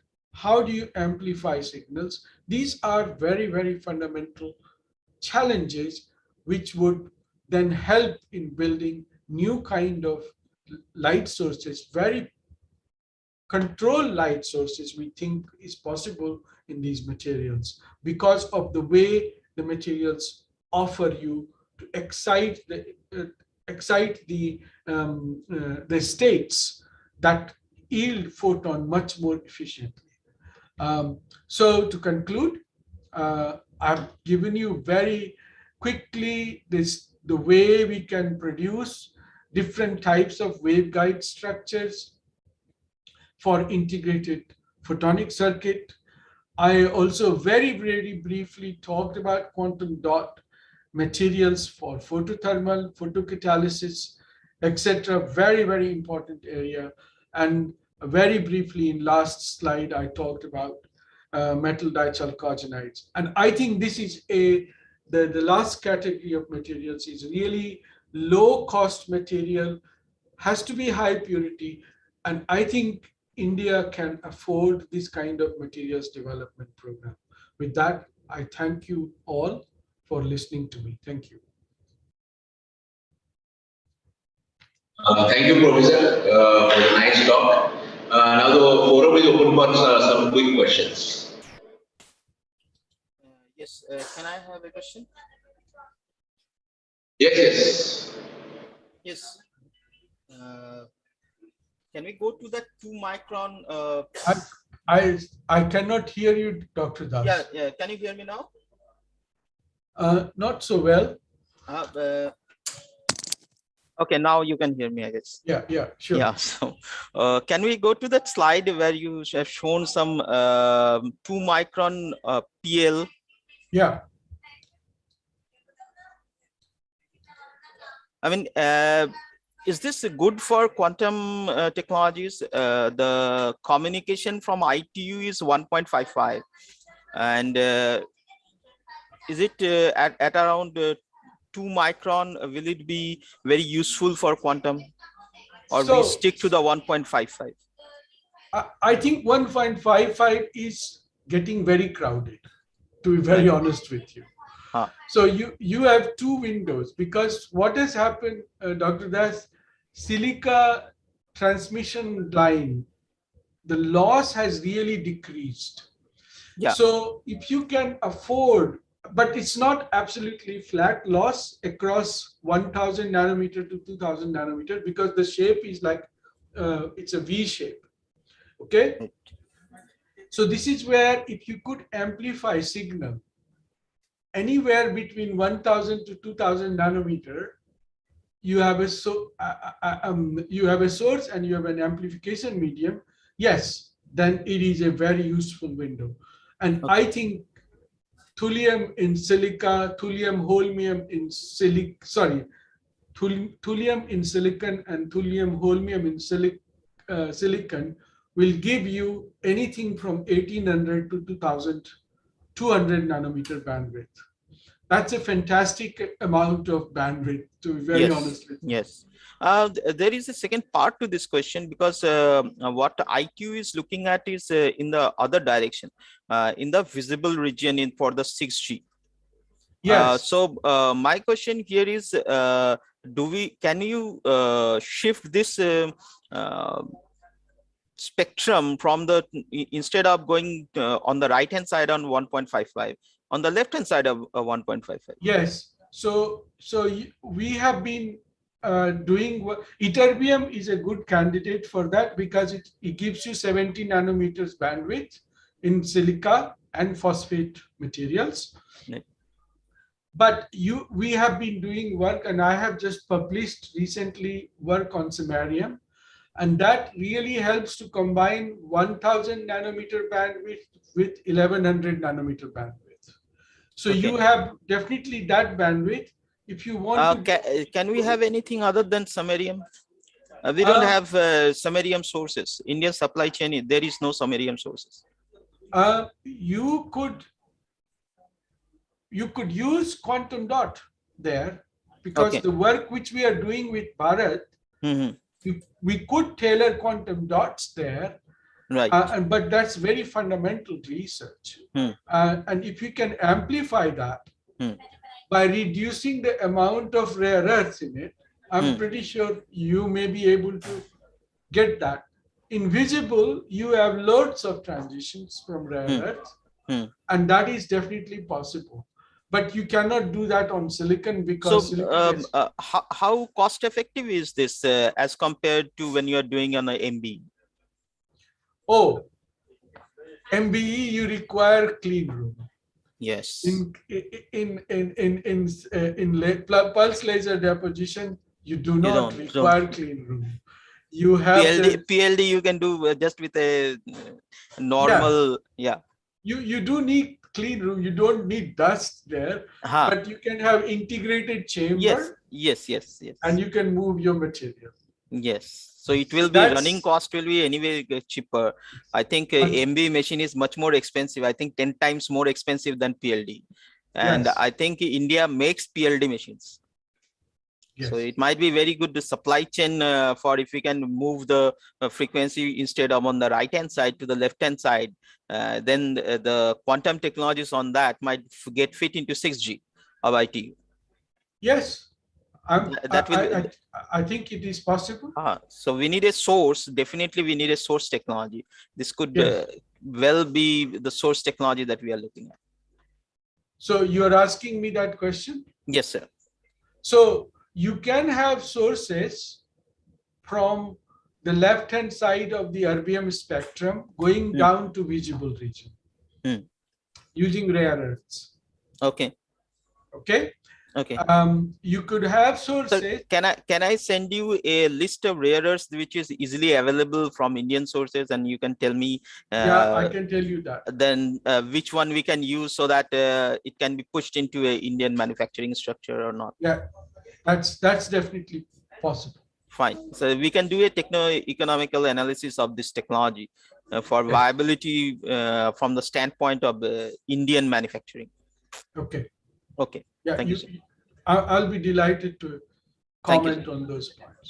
Thank you. Any more questions? Raghu sir, Ratish sir.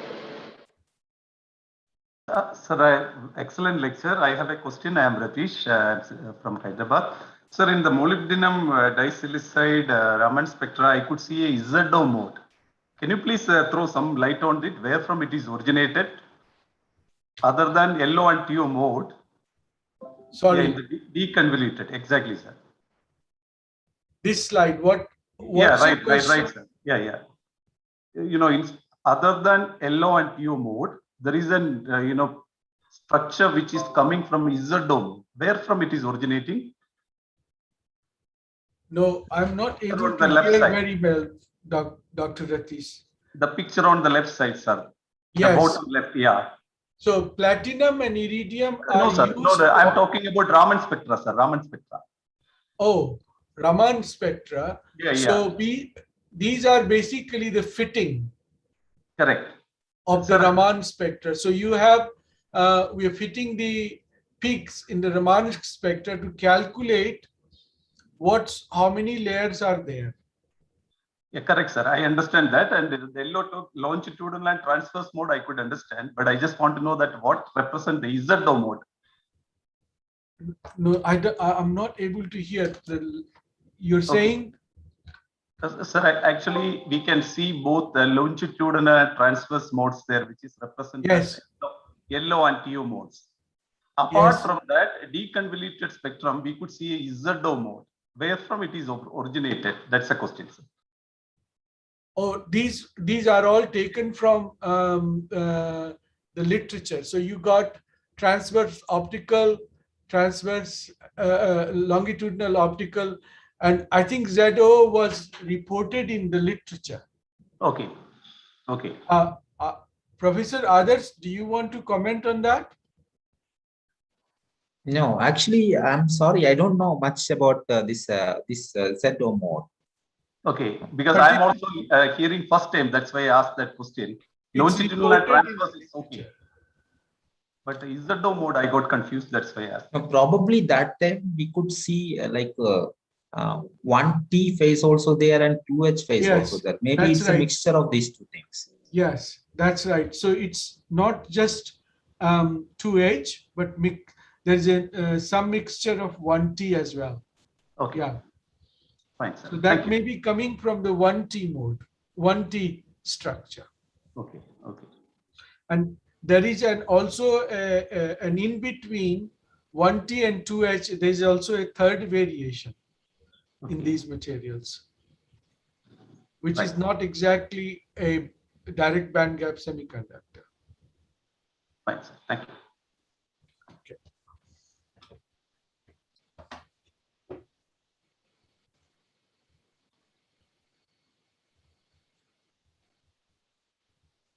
With no more questions, let's thank the speaker, Professor Anvay Jha, for his nice talk, where he has shown some room temperature photon generation, which is surely very interesting, and also how to do very, not monolevel, 1 or 2 layers of MOS2, continuous MOS2 by PLD. I think these two are really very good works which he has portrayed today. So I would request him to continue with the workshop and wait for the panel discussions where we can hear from him more on how to continue with this quantum program. So with this, I thank the speaker, Professor Animesh Jha, and move on to the next speaker, that is Professor K.V. Adarsh from IISER Bhopal. Professor K.V. Adarsh is working at the Department of Physics, Indian Institute of Science, Bhopal. He obtained his PhD from the Indian Institute of Science, Bangalore in 2007, and after that he was a postdoc at University of Rostock, Germany, and then at Technoin, Israel. He joined IISER Bhopal in 2009 as assistant professor. The overall goal of his research group is to study ultra-fast and non-linear optical effects in semiconductors like MOS2, graphene and amorphous semiconductors, and semiconducting quantum dots. He has been honored with the National Academy of Sciences Platinum Jubilee Young Scientist Award in 2014 and elected as the Young Associate of the Indian Academy of Sciences in that same year. He is also the editorial board member of Scientific Group. With this brief introduction, I hand it over to Professor K.V. Adarsh.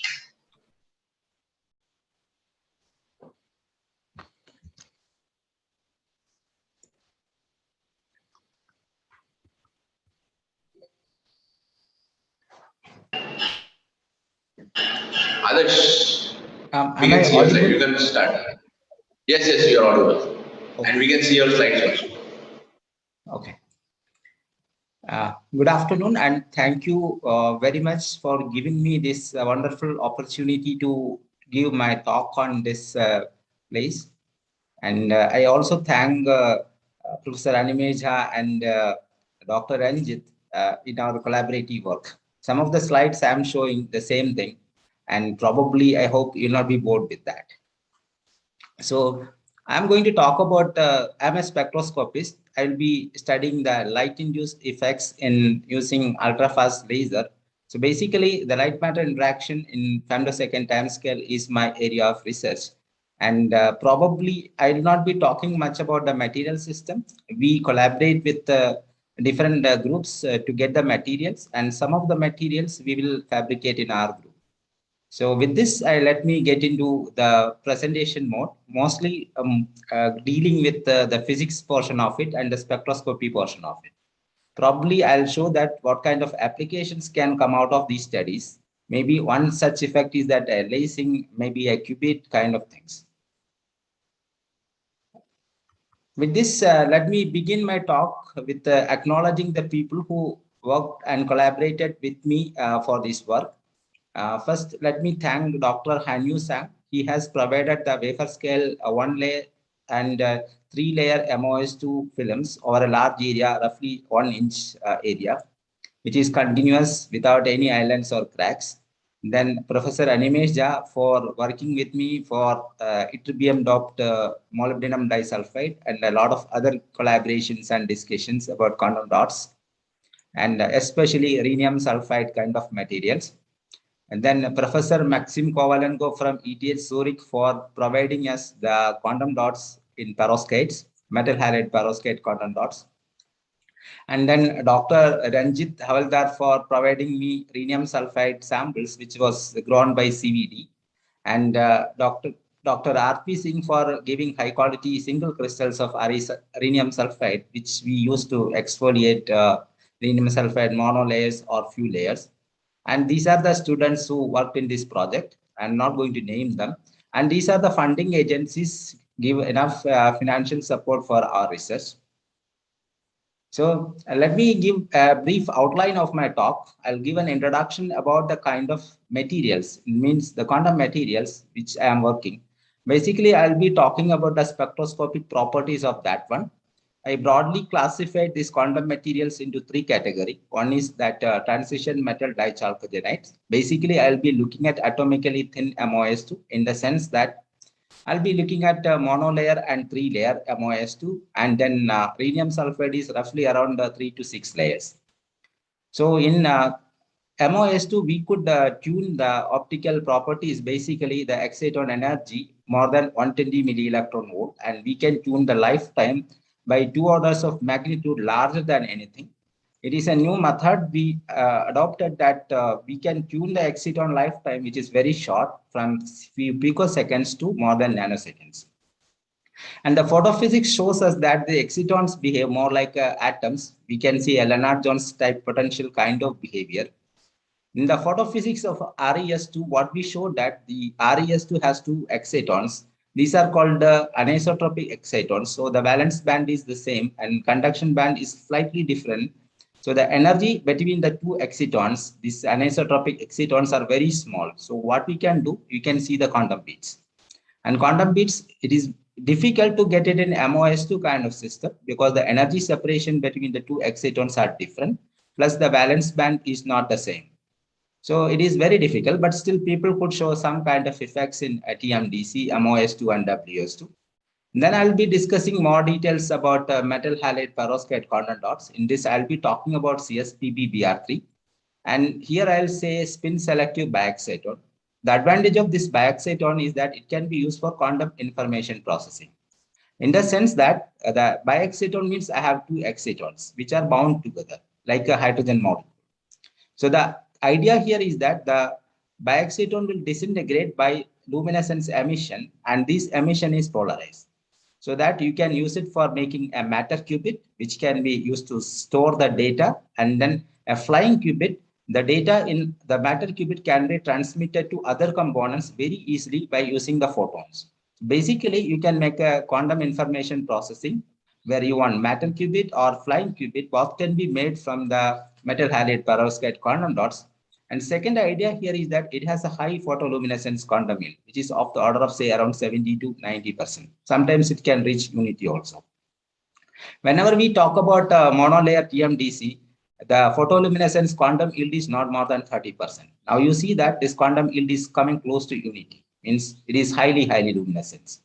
Then I'll give some future directions and conclude my talk. So just a brief introduction, since I am mostly a spectroscopist, so I want to start from the very basic historical approach about semiconductor technology. So I want to say that the semiconductor technology started way back in 1874. What they observed was rectifying action was demonstrated using semiconductors. And then decades later, Bardeen and I think other name I forgot, from Bell Labs demonstrated a single point transistor, and then Shockley, which showed again a 2-junction point in 1948, 1 year just after that. That actually started the region of like transistor electronics. So now we can see that then technology start evolving. Then you can integrate many components in IC chips. So that now integration increase from, you can simply see from a transistor with a very less number of components. You can increase the number of components. This is a transistor made up of a transistor. Otherwise, you see that large area is required. Now it's like a pocket kind of transistor. Then very small scale integration to very large scale integration to even ultra scale large integration started in electronics. So you can see product starts from desktop, mobile phones, and even high-end performance computing can be come out of this. Here comes a catch here, the Moore's law is coming in the sense that once you increase the large-scale integration for more than 1 million components per chip, the problem here is that the manufacturing problem here is that you have to reduce the size of the transistor. Now for a silicon materials, the upper limit is that the length of the gate cannot be less than 7 nanometer. The reason is more fundamental because of the quantum mechanical principles. What it can do is that the electron can tunnel from one transistor to another transistor. So that will create a leakage current. Once leakage current comes, even if the signal is not there, the transistor will get turned on. So now the manufacturers start looking for other kind of options. So in that region, the most important thing is that 2D materials means you can get monolayer, means it can be 1 atom thick, or sometimes in TMDC it can be 3 atom thick, means the size of these monolayers are very small. And it has a large components in 2D materials. Semiconductors are there, metals are there, insulators are there. You can integrate it, and you can make transistors with a monolayer thick or atomic thick or 3 or 4 layer thick, and that will give more computing power in the sense that you can use it for like machine learning, deep learning, and artificial intelligence. So this is the future generation of the electronics. Now people are moving out because of the Moore's law. The silicon optics is now saturated. Now people are going for new materials, and these new materials, I can simply call it as the quantum materials, and they can go for that single atom kind of transistor devices kind of things. So I'll be talking more about this in my presentation. So now let me give a brief introduction about quantum materials. We already know that most of the material properties are governed by the quantum mechanics. And in most cases, we approximate quantum mechanics to classical effects because we go with a larger area macroscopic level where you can simply put classical mechanics. But as I said in the previous slide, that now we are moving to a very small regime. So people are looking for small materials where still quantum mechanics principles applies over a large length scale and energy scale. And the advantage of a quantum material is that in most other cases, the quantum materials actually demonstrate the quantum mechanical effects. In normal materials, what we consider the electrons are non-interacting. This non-interacting picture will not work out for quantum materials. And now the electrons are strongly interacting. And this collective excitation give actually quasi-particles. And these quasi-particles are governed by the quantum mechanics principles. In a simple sense, in quantum materials, the electrons are strongly interacting with respect to each other. And typical examples of these quantum materials are, one is a superconductor. Then you have a topological insulator. Then you have a zoo of like 2D materials where you have graphene is there, then transition metal dichalcogenide. And then we have that TMDC quantum dots. See here, the advantage here is that in quantum materials, you will get the quantum mechanical principle by reducing the dimensionality and confining the electrons. So both will actually necessitate the quantum mechanics principles to come into picture. So in my talk, I'll be focusing, as like in the outline, I'll be talking about TMDC, and I'll be talking about this perovskite quantum dots. One is like a 2-dimension because the carriers are confined in 1 dimension, and in quantum dots, the carriers are confined in all 3 dimensions. So here we worked on 2 kinds of quantum dots. One is weakly confined, where the size of the quantum dot is little larger, and in another case, the size of quantum dot is very small, roughly around 6 nanometer. So it is confinement in all directions. So let me give, as I mentioned, this is the zoo of 2D materials. So monolayer, 1 atom thick hexagonal boron nitride is an insulator.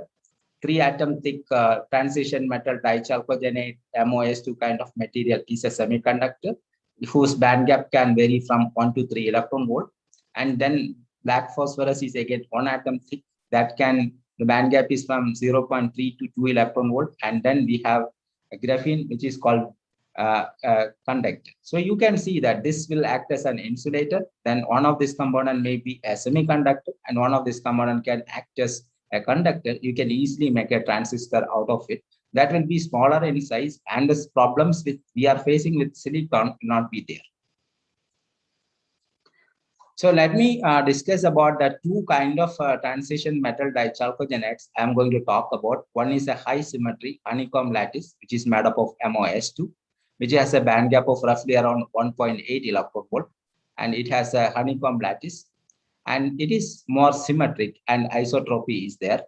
And another kind of material which I'm talking is rhenium sulfide, which is 1T prime, or 1T is the crystallographic orientation of this one. The advantage of rhenium sulfide over molybdenum sulfide is that in molybdenum sulfide, you reduce the number of layers, it will behave like a direct band gap. You increase the number of layers because of the interlayer interaction, it can be transformed into indirect band gap. On the other hand, the interlayer interactions in rhenium sulfide is very minimum. So the bulk, each layer will act as a monolayer. So in the sense that the difficulty generate a monolayer thing in molybdenum disulfide is not there in rhenium sulfide. So The thing, one more advantage is that it is highly anisotropic. So you can have two kind of excitons, and the quantum mechanical principles we are applying for the excitons are not same in honeycomb lattice. It is isotropic, and that the case for RES2, which is highly anisotropic.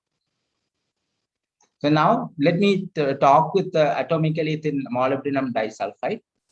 Why this material is so important? Because this is the right material to study the quantum confinement effects in the ultimate thickness limit of 1 or 2 unit cells.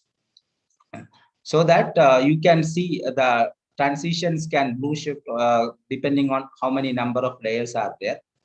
Due to reduced dielectric spinning in molybdenum disulfide, the electrons and holes are very strongly bound, and they form a bound pair quasi-particle, which we call it as excitons. The advantage here is that in the 2D limit, the dielectric spinning is very minimum, so that they are very strongly bound, and it has a binding energy of more than 500 millielectron to around 800 millielectron, depending on the preparation conditions. So what we mean by binding energy is that this much amount of energy you give to the exciton, then it will dissociate. Second thing, most of the optical properties will be governed by the exciton. So more binding energy, more better for the optical applications. And some of the applications of MOS2 is that it can be used for making a field effect transistors with the high on-off ratio. The second important application is called the valleytronics. We can engineer the valley by using optical methods. For that, I have put a picture on this top. So what we do, we will drive the excitons using periodic light pulses with a below band gap light. So because of the periodic interaction of the light with the matter waves, what it will create, it will shift the excitonic positions. So once you shift the excitonic positions, what we are getting is that we are getting valley, it can be engineered, or the degeneracy of the valley can be lifted by breaking the time reversal symmetry using the circular polarization. I have given picture of this one. So this kind of interaction we can understand using a theorem called Floquet theorem. What it says that when your Hamiltonian is periodic in time, it will give Floquet states, which is, and when the Hamiltonian is periodic in space, it will give you the Bloch state, which will give you the band gap. The same way, this will give you a Floquet states. The only advantage of Floquet state is that the Floquet states are exist only during the time when the pulses are there. Because of their interactions, you can see that the degeneracy in the K prime value of MOS2 is lifted using sigma plus pump and sigma plus pro. So sigma plus pump will create the Floquet states, which is shown in red in color, and black is called the real state. And here also the conduction band also the same thing. Black is called the real state and red is the Floquet state. The interaction will shift the positions because of the Floquet theorem. And then the total, the energy levels will be shifted by amount delta E. So you can lift the degeneracy. And this amount delta E is very large in the sense that you want to generate this kind of delta E shift. You have to apply a magnetic field roughly of the order of 8 Tesla. Here, you are not applying any magnetic field. By using the circular polarization and breaking the time reversal symmetry, you can lift the degeneracy and use it for valleytronics. So now let me discuss about my own data about monolayer and a 3-layer MOS2. These are the high quality samples prepared by Hanyusa. It is a wafer scale around 1-inch area. You can see the first picture is the microscopic image of monolayer MOS2. You can clearly see that there is no cracks or islands. Means it is continuous and oriented film on a sapphire crystal. To see how good quality and monolayer and 3-layer quantification, what we recorded the Raman spectrum. These are the what is called the A1G and the E1G modes. And the separation between these two modes will roughly give the estimation for the total number of layers. You can see monolayer, the separation is 19.6, and 3-layer, it is 23 centimeter inverse, which clearly shows that. And we did a Raman mapping and PL mapping, and this can be seen most of the area. And then we recorded the optical absorption. This is the optical absorption spectrum. You can see that A exciton, B exciton for the monolayer, and you can also the same see the A and B excitons of 3-layer. Now, the important point here I want to stress is that the sharpness of the excitonic thing shows that these films are of high quality. Now, what we are actually what we are actually doing is that now we recorded the photoluminescence, and then you can see that this is the blue is the photoluminescence spectrum of a monolayer, and this is the photoluminescence spectrum of the 3-layer, the red color.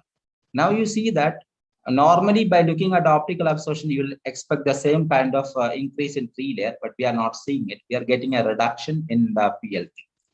For that, we did the DFT calculation. So 1 layer is a direct band gap material, meaning that the conduction band minima and valence band maxima is at the K point in the Brillouin zone. Once you increase the number of layers due to the interlayer interaction, these positions are shifted and it becomes indirect band gap, so that the PL efficiency is decreased. And this is the optical absorption for the theoretically calculated for monolayer and 3-layer. And now our important point is that can we tune the optical positions of the excitonic regions over a very large broad region, broad spectrum for a very short interval of time, means ultra fast or femtosecond time scales. So this question is very, very vague and very difficult.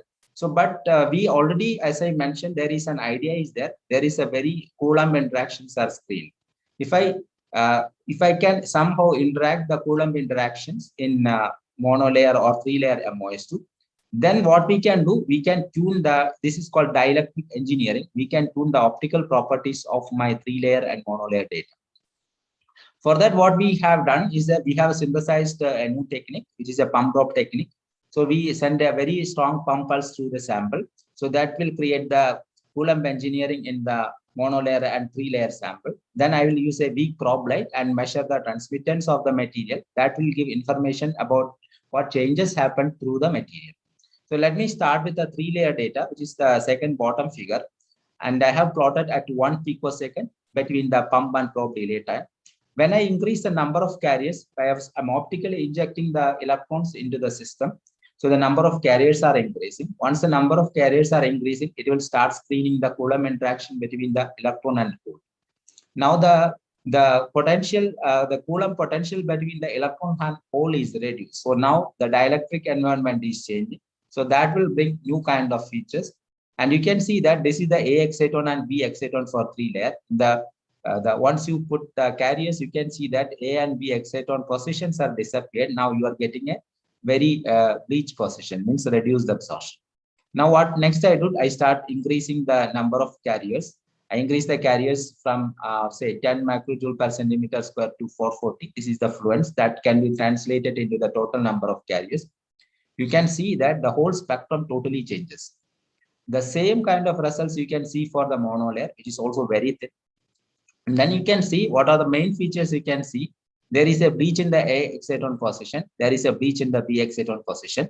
There is a bleach in the C exciton position. And above C exciton is the electronic band gap of the material, which is the separation between the conduction and valence band. There also you are getting a bleach. And most importantly, you can see there is a strong absorption below the A exciton region. This picture clearly shows that the total band structure of MOSU is changed. And now you are getting a very broad absorption from say around 2.8 electron volt to less than 1.5 electron volt. Now you can quantify how much is the band is changing. Now you're getting a renormalized energy, which is called EG prime. You can simply calculate it. This will be coming roughly around 1.2 or 1200 milli electron volt, which is very, very large. And this is the highest number ever reported in any of the transition metal dichalcogenate, whether it is MOS2 or WS2. Now you look at the 3-layer data. As expected, the monolayer data, the effects are too large, but in monolayer, the few layer data, the effects are less because of the competing effects between many things, which I'll be discussing very soon in the next slide. So now, as I mentioned, 1 layer is now clearly different from the 3-layer because the shift is more in monolayer and the shift is less in 3-layer. So now, what is the reason for this one? I already mentioned that this is the single exciton. There is very strong Coulomb bond interactions. Now, if you are putting carriers because of the electromagnetic interaction, electrostatic interactions, the electron cannot that strongly attracted with the hole, and then their binding is reduced. And after some time, on more number of carriers are there, this will not become an exciton; it become a free carrier. So basically, the insulating excitonic system is converted into free carriers, and this transition is called the Mott transition. To get more information, we calculated the excitonic position, as I mentioned, the excitonic position is completely disappearing, means excitons are completely suppressed when we have large number of carriers, which we can see experimentally from our data. You can see that the exciton is completely suppressed here. This because of the reason is mentioned here. So now, see, the thing is that we wanted little more information, so we can easily calculate how much is the exciton is redshifted. So now you see that this picture you look at is, once you increase the Coulomb potential, you are minimizing it. So the excitons are getting towards the what is called free carriers. Now redshift, scientifically you look at it, once the exciton Coulomb interactions are reducing, it will blue shift, because exciton become more like a metal, means free carriers. So it is not an excitonic system. So now what we are seeing is that once we increase the number of carriers, redshift is more. So then we thought that, okay, the reason is that it is called the band gap renormalization, which is competing with the exciton blue shift. And after some time, after this particular transition point, the excitons become completely converted into electron hole plasma. That time you are getting a blue shift. The blue shift happens from the maximum redshift region. So this point we considered as the what is called the mod thing. And our Bethe-Salpeter calculation can easily capture the redshift of the excitonic things, but unfortunately it cannot capture the blue shift. So this phenomenological model will give a quantitative analysis of about what point you are getting the blue shift. And this can be modeled using this number of particles, excitons in a box. This is only one exciton. Now you are putting more excitons. The distance is between two excitons are reducing. So then you can model using a Lennard-Jones potential. Then you can see attractive interaction and the repulsive interaction. So the repulsive interaction, it is blue shifted. There you can see that excitons are converted into electron hole plasma. So now this is the story about how the excitonic energy levels are behaving. And now let us happens what happens to the lifetime of the exciton. So the first one is showing the monolayer data. The green is for the low fluence. It is 80 microjoule per centimeter square. You increase the fluence, what happens is that excitons are dissociating faster or disappearing faster. This is called the self-annihilation. And this process is called the Auger recombination process. Means more carriers means it will decay faster. Now you come to the three-layer things. The blue one is for high fluence and green one is for low fluence. So low fluence data decaying faster, but high fluence data is decaying very slow. So this give us indication that there could be some surface states are there which may be playing a vital role in the recombination of the exciton. For that, what we did, we increased the number of layers from 3 layer to 6 layer. The surprise came that now the 6 layer excitons are decaying even after 1 nanosecond, it is not decaying. So that we thought maybe there could be some kind of surface recombination. We have recorded the TEM images of that one. We can say sulfur line vacancy, sulfur vacancy, but we could not see molybdenum vacancy in our experiments. And this play a fundamental role in the exciton recombination. So then we calculated it and we saw that it's a defect assisted recombination. Once the defects are saturating, the excitons have a longer lifetime. In other words, when 400 nanometer excitation you do that, then it will generate free carriers and excitons. Excitons are trapped faster by the trap state, but free carriers can still survive. So that shows that if you look at with the above band gap excitation, you generate more free carriers in a monolayer or 3-layer MOS2, then the excitons have more lifetime. So we have experimentally and theoretically calculated this idea, and this works very nicely. And after this, I moved to the 1T, that rhenium sulfide. It is an anisotropic material. So as I mentioned, it has two kinds of excitons. One, because in anisotropic excitons, along the x-axis and along the y-axis, they share the same valence and conduction bands, but some difference in energy. So now what we do, we recorded the optical absorption. We use an Elliott theoretical model to find out how the excitons and the continuum bands are coming. Then you can see that the two excitonic bands, I call it as X1 and X2. In MOS2, I call it as A and B. The reason is quite simple, because these are anisotropic excitons and they are very close to each other. So this one can give one important phenomena, it can give quantum peaks. So this is the model saying that, so you can see that when the valence band is same, one of the energy level is common, then it can give a quantum bits, means you have an oscillation that can be used for quantum information processing and optical switching. And then you can see, I can quickly show that one. So this is our rhenium sulfide films. So I will go with the higher fluence data. So this is the exciton X1. Once exciton X1 population, exon exciton is populated initially, then slowly it will disappear, and then you can see X2 population is coming. Now you can see that after some time X2 population is decreasing, and again X1 population is appearing. So we could see two period of oscillation between X1 and X2, and this is one of the indication of like the quantum beats. And this is not a monolayer data. This is not even a few layer data. It is a bulk kind of RES2, which we could see because of the anisotropy plus non-interacting state layers in RES.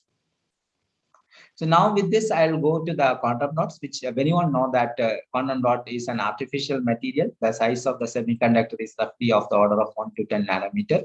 So this is the density of states for a, and you can see that it has a delta function, means discrete states, quantum dots. So this is the density of states shows a delta function, and it will show atom-like behavior. Once you reduce the size, you can tune the optical properties, the excitonic property, and the emission.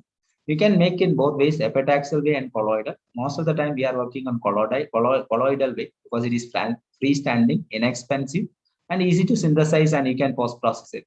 Advantage is that this kind of quantum dots can be easily integrated with the current existing semiconductor technology. So you take a silicon, then it is an epitaxial film, you can drop caster, it will work. So this is the perovskite CSPBr3. This is the crystal structure. We have a octahedra of PbX63-, which will decide the band structure, and the cations have not much job. It can be used to modulate the band structure. So then you can see that the advantage of this, this is a highly photoluminescent quantum field. It's roughly unity quantum field. And then you can tune the entire visible spectrum from deep red to deep blue by changing the cation, or you can change by the size of the quantum dot. And this will crystallize in cubic morphology. And you can prepare it very uniform quantum dots. That is the advantage of it. Many colloidal quantum dots, it's difficult. And another important property I want to stress is that in normal semiconducting quantum dots like CAD selenide or gallium selenide, it has defects, and the valence band is formed of sigma bonding states, and antibonding state form the conduction band. All the defect states will stay inside the gap. So this can capture the electrons, and your PL quantum yield will drastically reduce. So what you do, you'll do a capping agent so that you can still increase the quantum yield. On the other hand, in CSPBr3 quantum dots, it has large number of defects. Valence band and conduction band is formed of antibonding orbitals. So you can see that the band gap is very clean. Now it will not trap it. So you can get high photoluminescence quantum yield, and this band has a twofold degeneracy, then long diffusion lengths, high strong spin orbit coupling, and very strong single photon emission. That is used for like quantum information processing, because people wanted mostly single photon emission. So now actually I want to say about forming of biaxiton. Here I'll use some selection rules. I will use a circularly polarized light, which has an angular momentum of +1. So this is the valence exciton. Then you send a sigma minus. It will give an angular momentum of -1. So it will go to -1 state. The same way you put sigma plus, -half will go to the +half. Now how you make a biaxiton? Biaxiton means you need two excitons, and they should be interacting with respect to each other. So you will use two pulses, sigma plus, that will create the exciton in this EX state. Then you will not send an again sigma plus. Then Pauli's blocking principle is there, so it will breach. It will not give anything. So what you do, you will send a sigma minus pulse. So sigma minus pulse will take the exciton from EX to the higher level EX. Because of their interaction between the two excitons, the energy of the second exciton will be slightly reduced by an amount delta XX. This is called the biexcitonic Stark redshift.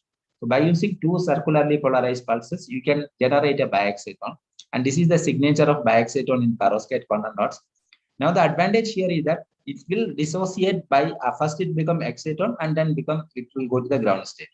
So the emission comes, the polarization of this exciton will be exactly opposite the polarization of the other exciton, and this polarization is entangled. So entanglement can be used for quantum information processing, which I'll be saying that it can be used for cluster states where entangled photons can be used for flying qubits.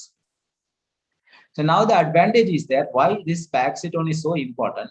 when we measure the exciton energy and we measure the biexciton binding energy, the ratio, which is an important parameter for application, the biexciton binding energy by exciton binding energy, it becomes 2 dt. See, this is one of the highest ever reported for any materials till now. You can see the bulk, it is 0.1. The 2D transition metal dichalcogenates like MOS2 and WS2, which has a high exciton binding energy of the order of 500 millielectron volt, but biexciton binding energy is less than 50. So that the Heinz factor is 0.14, and quantum wells it is 0.2. But what the number we are getting is 2. So now we can see that this kind of unconventional exciton biexciton can be used for different application. One is called the biexciton mediated optical Stark effect. The other is this can be used for stimulated emission of biexciton states, which can be used for lasing. The advantage here is that the lasing is used with a very low threshold fluence, which is 5 microjoule per centimeter square. And any material, this number is very, very small. That means you can reach to even CW, a normal incoherent light can also generate what is called amplified spontaneous or stimulated emission from this quantum dots. Now I just want to show a slide of this quantum information processing. So once you generate a deterministically, you can write a biexciton in materials. So one exciton is in the upspin, another exciton is in the downspin. Now the downspin is moving, transmitting the data, which has a polarization of, say, a horizontal polarization. Then the matter qubit has a polarization of vertical. So these polarizations are entangled. So this can be used, the information can be stored and the information can be transmitted from one place to the other place. Both the matter qubit and flying qubit can be used using this perovskite quantum dots. And the second picture here, it shows that amplified spontaneous emission. And you can see that this is shifted in an energy. This is nothing but the biexcitonic amplified spontaneous emission. This can be used for a lasing action. So we can tune the lasing action in the entire visible region, say from around 800 nanometer to 400 nanometer very easily, because it's easy to synthesize and then we can play around with it. So now future direction is that we can do the similar kind of studies in TMDC. We can do in perovskite also. These are called the Floquet states. If you use same polarization, you can see it is blue shifting. And there is, you can detune the energy from 257 MeV to 77 MeV. Still, you can see the shifting. This is conventionally you saw in TMDC also. And now, what is the catchy thing here is that because of the biexciton has a very large binding energy, the coherent light matter interaction will be governed by the biexciton. So for cross polarization, there you can see the biexciton. You are seeing a red shift, not a blue shift in conventional optical Stark effect. Once you reduce the detuning energy, when it become approaching the biexciton binding energy, you can see a split. So this one, you can see that this is called the electric field induced transparency, EIT. That is seen in atomic system only at a low temperature, which we can see at room temperature without any problem. So then we did both theory and experimental for it. These are the calculations for it. And with this, let me conclude it. What are the things we observed in transition metal dichalcogenates? We can tune the exciton energy, lifetime, and quantum beats. And in quantum dots, we can see spin selective biexciton, then unusual anomalous coherent optical Stark effect. And this is the theoretical model for that. And then we can see lasing action with a very low threshold energy. Yeah, these are my group. Thank you very much. And questions? Now the forum is open for questions.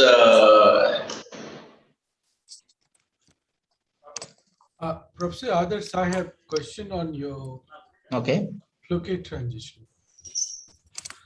Can you use the Floquet transition for mode locking lasers? Yeah, we can do mode locking. That is one of the main applications. So what's the lifetime of the Floquet transition? Floquet state is the pulse width of the pump light. So if I have a pump which is in 100 femtoseconds. Yeah. So the lifetime will be 100 femtoseconds. Yeah, because if basically mode locking, you will use a saturable absorption. Basically, that is the bleaching. So this bleaching will be there only for 100 femtosecond. After that, it becomes a normal material. Okay, so it's a very fast mode lock. So shorter the pulse. So if I have a 10 femtosecond pulse, yes, you will create 10 femtosecond Floquet. Yes, that's what I can show the picture. You can see that within this is our laser is 120 femtosecond things. Within 120 femtosecond, everything is disappeared. Right. So this is the mode locking that bleach is coming. So let me twist this question. So if you have spin states with that, which is coherent with the Floquet state, what will happen? No, these are basically all are coherent states only. But I'm talking about one is due to the pulse. So when you've switched on the pulse, the other could be in the medium itself because of the, say, if you have rare earth and their spin states start aligning. Yeah, your question is very valid actually. The thing is that the polarization should be matching, otherwise the biaxiton will not form. Then it will not give the mode locking. Okay. So that's what I'm saying. So for example, the spin states in rare earths are very, very short. Very short lifetime. Okay. Unlike the excited states in optical, they are very short lifetime. And I think it's worthwhile looking into this, which I'll talk to you later on. But yeah, I just wanted to understand that point. Basically, what we are trying is something similar to that only, because this Floquet state depends on the spin state of the thing. The spin lifetime of this perovskite is only 2 to 3 picosecond. So now what we are trying is that we will put a rare earth material which has a very long spin relaxation time, maybe of the order of microseconds. So we can increase it. Maybe we can do the same thing which you are saying. But if you go to cobalt, it will be different. That's what I'm trying to say. Yeah, we are trying for that, but it is not forming. Right. Okay. Thank you. Thank you very much. Very nice talk. Very. Any other question? Yes, I have one tiny question. Quick question. Yeah. Yes. Yes. Dr. Adarsh, can you tell me what is that you are doing different that you are seeing these effects at room temperature? See, the reason was quite simple. Whatever all other materials, like TMDC, especially MOS2 and WS2, their biaxiton binding energy is very small, roughly around 30 millielectron volt. So it is not stable. But our material, we have a binding energy of biaxiton is around 71 millielectron. So it is highly stable at room temperature. So we could see this effect at room temperature, but nobody else could do that. One more group from Singapore, I think, Sum's group in NUS, Nanyang Technological University, they can see at room temperature. Other than these two people, but they did it 2D perovskite, we did it in corner. Okay, so it's the material that is giving you the difference in the observation. Yeah, here actually I did not get into the technical details of it. So why our biaxiton is very strong? There is one more thing is that biaxiton means you have 2 electrons and 2 holes. So the hole will repel and electron will repel. So that's why the biaxiton binding energy is reduced. That is the case for TMDC. But we have a catch here. We have a polaronic system there. Polaron will screen the repulsion between electron and hole. So eventually it will create a polaron attraction between electron and electron, like a superconducting kind of transition. So that the repulsion is minimized by the polarons, that it is shooting up the binding energy. Otherwise, you cannot get biaxiton binding energy equal to the exciton binding energy. Because in TMDC, it is by the exchange interaction. Here it is polaronic interaction. So our paper was fought in PRL. Finally, they said that give evidence for that polaron screening of this electron repulsion, then we can consider. Otherwise, it is what is called, it is not experimentally proved. So you submit to PRB letters. So that's why a paper was published in PRB letters. Okay. Fine. Okay, with this, I think other people can directly write to him if they have any questions, because the next speaker of today, Professor Aditya Ghosh, is already here. So with this, I thank Professor Adarsh for a nice, informative and scintillating talk. And I hope our collaboration with him continues for long, and it has been continuing for so many years. We have a lot of data for RES too. Yeah, we have to go to that. And I would also request you to wait for the panel discussion. After Professor Arindam Ghosh's talk, we have a small panel discussion. So I would request you to wait for that also and express your thoughts on materials technology. So with this, I hand it over to my friend Ranjit to introduce Professor Arindam Ghosh. Arindam, can you share your screen?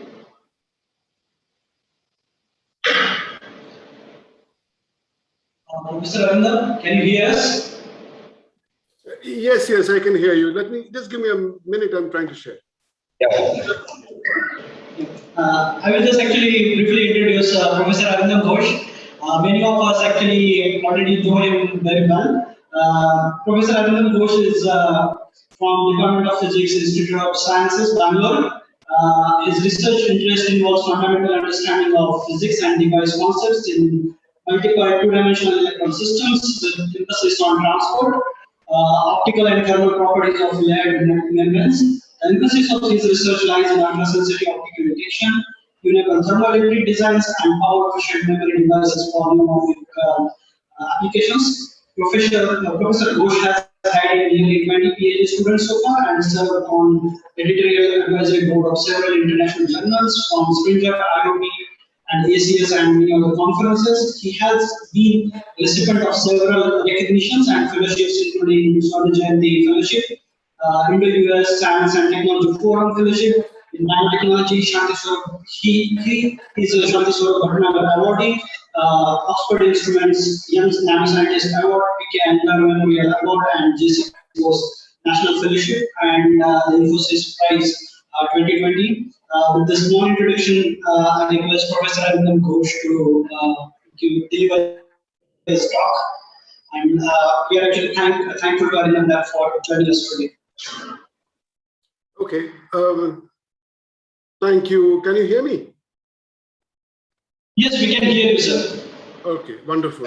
First of all, thank you very much for giving me this opportunity. Actually, this is very nice because this is the second time this year that I'm speaking to CIMET, and we have interacted with CIMET for a while now. I mean, because we have been IIC and some of our activities, we work very closely with MIT, and this interaction is a very welcome and it's very educative, and I look forward to such interactions with MIT and its laboratories.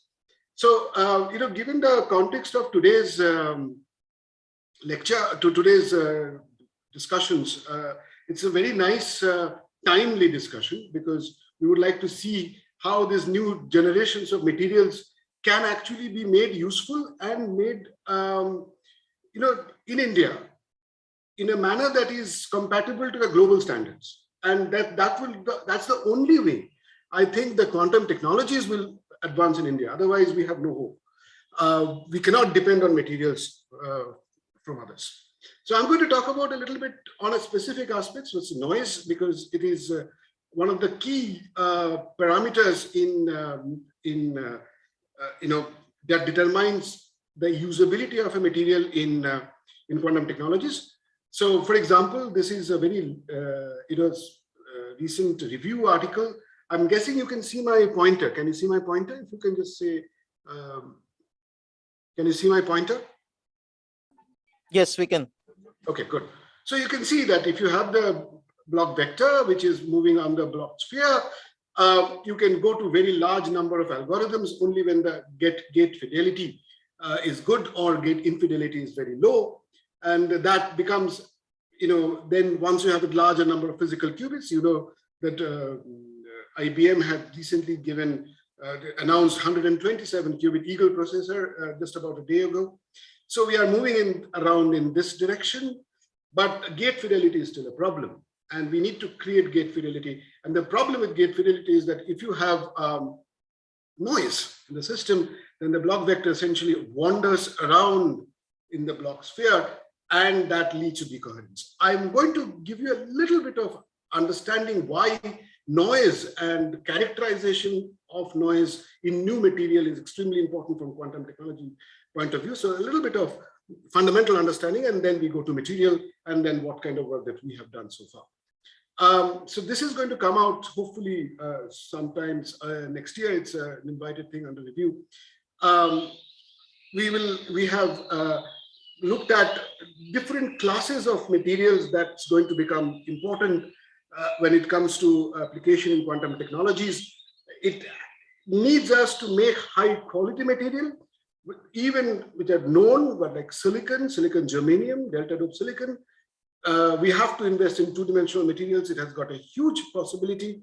The topological materials, which I'm sure I have seen a lot of very good, interesting work in CMAT happening in this direction. And of course, the novel superconductors, which can lead to new kind of excitations like Majorana fermions and similar new directions in which quantum technologies can be strongly benefited by. So I believe that we should look at the characterizing methods or protocols for this spectrum of materials. I'm going to give you a little bit of example of one example from semiconductors and one example or some examples from two-dimensional materials. When it comes to topological material, I'll just flash a slide in which it's a whole zoo out there and which has properties that really has taken off. For example, if you've got wild semi-metals, it's a three-dimensional system with spontaneous symmetry breaking, and as a result, you have got a very unique energy band structure. These can lead to novel superconductors with a p-type superconductivity, where a Majorana mode can sit at the center of the vortex, for example, of a novel superconducting system. We have got Dirac semi-metals, which are also like a three-dimensional graphene.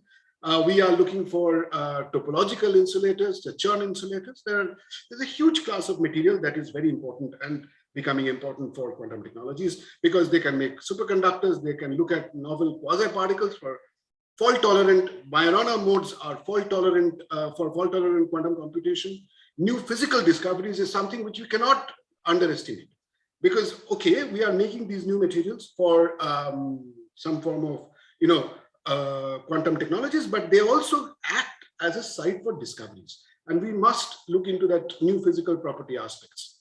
Finally, there are electromagnetic standards and chiral qubit. There are a large number of possibilities that new topological materials can give us. I'll give you one quick example because of look at this material called niobium phosphide. It's a three-dimensional material. It's a Dirac semi-metal.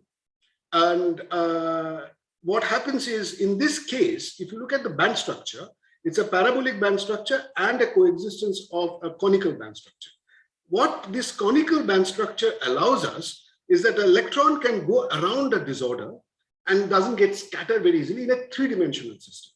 What is the outcome of this kind of unique band structure? Here is a possibility. First of all, it gives us a magnetoresistance which is massive. So you can see at this is lower temperature. We get magnetoresistance in the orders of 1,000,000%. Which is something which can be used in a large number of sensing possibilities, sensing devices, magnetic sensing. So we are giving a new material platform for probably, which was based on a topological aspects of electronic properties for magnetic sensing. Okay. Then in just not magnetic sensing, because the electrons can move around the disorder, they don't scatter. As a result, the mobility of these materials can be as high as 10⁻⁷ centimeters per whole second. If you look at mobility in black, how do you compare that with the growth of semiconductors? For example, if you look at semiconductors, the semiconductors have grown from, this is the gas-gas heterostructures, to 30 years really to come to the mobilities of 10⁷. Whereas these materials can give you mobilities in the order of that in about 5 to, maybe half a decade of research. So this actually is a very welcome direction of material research. I'm not going to talk too much about it. I'm going to stop here, but there is a wealth of properties over there. Okay, let me tell you why I'm interested in looking at the new aspects of quantum technology or using noise as a probe. Because what happens, noise decoheres quantum enabled devices. So if you look at a qubit, and you have this qubit, the Hamiltonian is given by these two parameters, this epsilon and delta. Epsilon is the splitting of the two energy levels, and delta is the coupling of the zero and tunnel coupling of 0 and 1 state. Now, if you have this qubit near a two-level system, and this is one of the major concerns in quantum technology, or make those which are who are the IBM and the Googles and who are making the hardware for the quantum superconducting quantum processor, for example, there are these two-level induced dephasing that takes place. For example, if you take this aluminum oxide superconducting Josephson junction, there are this group of atoms which can sort of change its position intermittently between two equivalent states, and this form what you call a two-level system. This is one of the realizations. I'm going to give you a little bit different and more such examples as we go along. But it turns out that when you have these qubit forming near a two-level system, they interact with each other, and the qubit essentially is then the qubit and the TLS interact with a 4x4 Hamiltonian. We'll not go into that detail. But to cut the long story short, because of the existence of two-level systems, we have a strong dephasing. Why? Because when the two-level system makes a transition from one state to the other, it can emit phonons. Because of piezoelectric coupling in the oxide, it emits phonons, and that phonon is essentially the cause for the decoherence of the qubit. And you can see that these are theoretical calculations that without this as a combined system of a qubit and a two-level system, because of the emission of phonons, there is a very strong decoherence and the damping of the Rabi oscillation that takes place. And as a result, the decoherence time decreases, and it becomes unusable, and your gate fidelity degrades. Okay. But if you look at electronic devices, we know it is not just a two-level type of system. We get a lot of noise, which is primarily called 1/f noise. This is the broadband short noise, but then this whole region is 1/f noise. And we know that 1/f noise also comes from two-level systems, where we have got a large number of two-level systems.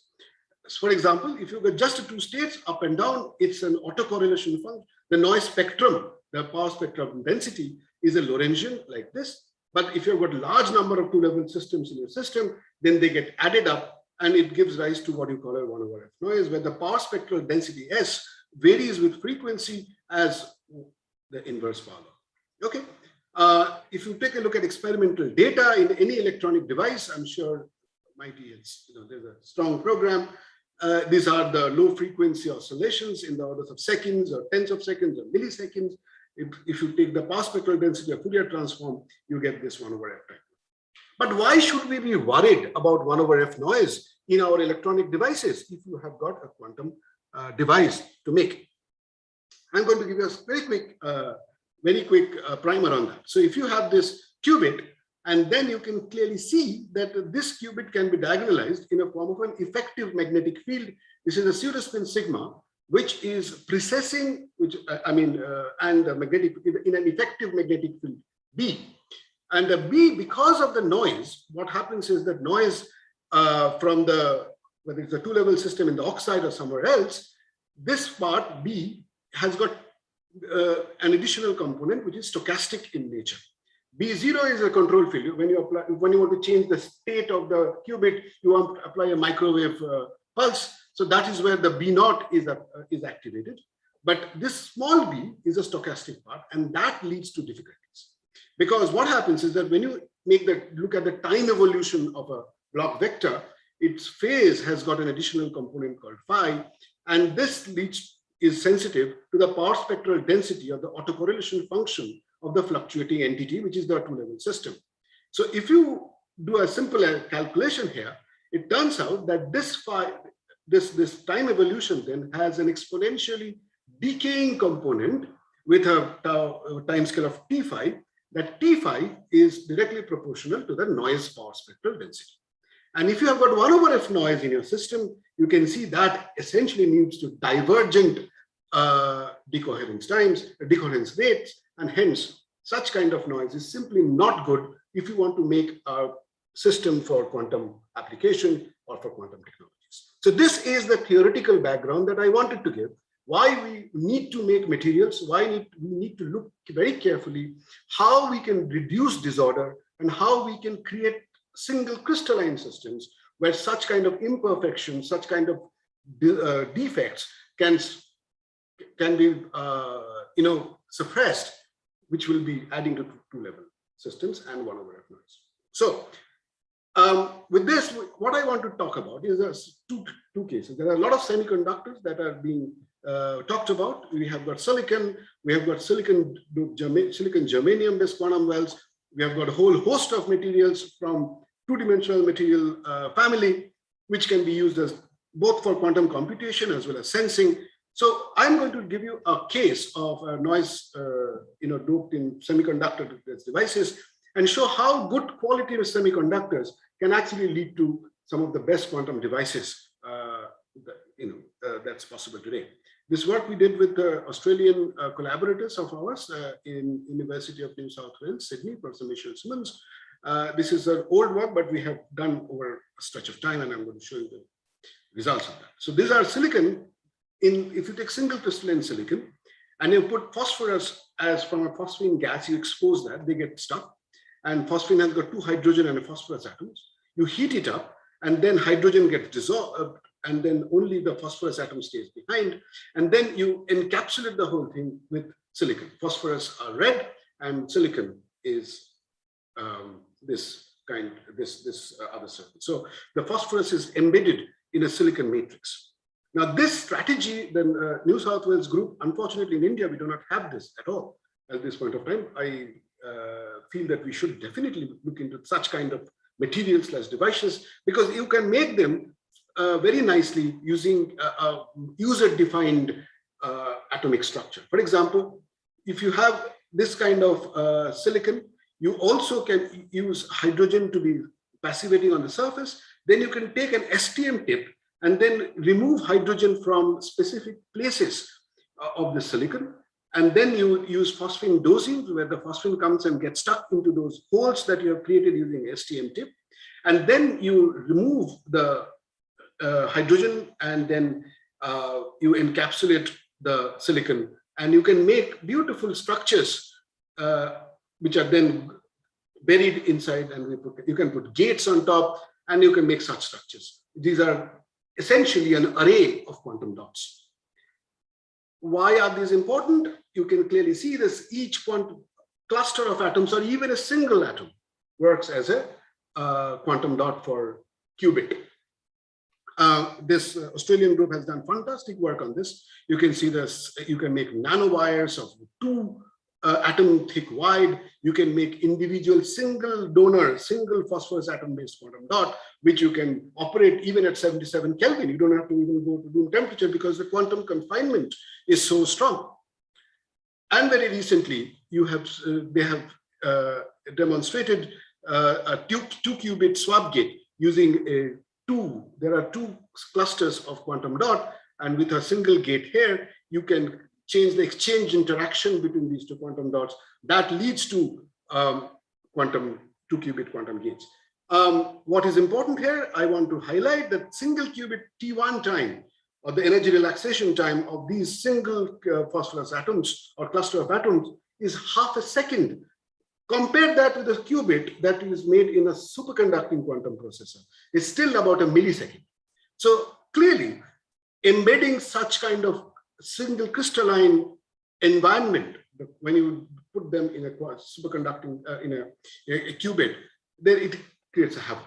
And our goal in this was to see if we can measure the noise in such kind of systems, which we did a long time ago. We showed that these are the typical, if you create such embedded structure and make a Hall bar, we first measure the 2-dimensional silicon or germanium based doped heterostructures like this, and we saw such noise. It's extremely low noise, and if you compare the electrical noise, so these are so this noise is in voltage, But then we converted the voltage noise into some normalization process. And if you can see this is the silicon. It's a standard two-dimensional systems. You've got from bulk doped silicon to silicon MOSFETs to various other possible, thermistors. But whatever it is, the most of the silicon-based systems shows much, much higher noise than the noise of this entirely embedded two-dimensional electron gas made from individual donors inside a silicon matrix or germanium matrix. Okay. After that, we went into look into the lower dimensional structure. For example, if you can have a one-dimensional nanowires made of atoms, phosphorus atoms like this, we measured noise in those. And even in those cases, you can see because they're embedded inside a single crystalline silicon or germanium matrix, their noise level, this is the noise, a huge parameter is the normalized noise magnitude. And you can see their noise level is far, far smaller than you take nanowires of metals, nanowires of semiconductors like indium arsenide. Indium arsenide is one of the most important nanowire element now, because there are a lot of people who are looking for Majorana-based excitations in proximity-induced superconductivity in indium arsenide nanowires. So this is a very important system. Silicon nanowires, but the carbon nanotubes are very noisy, but these are orders of magnitude smaller in noise than one-dimensional counterparts. We have measured their, if you make a quantum dot out of this, you can see even if a single quantum dot, you can retain the conductivity of a quantum dot for hours. This is over more than an hour of complete stability. You can see a relaxation if you just leave it. And we found that this is happening, this noise, change, the current is changing in the quantum dot because of the adsorbance of molecules at the surface of the structure. So we actually have found that this is one of the most interesting material to work with, which is extremely well suited for quantum applications, as has been already demonstrated by the New South Wales group. And we found that the environment of single crystalline nature is the key reason why the noise in such systems is so good. This is something which Michelle had shared with us a long time ago, the kind of MBE systems that they have installed. This is for the silicon germanium-based MBE system, which is the core of their activity to grow materials of this quality and this flexibility. I'm going to make a small change to the quality and noise in two-dimensional material and devices. So I give you the example of semiconductors. I'll give you some examples of 2D, because there is a lot of activities in 2D, both in India and abroad, and especially a lot of activities of this sort in CMET as well. So I'm hoping that we should be able to exchange our ideas about how we can make 2D materials extremely high quality, and where we can how we can make our devices for this from these high quality 2D materials that can be implemented in quantum applications. We know that as far as 2D is concerned, there are quantum applications are absolutely certain that it will get benefited from the 2D. For example, electronics is already in the process of commercialization through either heterogeneous integration to CMOS architecture. We have got a very strong program going on at EPFL elsewhere in the world. Electronics is advanced. We have got novel superconductors that are coming up, the twisted bilayer graphene heterostructures, the niobium selenide family is forming novel superconductors. We have got topological matter, which I told you about a little bit earlier, in which we have got the topological insulators, and it shows the phenomena, it shows magnetism. The chromium iodide family is strong, is coming up to single layer magnetic order. Then we have got quantum communication, the quantum emitters from the defect states in tungsten chalcogenides, the boron nitride.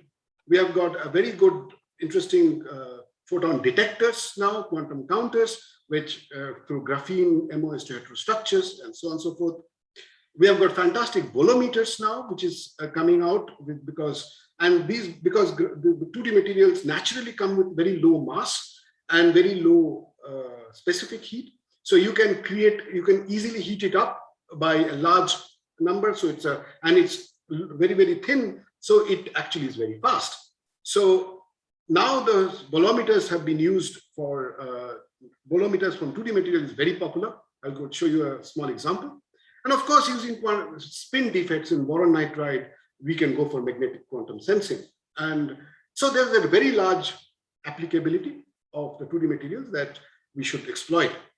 There are several. I'm not going to spend much time. We have got graphene, we have got chalcogenides, we have got oxides now, and now there's the BISCO is becoming a very nice superconductor, which you can exfoliate and make devices from for various purposes. But in addition to that, because of the ability to couple to light, we have got a 15 orders of magnitude of electromagnetic radiation that has led to a whole new stretch of devices from this. For example, you have got photodetectors. We have single photon detectors from boron nitrides, which can do single photon emitters, single photon emitters, which can work at 800, up to 800 Kelvin with extremely high purity. You can see this G2 can go down to really very close to zero. We have strained defect engineered chalcogenide layers, which can give you a very interesting array of single photon emitters. And recently, just about a year ago, we have bolometers with single graphene layers, which can work at the threshold of the circuit quantum electrodynamics, where you are actually ready to use such graphene detectors for making measurements of the microwave radiation that are used in a quantum circuit.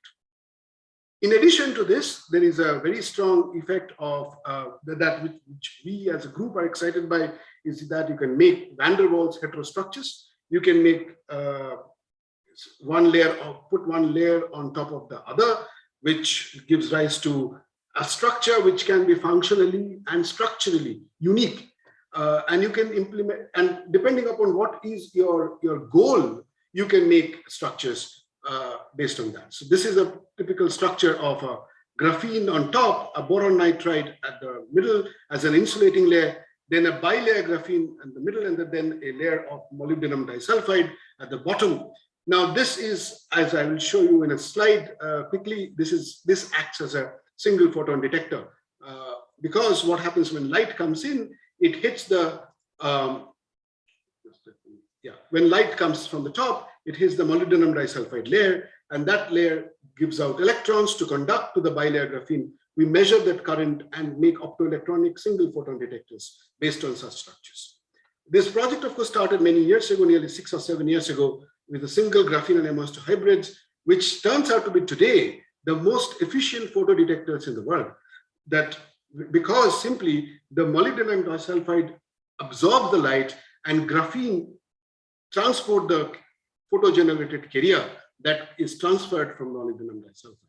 And as I said, we have recently shown that such structures can give you single photon detection using single shot measurements. By measuring simply the current, you will know not only that a single photon has hit, but you can also know how many photons are there in a single bunch, which is called a single photon number resolving single photon detection. So if you want to do such kind of work, the first thing that you need to do is to reduce noise. And I'm going to talk about why and how we can create materials and devices that can reduce noise for better applications of this sort. By the way, one of the interesting things about these single photon detectors is that they can work at a much higher temperature. These ones work at 200 Kelvin, which is in stark contrast to the existing technology of single photon detection, which happens at temperatures of millikelvin or hundreds of millikelvin, because of the superconducting nanowires work at those temperatures. Okay, so usually in a standard semiconductor, it's a generation recombination noise that gives rise to one large dominant source of noise. But when you have devices of this sort, in which you have a silicon inversion layer, then you have a charge which is in the silicon inversion layer, and you have got a silicon oxide, which is an amorphous oxide. The charge essentially goes back and forth between the silicon and the trap states nearby here. Now, this forms a two-level system that we are worried about from the beginning. The two-level system is essentially every trap, when it occupies a charge and which it becomes charged, and when it releases the charge, it becomes uncharged. As a result, this charged and uncharged state are essentially the two states of a two-level system. And this is what leads to 1/f noise in such kind of devices. Similarly, the case of noise in two-dimensional devices, where you have device which is a graphene device, for example, which is in between two contacts, but this is sitting on a silicon, which large number of traps. The surface traps are the primary cause of worry in 1/f noise in such devices. It leads to degradation of channel mobility, but it's so sort of look, if you have got a large number of carriers in graphene, it starts screening, so you change the screening ability, also will change the noise, and of course the contacts and the grain boundaries are also very important when it comes to noise in two-dimensional devices. I'm going to give you some examples of this in next 10 minutes or so, 10 minutes. Okay, so for example, substrate effect. So if you put the two-dimensional layer in between two graphene boron nitride layers, you can see the effect immediately. Because now the graphene layer is encapsulated between two high-quality boron nitride layers, you have the mobility has increased to 100,000 at room temperature. And this is about a factor of 20 increase from the bare silicon when it is sitting on silicon, the black one on silicon. So that's expected because the scattering has reduced. So we expected that the scattering is happening from the substrate. Like for example, then what will be is noise. The noise was essentially this is the conductance versus gate voltage of a standard graphene-based field effect transistor. You stop suppose you fix the gate voltage and simply look at the conductance as a function of time, and you will see these continuous fluctuations, and this is what leads to 1/f noise in graphene devices, and terrible for any form of quantum application. You can see that the noise magnitude is highly gate voltage dependent. So when it is highly doped, you can see the noise is much lower, and when it is close to the Dirac point here, the noise is much larger.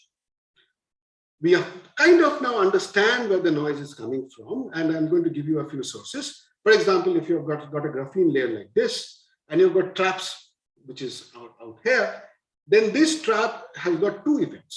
One is that it can capture an electron from here, and as a result, it can lead to a carrier number fluctuations. And the second is because the trap is getting charged, it leads to a fluctuating Coulomb potential back on graphene, and hence its mobility also fluctuates. So there is a carrier number and mobility fluctuation simultaneously that can take place to change the noise in graphene or any two-dimensional layer-based transistors. We can use McHorter's model, which is a number fluctuation-based model, to show that it kind of fits. This is the number calculation based on this carrier number fluctuations. It doesn't fit inside the Dirac point, probably because the mobility fluctuations take place. But what is important here, it also gives you an estimate. And this is something which is very important for new materials. If you want to characterize new materials, you know how many traps are there nearby your electronic channel. And measuring noise gives you a direct estimation of the density of trap states. Okay, so this is a quantitative estimate that you can get. Now, if you have, this is a beautiful experiment in which we took a particular graphene layer and we made a device when part of it was sitting on a boron nitride substrate, just to show that how important high quality substrate is. So you can clearly see that the noise from when we measure the noise here, the noise is nearly an order of magnitude to 2 orders of magnitude. It can be nearly 2 orders of magnitude larger than the part of the graphene which was sitting on boron nitride. Okay, but then that was not all. We found that, okay, that must be, we have found the main source of noise in two-dimensional layered devices, or graphene devices, which is essentially the substrate. We improved the substrate. We made a beautiful transistor which was on boron nitride. But then we found we were sort of really surprised by a different result. What happened is we measured contact noise and contact resistance. What happened is that this is a typical graphene device, which we have the current from here to here, and we measure the voltage between this point and this point. Okay? It turns out that the noise, this is the noise magnitude, was completely independent whether you are measuring 2-probe noise or the 4-probe noise, which essentially means that the noise, you don't expect contact resistance. You can see the resistance has come down because contact resistance has been eliminated, but the noise hasn't come down. That essentially means that the noise that we see in these invasive probings of contacts is essentially coming because of the contacts. What we realized that typically, even if you have boron nitride as an underlayer, when you deposit metal on graphene, you create these defects, and those defects cannot screen the channel, the oxide traps, even if it is far away from the channel anymore. And as a result, the contact region becomes extremely noisy and determines the noise in these kind of graphene-based devices. So we now deliberately created device structure, which is no longer of invasive probing like this, but we made structures which are Hallbar-like, in which you can see this is the channel. The entire thing was embedded, encapsulated within a boron nitride encapsulation. But now we have removed the current flow path from the voltage leads by making such kind of Hallbar kind of a geometry. Now you can see there's a huge difference between the nearly 2 orders of magnitude difference between the 2-probe noise and the 4-probe noise, which shows we have now been able to reduce the noise in these kind of electronic devices significantly. We went one step beyond that, and this is something which is a recent work which I would like to flash. So this to tell you the quality of the importance of the quality of the material. I'm going to show you 4 different type of devices. One is the graphene. Then we have got boron nitride encapsulation. Okay, so this is the type 1 device, and the type 1 device has got direct influence of the traps everywhere around it. So this is the noise level of the type 1 device. So then what we did, we inserted a graphite layer between the boron nitride and the silicon oxide trap. So that essentially this graphite layer acts as a gate, and it also screens all the traps of the silicon oxide. And you can see that immediately this is a type 2 device here, and this noise has come down by nearly 2 orders of magnitude, which is great. Third, what we did, we changed the boron nitride from the commercial boron nitride that we buy from graphene supermarket or something, and change it to the NIMS Japanese boron nitride, which was supplied to us by Kenji Watanabe and Taniguchi. And you can see that there also number of traps immediately caused a difference in the noise magnitude. It's about 1 order of magnitude lower noise now because the number of traps in this high quality boron nitride has gone down. And in the last, we did another interesting thing, and we inserted a layer of molybdenum disulfide in between graphene and the lower part of the dielectric. So this between graphene, there's a MOS2 layer. MOS2 doesn't conduct electricity, at least in the negative gate voltage region.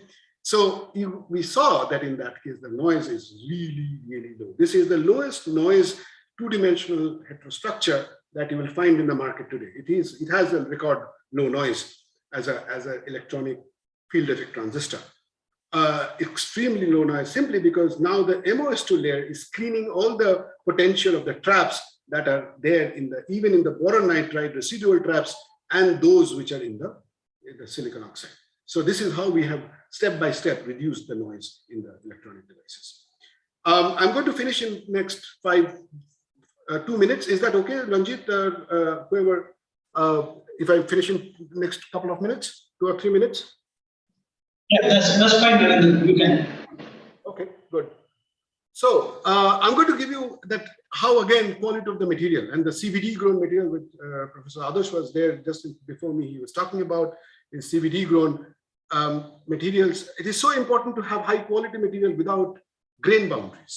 And I'm going to, my last 2 minutes or 3 minutes of my talk, I'll show you the effect of grain boundaries. Having grain boundaries, how does it affect the electrical noise in 2D materials?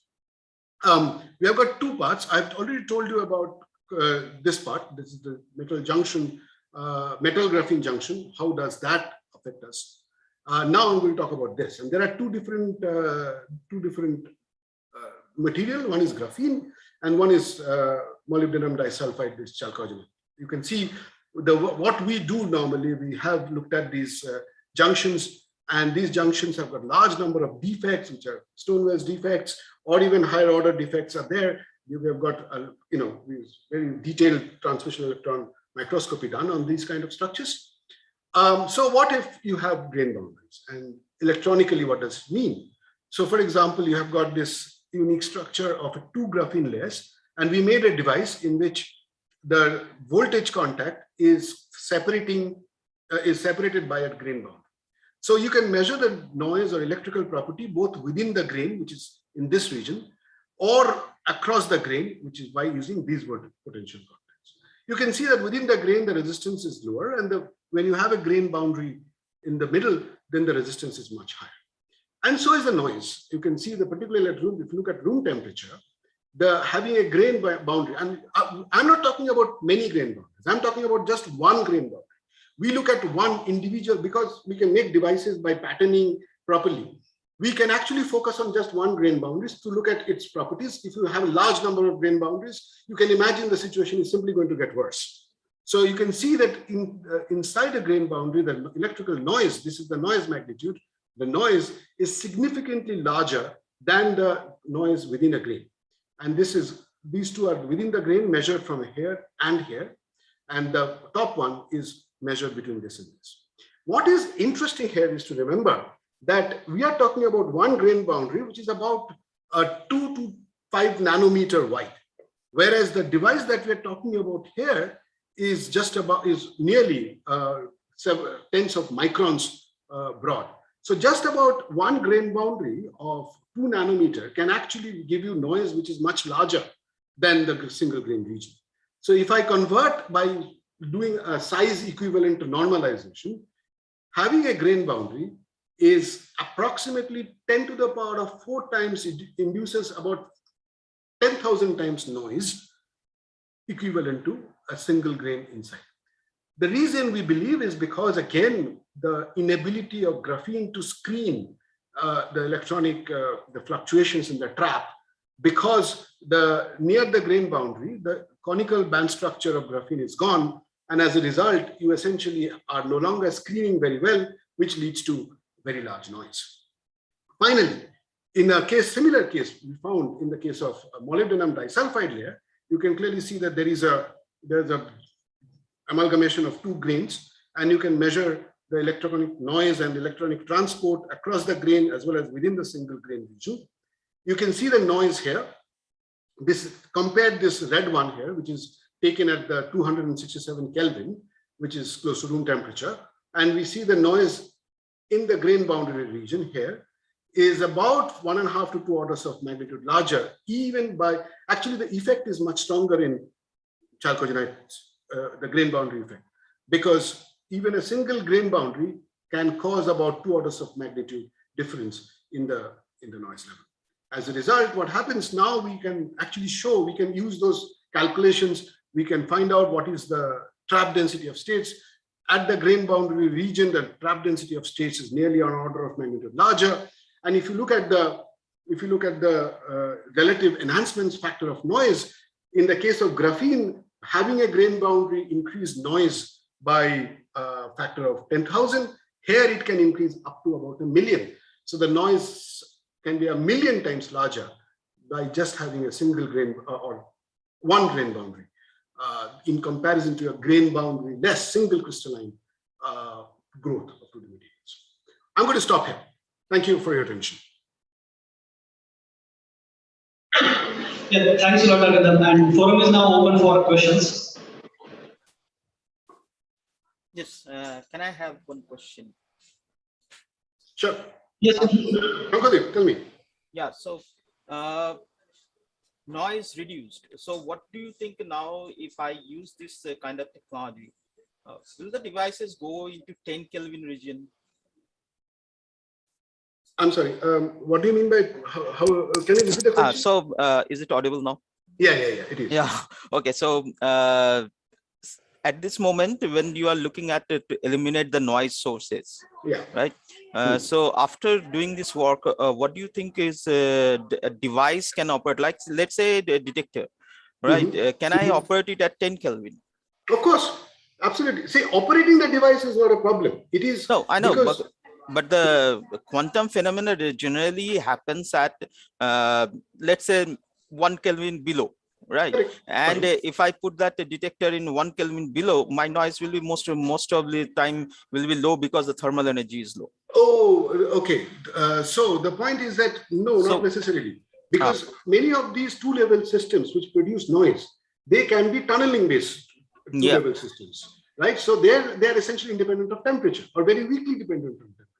So they will be there whether you're millikelvin or not. Yeah, so this is exactly what my point is. My point is what is happening is 1 Kelvin, the thermal energy is not there. So your thermal noises are cut off. So what you are doing is improving the structure and the material to reduce the noise further, because that is it. Before you didn't had to do that because thermal energy was more than thermal noise was more than this in kind of noises. Yeah, but so can I push my operating temperature now, because you are looking at reducing the other sources of noises? I mean, where did this thermal noise is going to affect more than this kind of noises? That is the question. Okay, fine. If I understand what you mean to say is that the noise that I told about is primarily thermal fluctuation generated noise. I'm assuming it's not. The noise is that you. It is not. Yes. Correct. So some point of time, if I increase the temperature, the thermal noise is going to overshadow any kind of noises. Correct. Right. So after reducing this, at what point that thermal noise is taking over if you increase the temperature, or the other way around? Okay, it's about 200 Kelvin or so above which it is primarily thermal noise. However, what I try to tell today is that even if you have got noise sources which is around the say oxide, so aluminum oxide, that noise is there. Our only way we can stop it is by having a much better quality dielectric over there, which will not have traps. But we can also engineer certain device structures, for example, by putting appropriate Hallbar origin or having a screening layer in between. We can immune ourselves, whether it is thermally generated noise or whether it is tunneling generated two-level systems. By noise comes from two-level systems. That's going to happen. So whether it is thermally triggered two-level system or tunneling triggered two-level systems, we can eliminate both of them by appropriate designs of the electronic circuit. Okay, fine. Okay, thanks. Any other questions? Yes, Professor Animesh, you can ask question. Yeah, I have a question for you, Prof. Ghose. Sure. I think we never be able to eliminate the noise, because you are one of the pioneers in quantum physics. So we do. My question is how we mitigate and utilize noise. And my thoughts are along this line. Just like we cannot get rid of heat from integrated devices, the technique which I think is more suitable is to harvest heat. Can you harvest noise? And you characterize two types of noise, one phonon assisted and one is more tunneling type noise. Are there spectral differences which we could utilize? And if so, how is there a need for doing research in that area? Okay, first of all, it's a fantastic question. And I'll tell you, this has been on our mind for a while now. My group here worked on noise for over a decade or so. We have reduced a little bit now, but noise can be a resource. It is certainly not only something that you would like to eliminate. And today we are actually doing two types of measurement of noise. And I'll tell you now, although we haven't published it, but it will hopefully come out soon. One is you can find out magnetic structures using noise, because noise, particularly at low temperature, it is sensitive whether it's a spin up or a spin down system through what you call universal conductance fluctuations. And we just realized that you can use noise to sense the spin. And so that's a beautiful resource, which is a complementary resource to electronic, standard spin sensing, NMR or ESR kind of a probe. It happens because the electron scattering is usually affected by the exchange interaction between a spin that you would like to measure and the electron current that is happening nearby. So that's a resource. As far as the spectral component is concerned, it's actually also very important, because using the Lorentzian spectrum, you can find out the certain unique properties of new system. But for example, if you have got traps, or what is the energy level of the traps, and so on and so forth, that's a characterization that can happen. So noise can be used as a resource. Generation recombination noise is a great example by which you will know what are the energy levels in a semiconductor that you're making, which you would like to, a standard spectroscopic characterization may not be able to give you. So you can use and the generation recombination noise essentially affects the spectral component of noise. So that's also another use of noise that you can do in characterization. Third, and this is something which is really very new, I now no longer work on 1 over F noise. It's very little work is going on 1 over F noise, but I'm looking at Johnson noise. Johnson noise, in particular, its sensitivity to temperature is a far stronger and far more sensitive probe to quantum effects, to quantum state variations, because it's always comes with a change in equilibrium temperature. So what we are doing, we are taking nanostructures and we are coupling these nanostructures to some excitations, whether it's microwave or it's optical, and we look at the change in temperature of such nanostructures and probe that using Johnson noise measurements rather than doing it optically or some other methods. Optically also is a good way, others told you earlier, and there are very, very interesting ways, but we would like to do it electronically, and noise again becomes a resource for such applications. Thank you. Any other questions?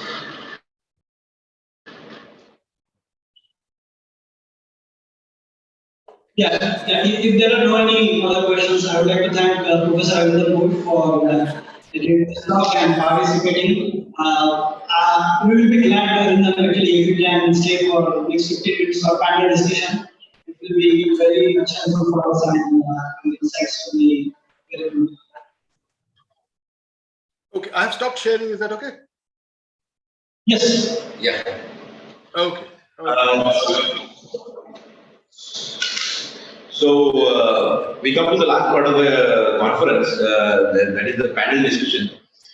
So let me tell you the preamble behind organizing, the motive behind organizing this conference is that CMET as a material-centric institute wants to contribute to this emerging area of quantum materials technology. CMET has already taken some baby steps wherein we are doing some 2D materials. Now we want to look at new materials like boron nitride, NV-center diamond, in addition to our initiative on 2D materials. So I welcome all the panelists for today, Professor Anindam Ghosh, Professor Anil Kumar, Professor Wankar, Dr. Das, Professor Dr. Chatterjee, Professor Adarsh, Professor Animesh Shah, and our Director General, Dr. B.B. So I think let's begin with Professor Arindam Ghosh, what are your thoughts on how can CMET take this materials initiative forward, and should CMET look into this kind of initiative to make high quality of quantum materials on large area, basically on large area? Absolutely. I think, see, one has to be focused. What is important here is to identify certain materials which will have a tangible application in emerging quantum technologies within, say, next 4 to 5 years. That's the time scale that one is talking about. And what kind of materials will allow us to get to that stage? One is, the topological material is very important material. We must invest in topological material, but we also need to make certain materials like boron nitride. Imagine the amount of boron nitride that the Japanese group is able to go to all over the world. All of us who are working in two-dimensional materials today is having a collaboration with the NIMS group in Japan. So this is something which two-dimensional materials quality growth tomorrow, even the hybrid structures that I showed today in my photodetector component are now being made at the wafer scale. There are companies in Europe which are coming up in this direction. I would like to strongly emphasize the need to go to wafer scale growth with two-dimensional materials at high quality. In India, this is something which is a big problem in finding material which can scale up to an actual application. I do exfoliation. I can make very nice devices in my lab. I publish a very high quality paper, and that's more or less where it ends. We must try to find a way to take this one step forward. CVD growth, high quality substrate, whether it's sapphire or whether it is silicon oxide, we need to figure out which is the right substrate for what right application, and then we move towards that. Wafer scale, 2D materials is the way to go. We must focus on such directions. Arindam, what is your thought about gate-defined qubits in, say, these 2D materials which are actually right now emerging? I'm sorry, your voice got indistinct. Can you just say again? Yeah, can you hear me now? Yeah, but speak a little slowly so that because there's a disturbance. What are your thoughts about this emerging area of making gate-defined qubits in 2D materials using hybrids? Emerging ways of making qubits in 2D materials? That's correct. Okay, right. I mean, it's going to be longer. I think the problem is, as far as semiconductors and the superconductors are way ahead in 2D than 2D materials. Bilayer graphene is one possibility of making quantum dots. And there are now twisted bilayer graphene on which people are trying to make qubits. But I think they are at least a decade away comparison to the current existing technologies based on semiconductors like silicon, germanium, and superconductors. 2D materials will be better in sensing devices than most other in quantum technology than quantum computation. So, even in quantum processing hardware as microwave detector, or in optoelectronics and single photon source, single photon detector are probably the first usage of two-dimensional material that we are going to see. Thanks a lot, Arindam. I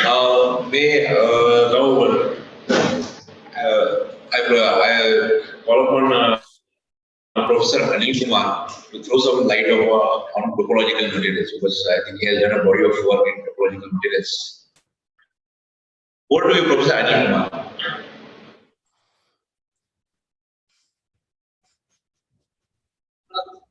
We cannot hear you, Professor Anil Kumar. Unmute yourself. Yeah, thank you. Yeah, as Arindam said, it's a long way to go. I mean, in topological materials also, wafer scale, scaling up is the must, and then only we can scale up things. And it is far away from today. And even at the international level, forget about in India, at the international level also, it is a very challenging task And when you talk about the TRL levels, and I don't think that, even at the international level also with this 2D materials and qubits and other things, even it has passed level 1 or 2, not into that level yet. So it will take time. And what we need in India is an ecosystem, which is lacking now. A complete ecosystem. Arindam will know that, our department produced, maybe more than 2 lakhs of liters of helium. And today the plant is down, and it will be down for next 2 weeks, and no measurements, right? So this is the best place. I mean, it's possible in India where all these facilities are available. We have a, very high quality clean room. And, unless all these things work at a time, no device will work. You can make your device and the measurement is not on.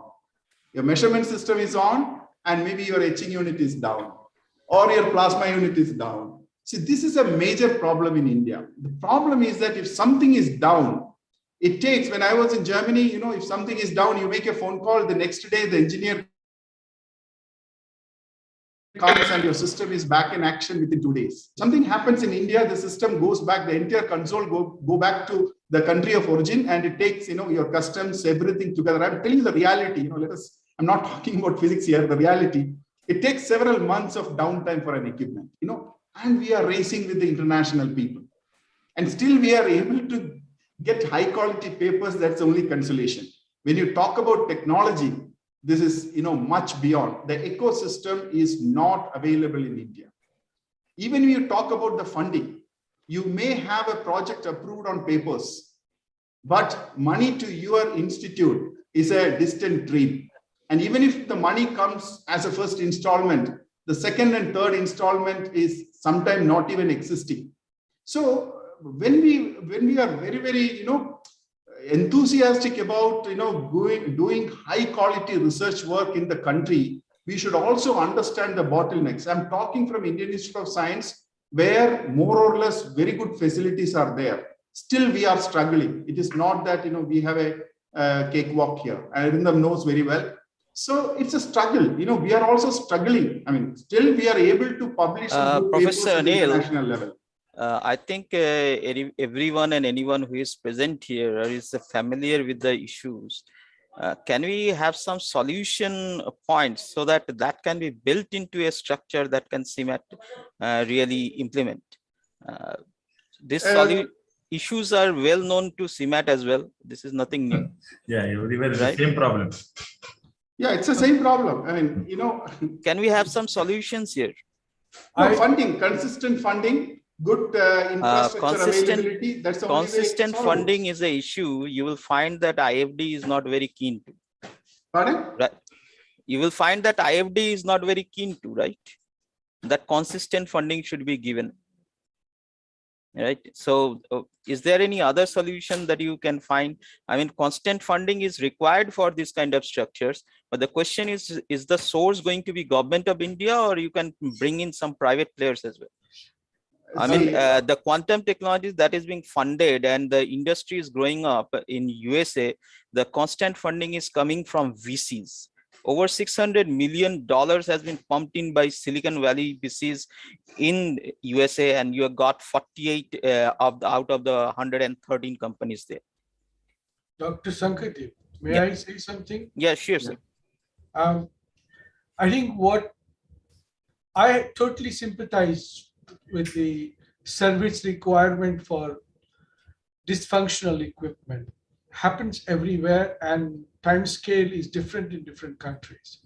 What is critical is to set up a quasi system of maintenance of laboratory equipment, which is very, very fragmented in India. And it needs some kind of organization if you want to strategically develop.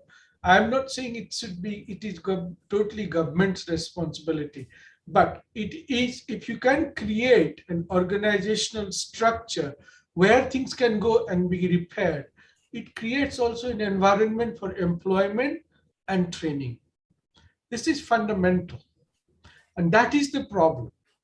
That's where the reason you ship it out, because you don't have the infrastructure.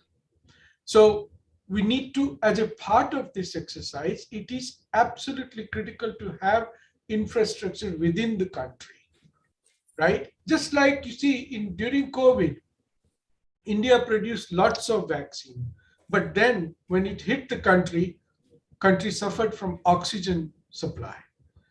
So what I'm trying to say, if we want to create an ecosystem, I think it's absolutely critical that all the parts needs to be addressed very carefully in concert with everybody in the supply chain of that research, from raw materials to the system development. Okay. I would like to comment on this because the COVID situation came into picture. If you look at the data that when the Delta variant came in, India did struggle, and so did Japan, so did USA. Yeah, yeah. Right. So it's not that infrastructure is not here in India. What it lacks is the entire value chain. Yes. So snippets of value chain is not going to do. That's why when you are looking at the problem statement is not administration, it's not procurement, it's not something other than this. Only thing that is the problem, major problem here is, in my view, is that the entire value chain is not in India. If you procure like IBM does, then you need a professional system like procurement, which the scientists cannot and do not have to run. Every day, what I see is that scientists are running after tender systems. I call them up for technical reasons. They are running in tendering systems. I mean, why do they have to do it? Why can't the institution have a structure which will look into the procurement? This kind of things and solutions are needed. If some instrument is coming from outside, the AMC needs to state that it needs to be repaired in a couple of days. I mean, how does Germany does in 2 days? Professor Kumar, you will be throwing some light on that. Maybe we can adapt. Yeah, I'll tell you. See, the point is that, you also need technical expertise. Most of these things are manufactured elsewhere.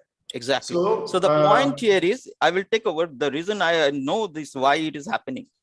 Instruments are not being made in India. This is the fundamental problem of any R&D. And if you want to look at my lecture, I identified that if you are not doing the processes and the machineries in India, you will never be capturing any market in anywhere, or neither in India nor abroad.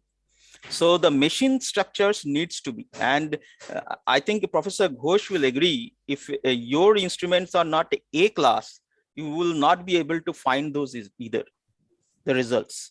Right. So you need to either bring these companies in India so that they manufacture in India, or otherwise you make indigenous efforts to make those machines in India and make do with whatever machines they can make. And I am surprised that there are a lot of machinery making companies in India which are A class. I mean, clean room is an Indian technology. Anybody here knows? BYD is being supplied by Braille, and BYD is second largest company of EV in the world. See, Dr. Sankadeep. Yes. We don't have crisis in the car industry or mobile phone industry. Yes, it took 20 years to do that, sir. Because everything is integrated, like you rightly pointed out. So what I think is required is an entity, some entity needs to manage the entire supply chain. Yes. And I don't think it's government's job. It could be promoted by the government and supported through the private sector. That's my personal belief, and I think that's how it should be. If you see, what we have is a great knowledge. What Professor Kumar and Professor Ghosh are representing is great knowledge and global state-of-the-art knowledge. They can do better than global state-of-the-art. What is happening? Instruments are not here, so they are running outside the country to do something. Right? The there is no management at this moment. Suppose I start this national center in CIMAT. How will these thousands of materials get filtered out? Which one to do in India, right? Technologically speaking, there are people are doing a lot of work. Economically speaking, it's absolutely zero. And unless otherwise you can push it to TRL 6, 7, 8, and 9, there is not going to be any commercialization. And at this moment, who is going to scale up, right? Wafer scale technology, if you want to bring it in India, it will cost around 2,000 to 3,000 crores per plant, per line. Who will supply those chemicals to India? At this moment, those chemicals are not produced in India. The supply chain needs to be there, right? It's easier to say that it's not happening. Why it is not happening? The question needs to point out exactly where it needs to. Otherwise, we won't be able to get any success. Can I make a comment? Yes, please. Okay, so, what you said, what Anil said, everybody is absolutely right. So we know the ground reality of the situation. I think what we really need to focus on, what is the way out? Yes. And the solution is exactly what you say, right? And we had several discussions earlier, particularly in the context of NMQTA, when the Quantum National Mission, how it's going to be done, etc. So I personally believe the way out here is to create local structures, local hierarchical structure with a very direct delivery. I'll give you an example for this. And that can work as a Section 8 company, each and individual of them. And this is something which is ensured in the longer run that the supply chain that you're asking for is an inbuilt component to such hierarchical structure, in which it is not going to be an individual institution. It is not an individual laboratory that will be separately taking a technology, but it will have to be a combined effort from institutions and laboratories coming together. You cannot work in isolation anymore. In India, the biggest problem that we have worked in the last decade or more, actually last several decades, I would say, is that we have created our technologies, our knowledge, our instrumentation infrastructure, isolated manner. And this needs to stop. And this can stop once you know the deliverable is focused and clear, and it will have to work in. For example, I'll give you an example. I think if CIMET and let's take IISc. I'll just give an example of IISc because I come from IISc. IISc Bhopal can also come in. They come together and say that, okay, in next 5 years, we are going to make a single photon source for quantum technologies with this brightness, with this characteristics, and make a dabba out of it. Then from there, we will start looking for what is a scale-up process. Scale-up process can be inbuilt. So we need to create focused deliverable projects of which fundamental research will be a part of, and create an ecosystem where there are part will be done in CIMET, part will be done in IISc, part will be done in IISc Bhopal. But it needs to, in India, the biggest problem that I have seen as an academic here is that we usually make knowledge and then forget about it and then move on to something else. We cannot afford to do that anymore. So we need to go one step forward and we create, okay, if you have a knowledge, you file a patent, that's also often true, but then it's your responsibility to take it from the knowledge or patent to the field. And whether that has to be done from CIMET side with the help of IISc or IISc side with the help of CIMET, that's where the collaboration has to start. Professor Ghosh, I think you have given part of the solution. And the part of the solution that you are trying to put out is that responsibility, right? It does not work. 70 years you have looked into this structure in India, it does not work. The thing that works in other countries is that money. If you build in economy in this structure, people will work. Somebody is getting paid to do the job will work. Right. So now the question is, don't put responsibility, tie up with economics. That is the only way that the entire value chain will work. For No, automotive, absolutely. I the agree with you. automotive industry worked because there was a company which was trying to establish itself and produces a lot of back integration to produce that industry.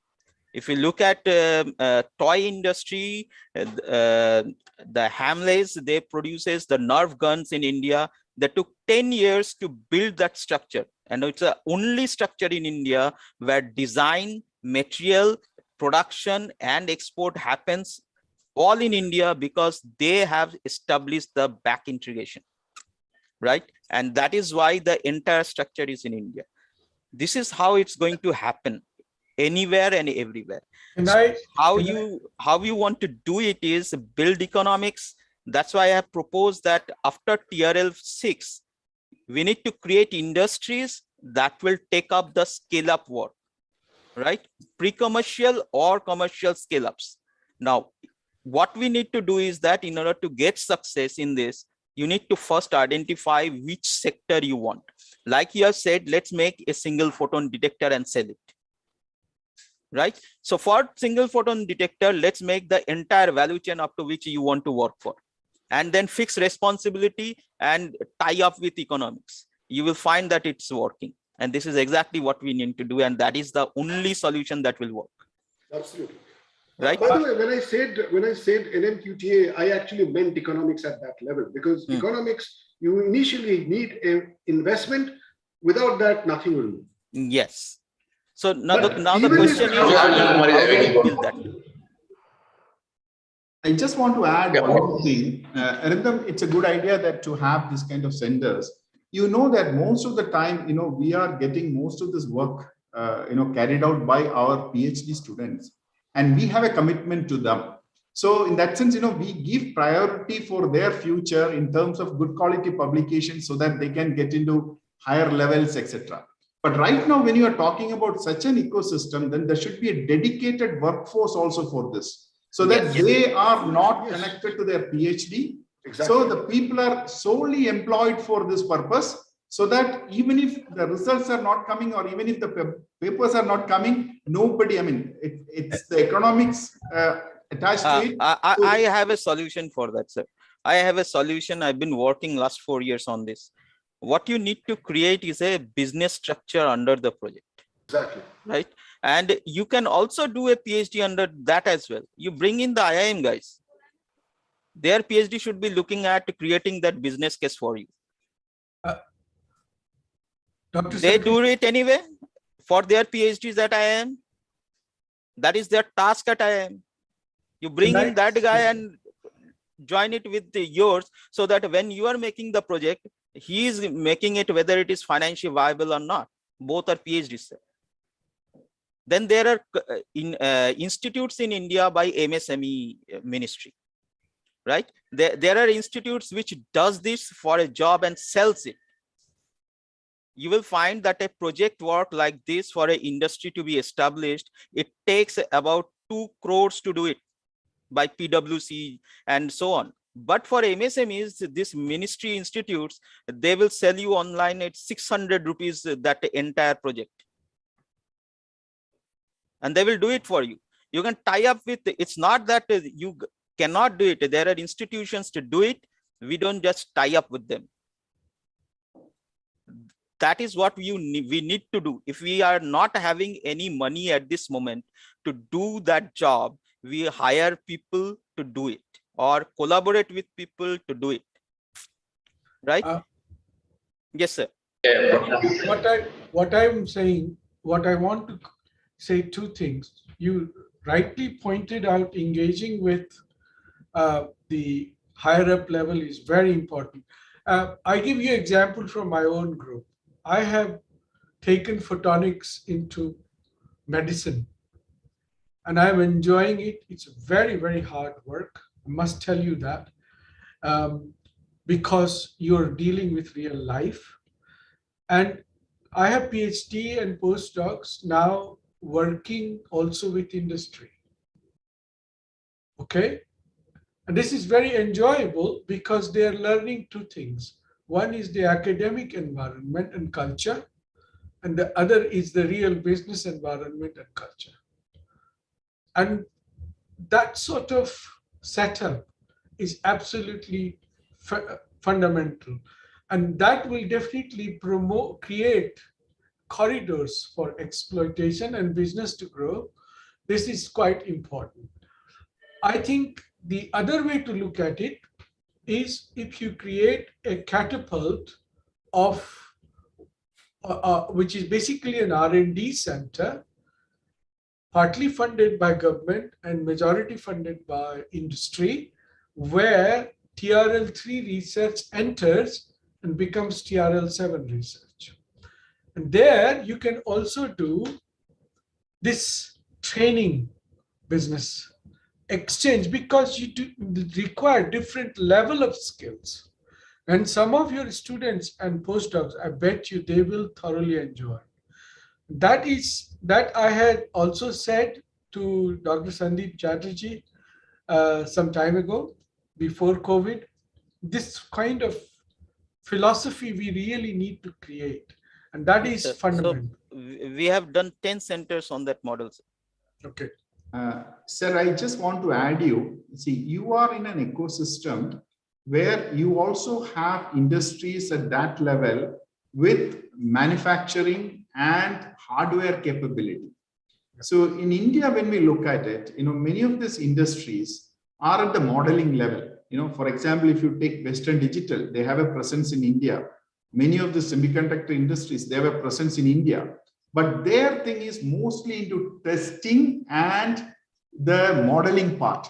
So you are enjoying an ecosystem where the hardware component is also there. Then you can handshake with a quite large number of people. And in India, we don't have that opportunity to handshake with. See, when we talk about the technology which Arindam was talking about, or which I was talking about in the morning, where we want to handshake with an industry, we are not getting a compatible handshake here. So that is one of the challenges that we are facing. Yes, exactly the point. But I look at this as a very positive sense that what we have in design and testing, this design and testing of a chip will constitute about 60% of the value of a chip, right? The production cost is about 12 to 15% of the chip. So that part has grown in India. But what part you need is the fabrication, the fab. I think government is looking at that in terms of silicon, but rest of it, we don't have any wafer level technology. So building those wafer level technologies with the base at a lowest cost possible is the challenge that we have to meet. But for that to happen, we need industries to come in as well. As I pointed out, creating startups is not going to solve the problem. Major companies needs to come in. Like when you are making those devices, like Professor Ghosh has done, I think somebody from Boeing or somebody from in that category, Intel, needed to be in contact with them, right? And co-build it, right? Then only it is possible. Isolation, if created the knowledge for 70 years, we have so much knowledge that we can dictate to any kind of industry. That's not an issue at all. What we need to do is we need to bring in the industry, end user industry at TRL6, and then scale up industry, because some of the industries in India does not believe in Indian technologies. What we need to do is create a in-between industry which will scale up. That also is a market and fundamental economics. If they can take what technology Professor Ghosh have and scale it up to the wafer scale, let's say at a 1/10th scale of a actual technology, people will be running after it. Actually, your end user industry, Intel, will be running after you. So in order to cater to the needs of the end user industry, because we are looking at end user industry for last 5 years, why don't you come? Because they will say you don't have a prototype even. Why should I join you at this moment? And that's a very valid question, right? So what you need to do is you need to create an industry in between, and that can earn money as well. And that will be more than what you are looking at. Look at the amount of money that is being pumped in by the different governments, $22 billion. Why can't you create a R&D for that? that company is going to earn money by the same amount what Intel is selling, right? So that is where the solution lies. Now, question is, we make is it Section 7 company or Section 8 company? Very different issue. We can talk about it, but somebody has to take that mantle to scale up. And government institutions, national labs, academic institutions are not the one who can do the job.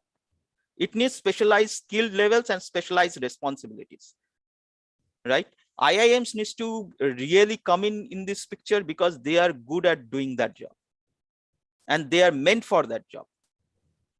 Collaboration between IIM, ISCs, IITs is a major requirement at this moment.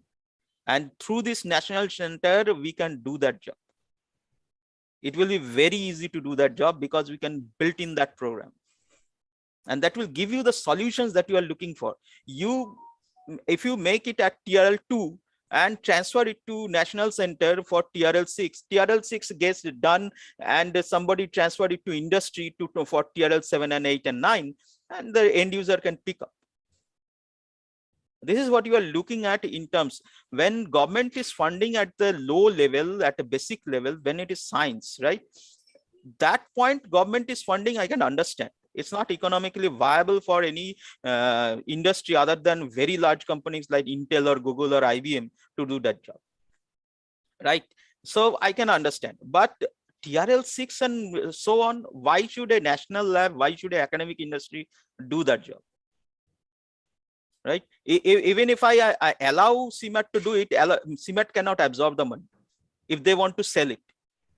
It's not possible to absorb the money. The rules are against it. So making a Section 8 company or 7 company is the only way we can do it. But that company has to be a conglomerate to serve a lot of people. I think that's exactly what the end user companies need to come in, make a company which will scale up the technology for them.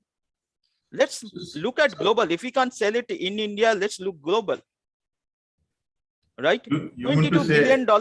People will be looking for R&D. You mean to say like our center of excellence? You mean to say like our center of excellence? Yes.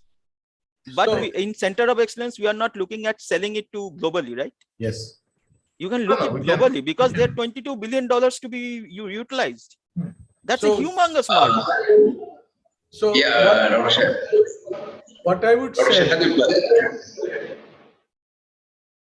Let's hear quickly from Professor Wankar his thoughts on diamond technology. Yeah, you are on mute, sir. You are on mute, sir.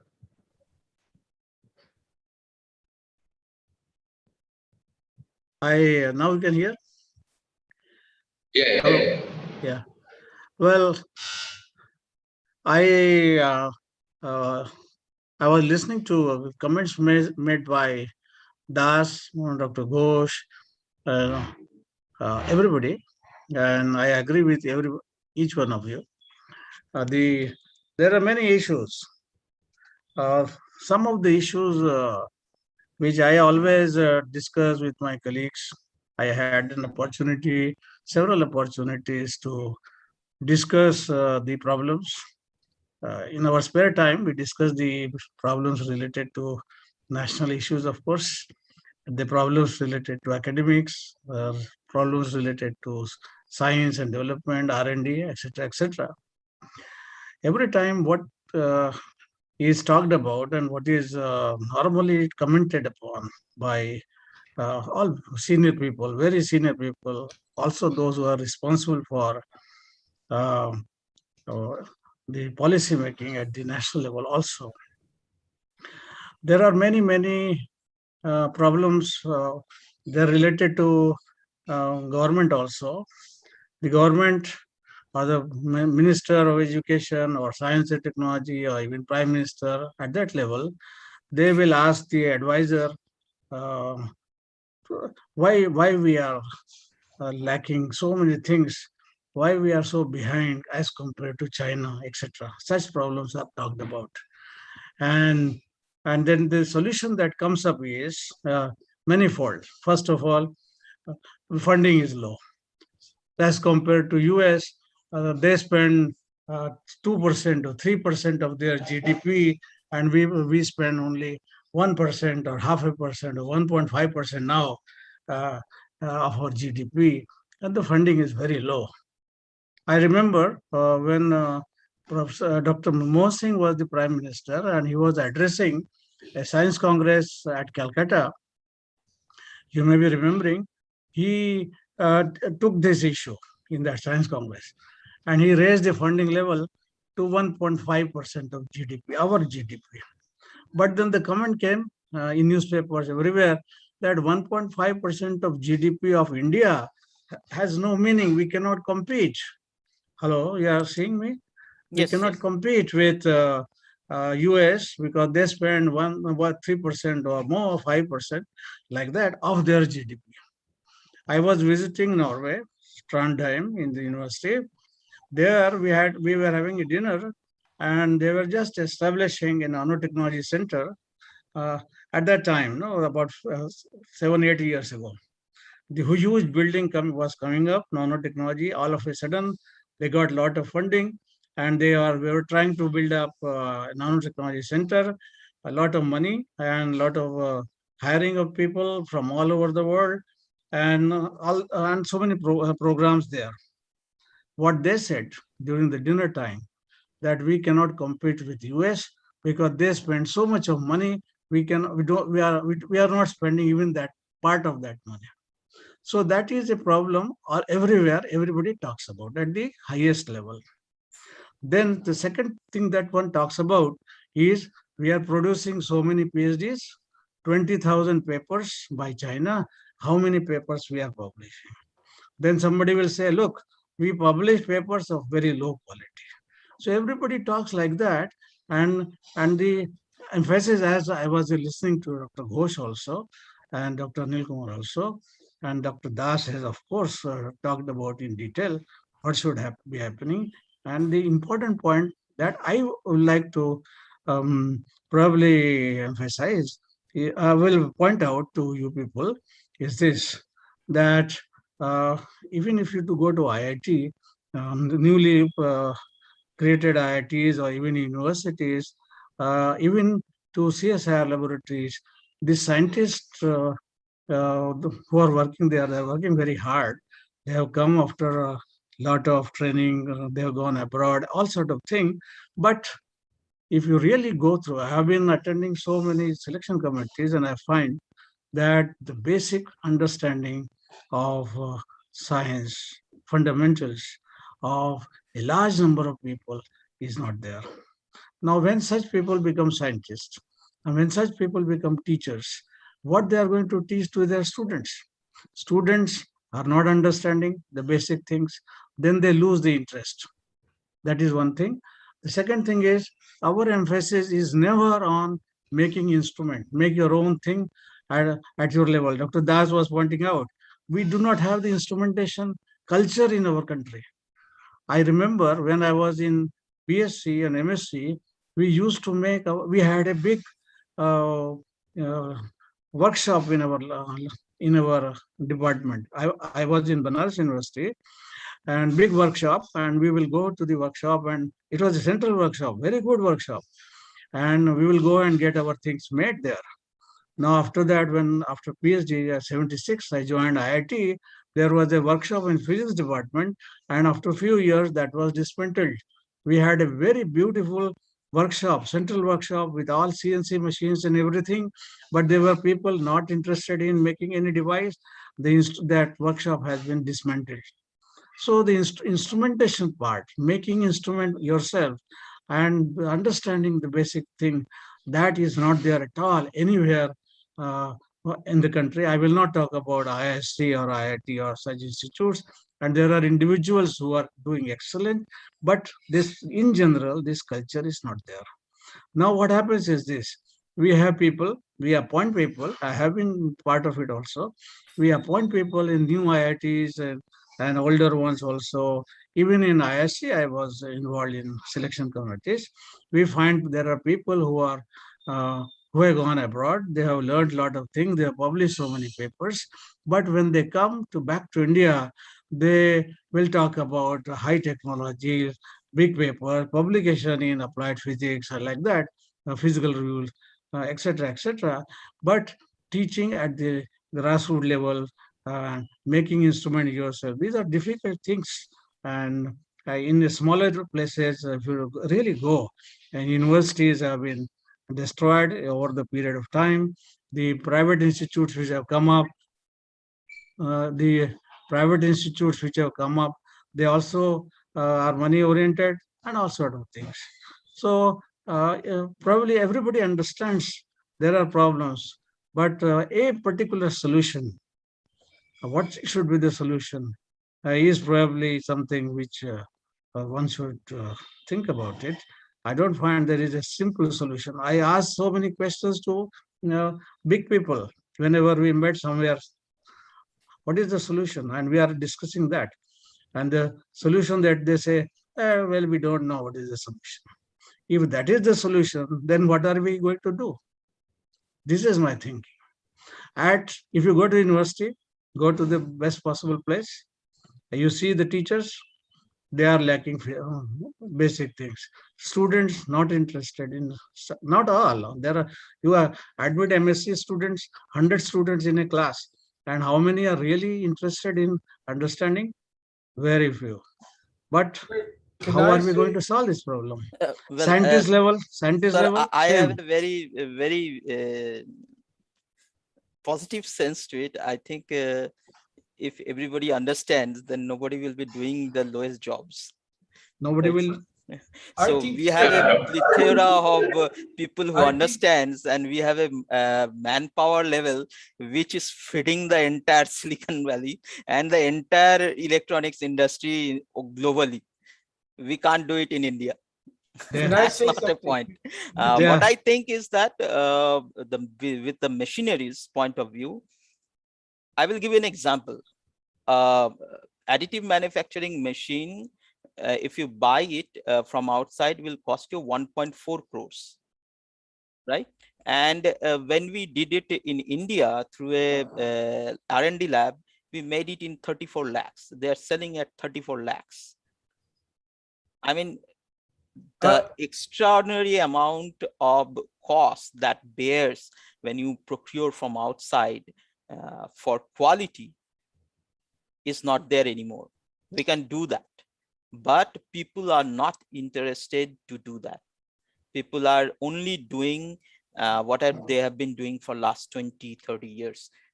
Before 20-30 years, that was the case where we were not making good machineries. At this moment, that is not the case anymore. We can easily make those machines in India. There are good ecosystems in place where these machines are buildable in India. It's not difficult. So can I say, listen, Yes, the problem is there are two different types of problem. In the university or IIT curriculum, you don't have training element like workshop training, which I had at Roorkee University. Correct. Right? Very correct. If you don't have that, how the mechanical workshop is still there in the curriculum of AICTE. Dr. Sankadeep, I'm just making this point. I'm not don't want to. I just want to say, because Prof. Vanker mentioned this. That's why I'm trying. Okay. But the other point, what you just said about manufacturing, etc., it is an important part, and you really need to invest in the indigenous technology. And this is my personal view. I learned lots of things in India, and when I came to do my PhD at Imperial, whenever things used to break, Prof used to say, can you mend it yourself? Yes. And we used to do that. And that culture ingrained in me, not in my children, right? Not in students even. No, not even. Forget about students. I can teach at least at home. That doesn't cost any money. But I'm just saying it is a very big cultural gap. Correct. Developmental gap, psychological gap. And that's a phenomenal change. And that you can only do through the classroom and do through the curriculum. So that's another fundamental barrier you might have to break through. But I think the much more important point, like the 3D additive manufacturing capability, which Dr. Das mentioned, is very important. If you make it at home, you don't have the repair issue because you can get it repaired at home. Yes. Yeah, that has been the last couple of years trust. Yes. Let me ask Professor Wanker to complete and some thoughts on diamond technology. Whether we should pursue NV Center diamond technology in this country. Well, I will I'd like to say something about it. First of all, when we were working on diamond, we were able to grow very nice transparent diamond polycrystalline thin films on silicon substrate. And then we removed silicon, dissolved silicon away, and we had freestanding diamond films. Very nice, transparent. We could get all the characteristics of diamond. And we were very happy that we have got very nice diamond films.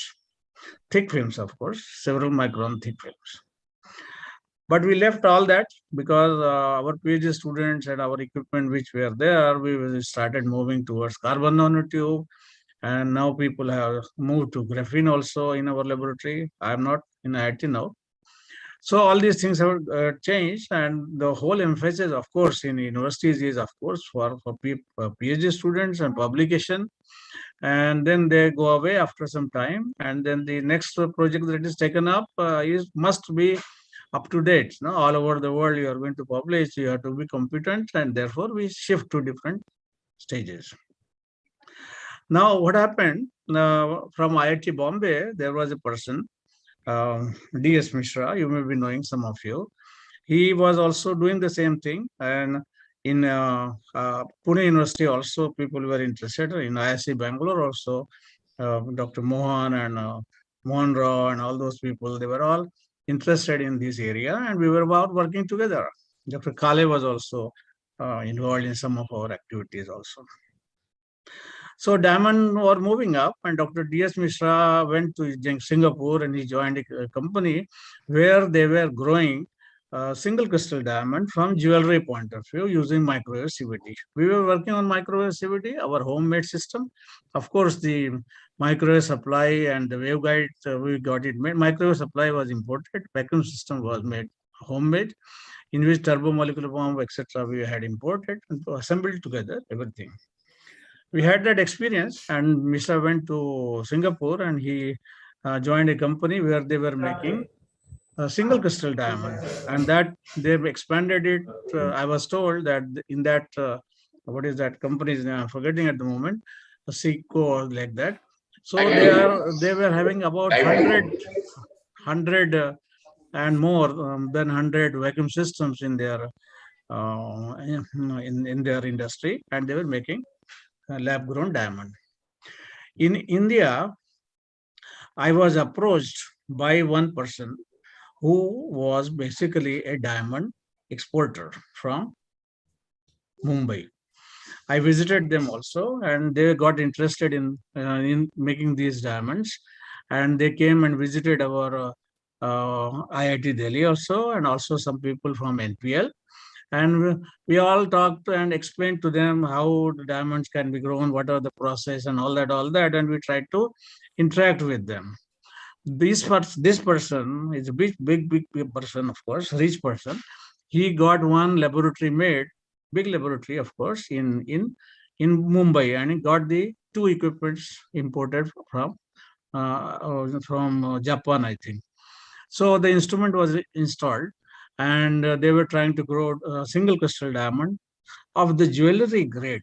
No, there's a difference between polycrystalline diamond, a single crystal diamond, a diamond for making a transistor, diamond for making different applications. There are 100 applications. Sometimes I will let you know about it. So he got everything made, and he got a fellow working in IIT Bombay also. He hired the fellow. They were trying to grow, they got the process also, and they were able to grow single crystalline diamond of size about 7 mm by 7 mm by 7 mm height. But the process that they were trying to develop or trying to get, which could be commercially possible, that was a system where in 1 week's time, you don't grow one single crystal, rather you grow about 30 to 35 single crystals. Even that is not cheaper. The system that they were struggling was able to give one single crystal diamond in about a week's time, continuously working on this system using microwave, but they were not be able to reproduce it. And nobody in India could explain to them where the problem was. I visited them, I spent a lot of time with them, and ultimately what happened was that this person handed over the complete the whole thing in Mumbai to somebody from UK, I think. So somebody has taken over. Now, what is the status? I do not know. The person who was doing this business, he was involved. He is no more now, unfortunately. But now I am told that there are people in Surat, they want the process, they want the equipment. And there are some people in India from Pune also and Mumbai also and Bangalore also, though they are involved in making vacuum systems. They are selling vacuum systems to these people, the Surat people, but they are not able to give them the process. There are issues because they don't understand the microwave processing, they don't understand the plasma formation, they don't understand how the diamond grows, all those basic things they don't understand, and therefore they are not able to give them the solution. Now, what I propose and what I think CMET should do is, one, CMET should get involved into all the processes of related to plasma CVT. Now, so, Ghosh was talking about boron nitride, right? And silicon carbide. We are going two-dimensional material, single crystal, polycrystalline, or even epitaxial films. We can grow, provided we have all these processes. If we understand, and of course we make our different types of films in the laboratory. So what I think is this: in CMET, I may be able to show you, if you have a vacuum system, tomorrow I can show you by simple evaporation process and using something, a little modification, I can show you how to grow films. A beam of plasma can be created, and we can grow a polycrystalline film and on a heated substrate. To begin with, we can do that. Then we move further, make our plasma, RF plasma, we can make our DC plasma, we can have a magnetron system, we have an RF certain system, you may be having all that, but I had made all of them myself in my laboratory. And I had shown my first, when I joined IIT Delhi in 1976, I had made my magnetron system, and I had shown this to Professor Wasa from Japan and to Venner from US, and they were extremely happy to see, oh, this thing you could make it here in India. And now a lot of people are working on magnetron systems, plasma CVD, all of them are importing the system, and they're using it for growing all sort of film. They don't understand the basic processes. The equipment are lying there, they make some film, and then they characterize it, publish it, and then leave it. This is the state. So what I suggest is this, the last line is this, that at CMET, if you let me interact with the other scientists, of course, I am now retired, 74 running, so I can only help some of the people I can pass on my knowledge to them, and they can develop the systems and learn the process very quickly, not years, and then we can further use them for variety of applications, making boron nitride film, making silicon carbide film, boron single crystal diamond, polycrystalline diamond, DLC of different concentration, sp3 bonded amorphous diamond, and also many things we can make. And once they are made, of course, people will be interested in interacting, and studying those properties and make devices. We cannot make devices at our place, but of course we can tell them how to make the films, 2D films. That's what I think. Okay, nice thoughts, Professor Wanter. We'll surely interact with you because we are trying to build up a system to grow diamond and allied materials. Dr. Anand has been waiting for quite a long, so his thoughts on whether should Siemens create such a kind of quantum materials institute or whether Siemens should take up this program. Because my personal opinion is that, yeah, you should try for making that kind of facilities. Correct. Yeah, but how to move forward, actually, that has to be a global plan should be there. Otherwise, just making systems without proper collaboration, I think it may not work and effective. Okay. So to begin with, let's say Dr. Ghosh wants a boron nitride film, a single crystal boron nitride wafer. If that is the purpose, one can start working on that direction and then produce it within whatever limited time they can give. Like that, we can move one by one. Professor Anil Moore, your thoughts on whether how Siemens should create, how should Siemens go forward in this direction? Yeah, I think definitely Siemens should also, retrospectively invest. Check what has happened in the country in the last several decades, and then take, learn lessons from there and move forward. If you are starting an activity in this quantum material area, we should really make sure that you have the right investment to start the technology. Otherwise, with the keyword, if you start, and if it is not amply backed up by the proper infrastructure, and it is not going to work out. So we should be very clear. And also, if you look at in the country, all institutions are there, then, we had CSIR like laboratories in the past. So the idea, I think, at some point of time was that academic institutions will concentrate on knowledge production like basic science, and then publish papers, train good quality manpower.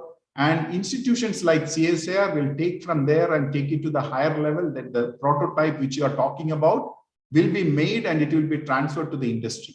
Down the line, that focus was lost, and you started asking the scientists in CSIR how many papers you publish. Correct. Then the focus is gone. Similarly, if you start such an activity in CMET, and if you are asking the question that for the next promotion, I'm just, using colloquial word, please bear with me, I'm not using high-level words.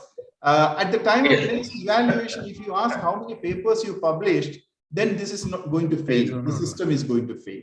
I think you need to create proper infrastructure, and you should be able to take the basic science which is developed in the institutions, other institutions, and then build from there, and then have a bridge between academic institution and the industry, and then transfer the knowledge from the academic institutions to the industry. To that extent, if you can concentrate and if you can develop an institution like a center at CMET, this is going to be a successful entity. But please understand, it needs investment. And if the investment is not there, there's no point in jumping into that and again, not becoming successful. Now, I understand Dr. Shankardeep Das is from MIT. An appeal to him is that, for any technology to get developed, basic science is important. Any technology you're talking about today was basic science 20 years back or 25 years back. Or any basic science we are discussing today is a technology. So you cannot create technology without basic science. This is where I will come in again to say that the perspective of what MIT is funding is not to create the basic science. Agreed. Perspective is the manufacturing. Understand. So in order to do so, we have to take the basic science from whatever is in India, wherever it is, we collaborate with them to scale up to the point where we can manufacture in India. That is the point we are trying to do. The funding will come for that. Basic science will take in form of collaboration. And that is where we will. Dr. Shankardeep, let Professor Anil complete. I think he has some more. So what I'm just looking for is that you collaborate with academic institutions. The fact is that we are also struggling. Please understand, we are not talking about technology level 3, 4, 5. Even at that 1 or 2 level, even academic institution like IISc is struggling to maintain the spirit of the PhD students here. So in that sense, we will still struggle and get it done. Then, probably institutions like CMET should create this infrastructure up to the pilot plant level to transfer to the industry. So take the knowledge. Here is a problem, sir. Yeah. The problem that CMET faces is CMET has created almost 7 or 8 pilot plants. And after the project, how it will get funded? The run that you do for a single run for a single device that you make, what is the cost. Now think of it in scaling up and 1/10 of a scale of a production. One run cost millions of dollars. How will that get funded after the project is closed? That system is still lying there and you cannot utilize it. So that's why my proposal was not to bring in the TRL 7 in CMAT's domain. TRL 7 needs to be in a R&D industry domain where they can utilize it repeatedly to get the funding from the commercial structure. But please understand, the gap between the TRL 3 to 4 to 5 is widening. It is not that easy. Yes. Please do not push CMET to comply with this, because it's, I would say that the quantum of funding, the quantum of the infrastructure needed to push it to higher and higher TRL levels, the gap is widening. The first the reduction in the cost is going to come from indigenization of machine and processes. That is where is how you will get it reduced.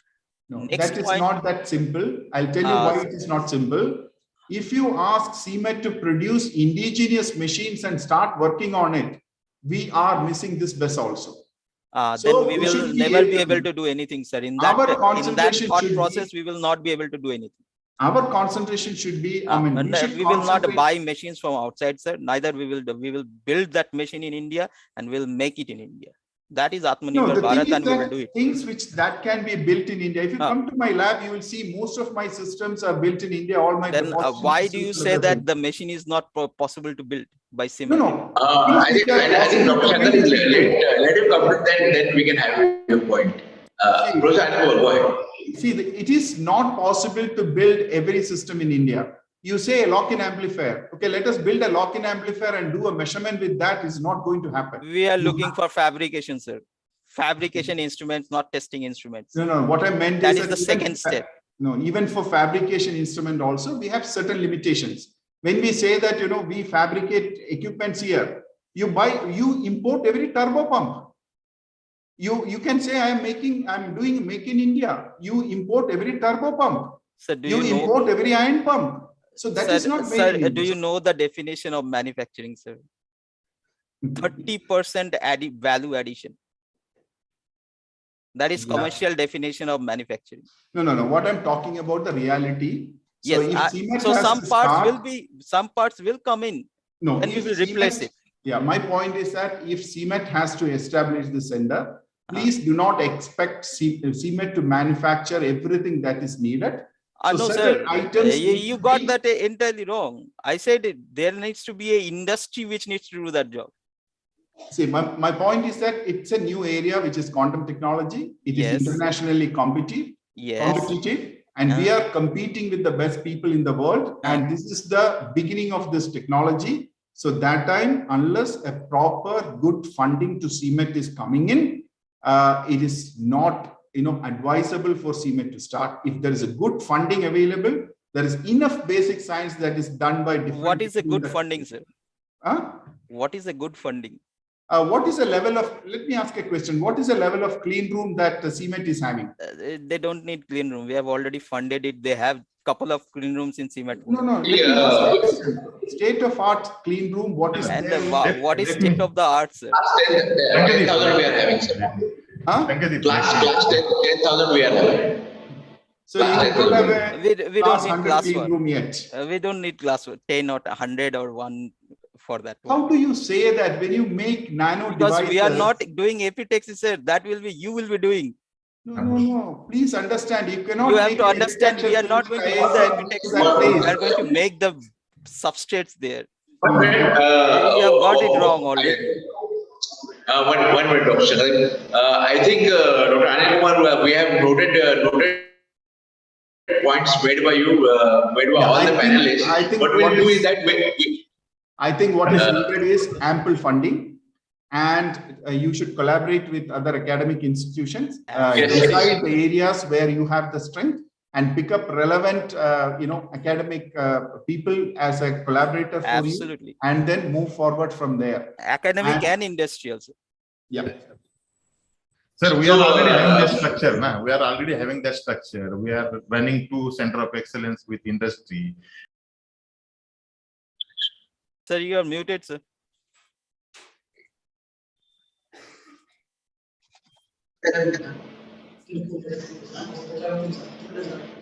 Good day. Kale sir, you got muted. Can you unmute? Yeah. Already we are doing 3 center of excellences. We have an industry, and like that they are also taking the further, like our battery manufacturing, they are taking further. Same system will do it here, because people are already there to invest in quantum material also. So that is the advantage for us, at least 20-30%. Like Intel also, we have written to Intel also. So Intel also is willing to participate. And a big group in Germany, Neutron Energy Group, also willing to participate and with funding. If these people are there with us for getting into manufacturing level, then I think with ISC and IIT, with total cluster, we can make it, and we can have R&D as well as pilot scale, and then further to industry. So that we link together in the proposal. And I Sir, what we'll do is that we have noted points made by all panelists. So what we'll do, we'll make minutes, and we'll again circulate to panelists for their candid comments and suggestions on this. Can I make one small comment, if you permit? Yes, sir. Yes, sir. I would like to say, point out one thing, that in India, earlier people have tried in some places to make a turbomolecular pump, and no success. Why that happened? We also had long ago, of course, trying to make, a lot of funding was given, and a few institutes put together, they were trying to develop a scanning electron microscope. The project failed. Why? And similarly, there are so many projects which were started and they failed. Why they failed? Nobody has talked about. Nobody knows why they failed. A turbomolecular pump cannot be made in India. Why it failed?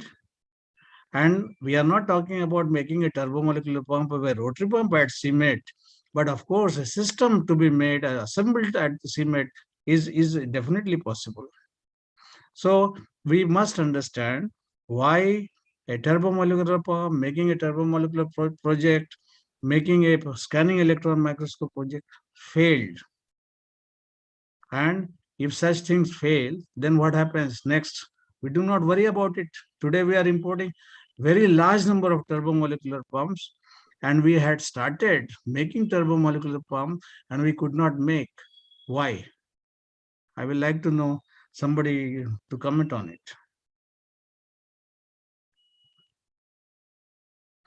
Really speaking, we are making rotary pumps in collaboration. Sir, I can give the answer. I can give the answer for this. Yeah, that's. See, sir, the Indian industry need suppose they want to manufacture something, they need in huge quantities. Okay. Now for single atom and so for single the turbo pump and other, the requirement is very less. Nobody is interested in that. And same thing is happening in the country in so many other equipment also. So if the requirement of equipments will increase, definitely people are there in country, they can manufacture. That we understood. Actually, sir, technology is already there. If you're looking at the RPMs of turbomolecular, you can compare it with the BrahMos jet engine. And we are making it, sir. You want it, I will send it NFTDC, Hyderabad. I will take you there, sir.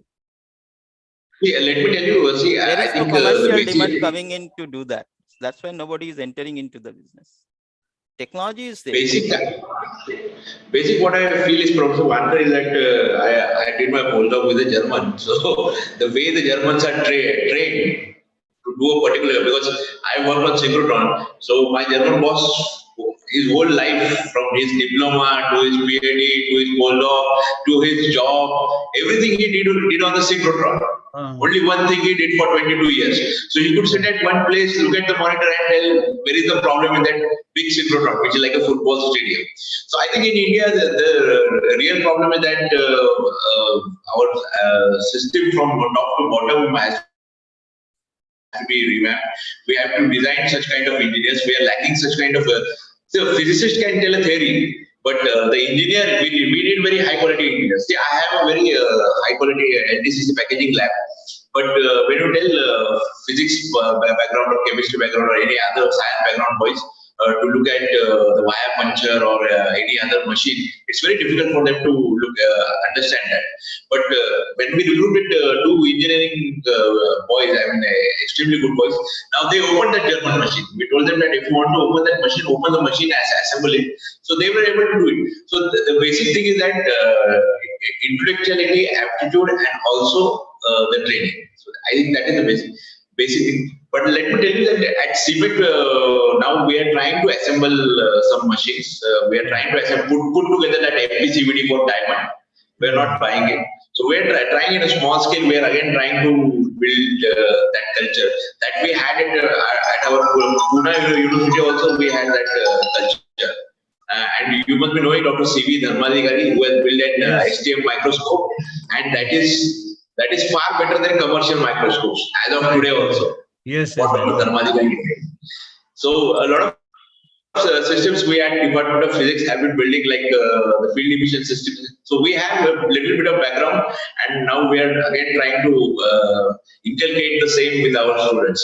So thank you all for all the panelists for giving your candid comments.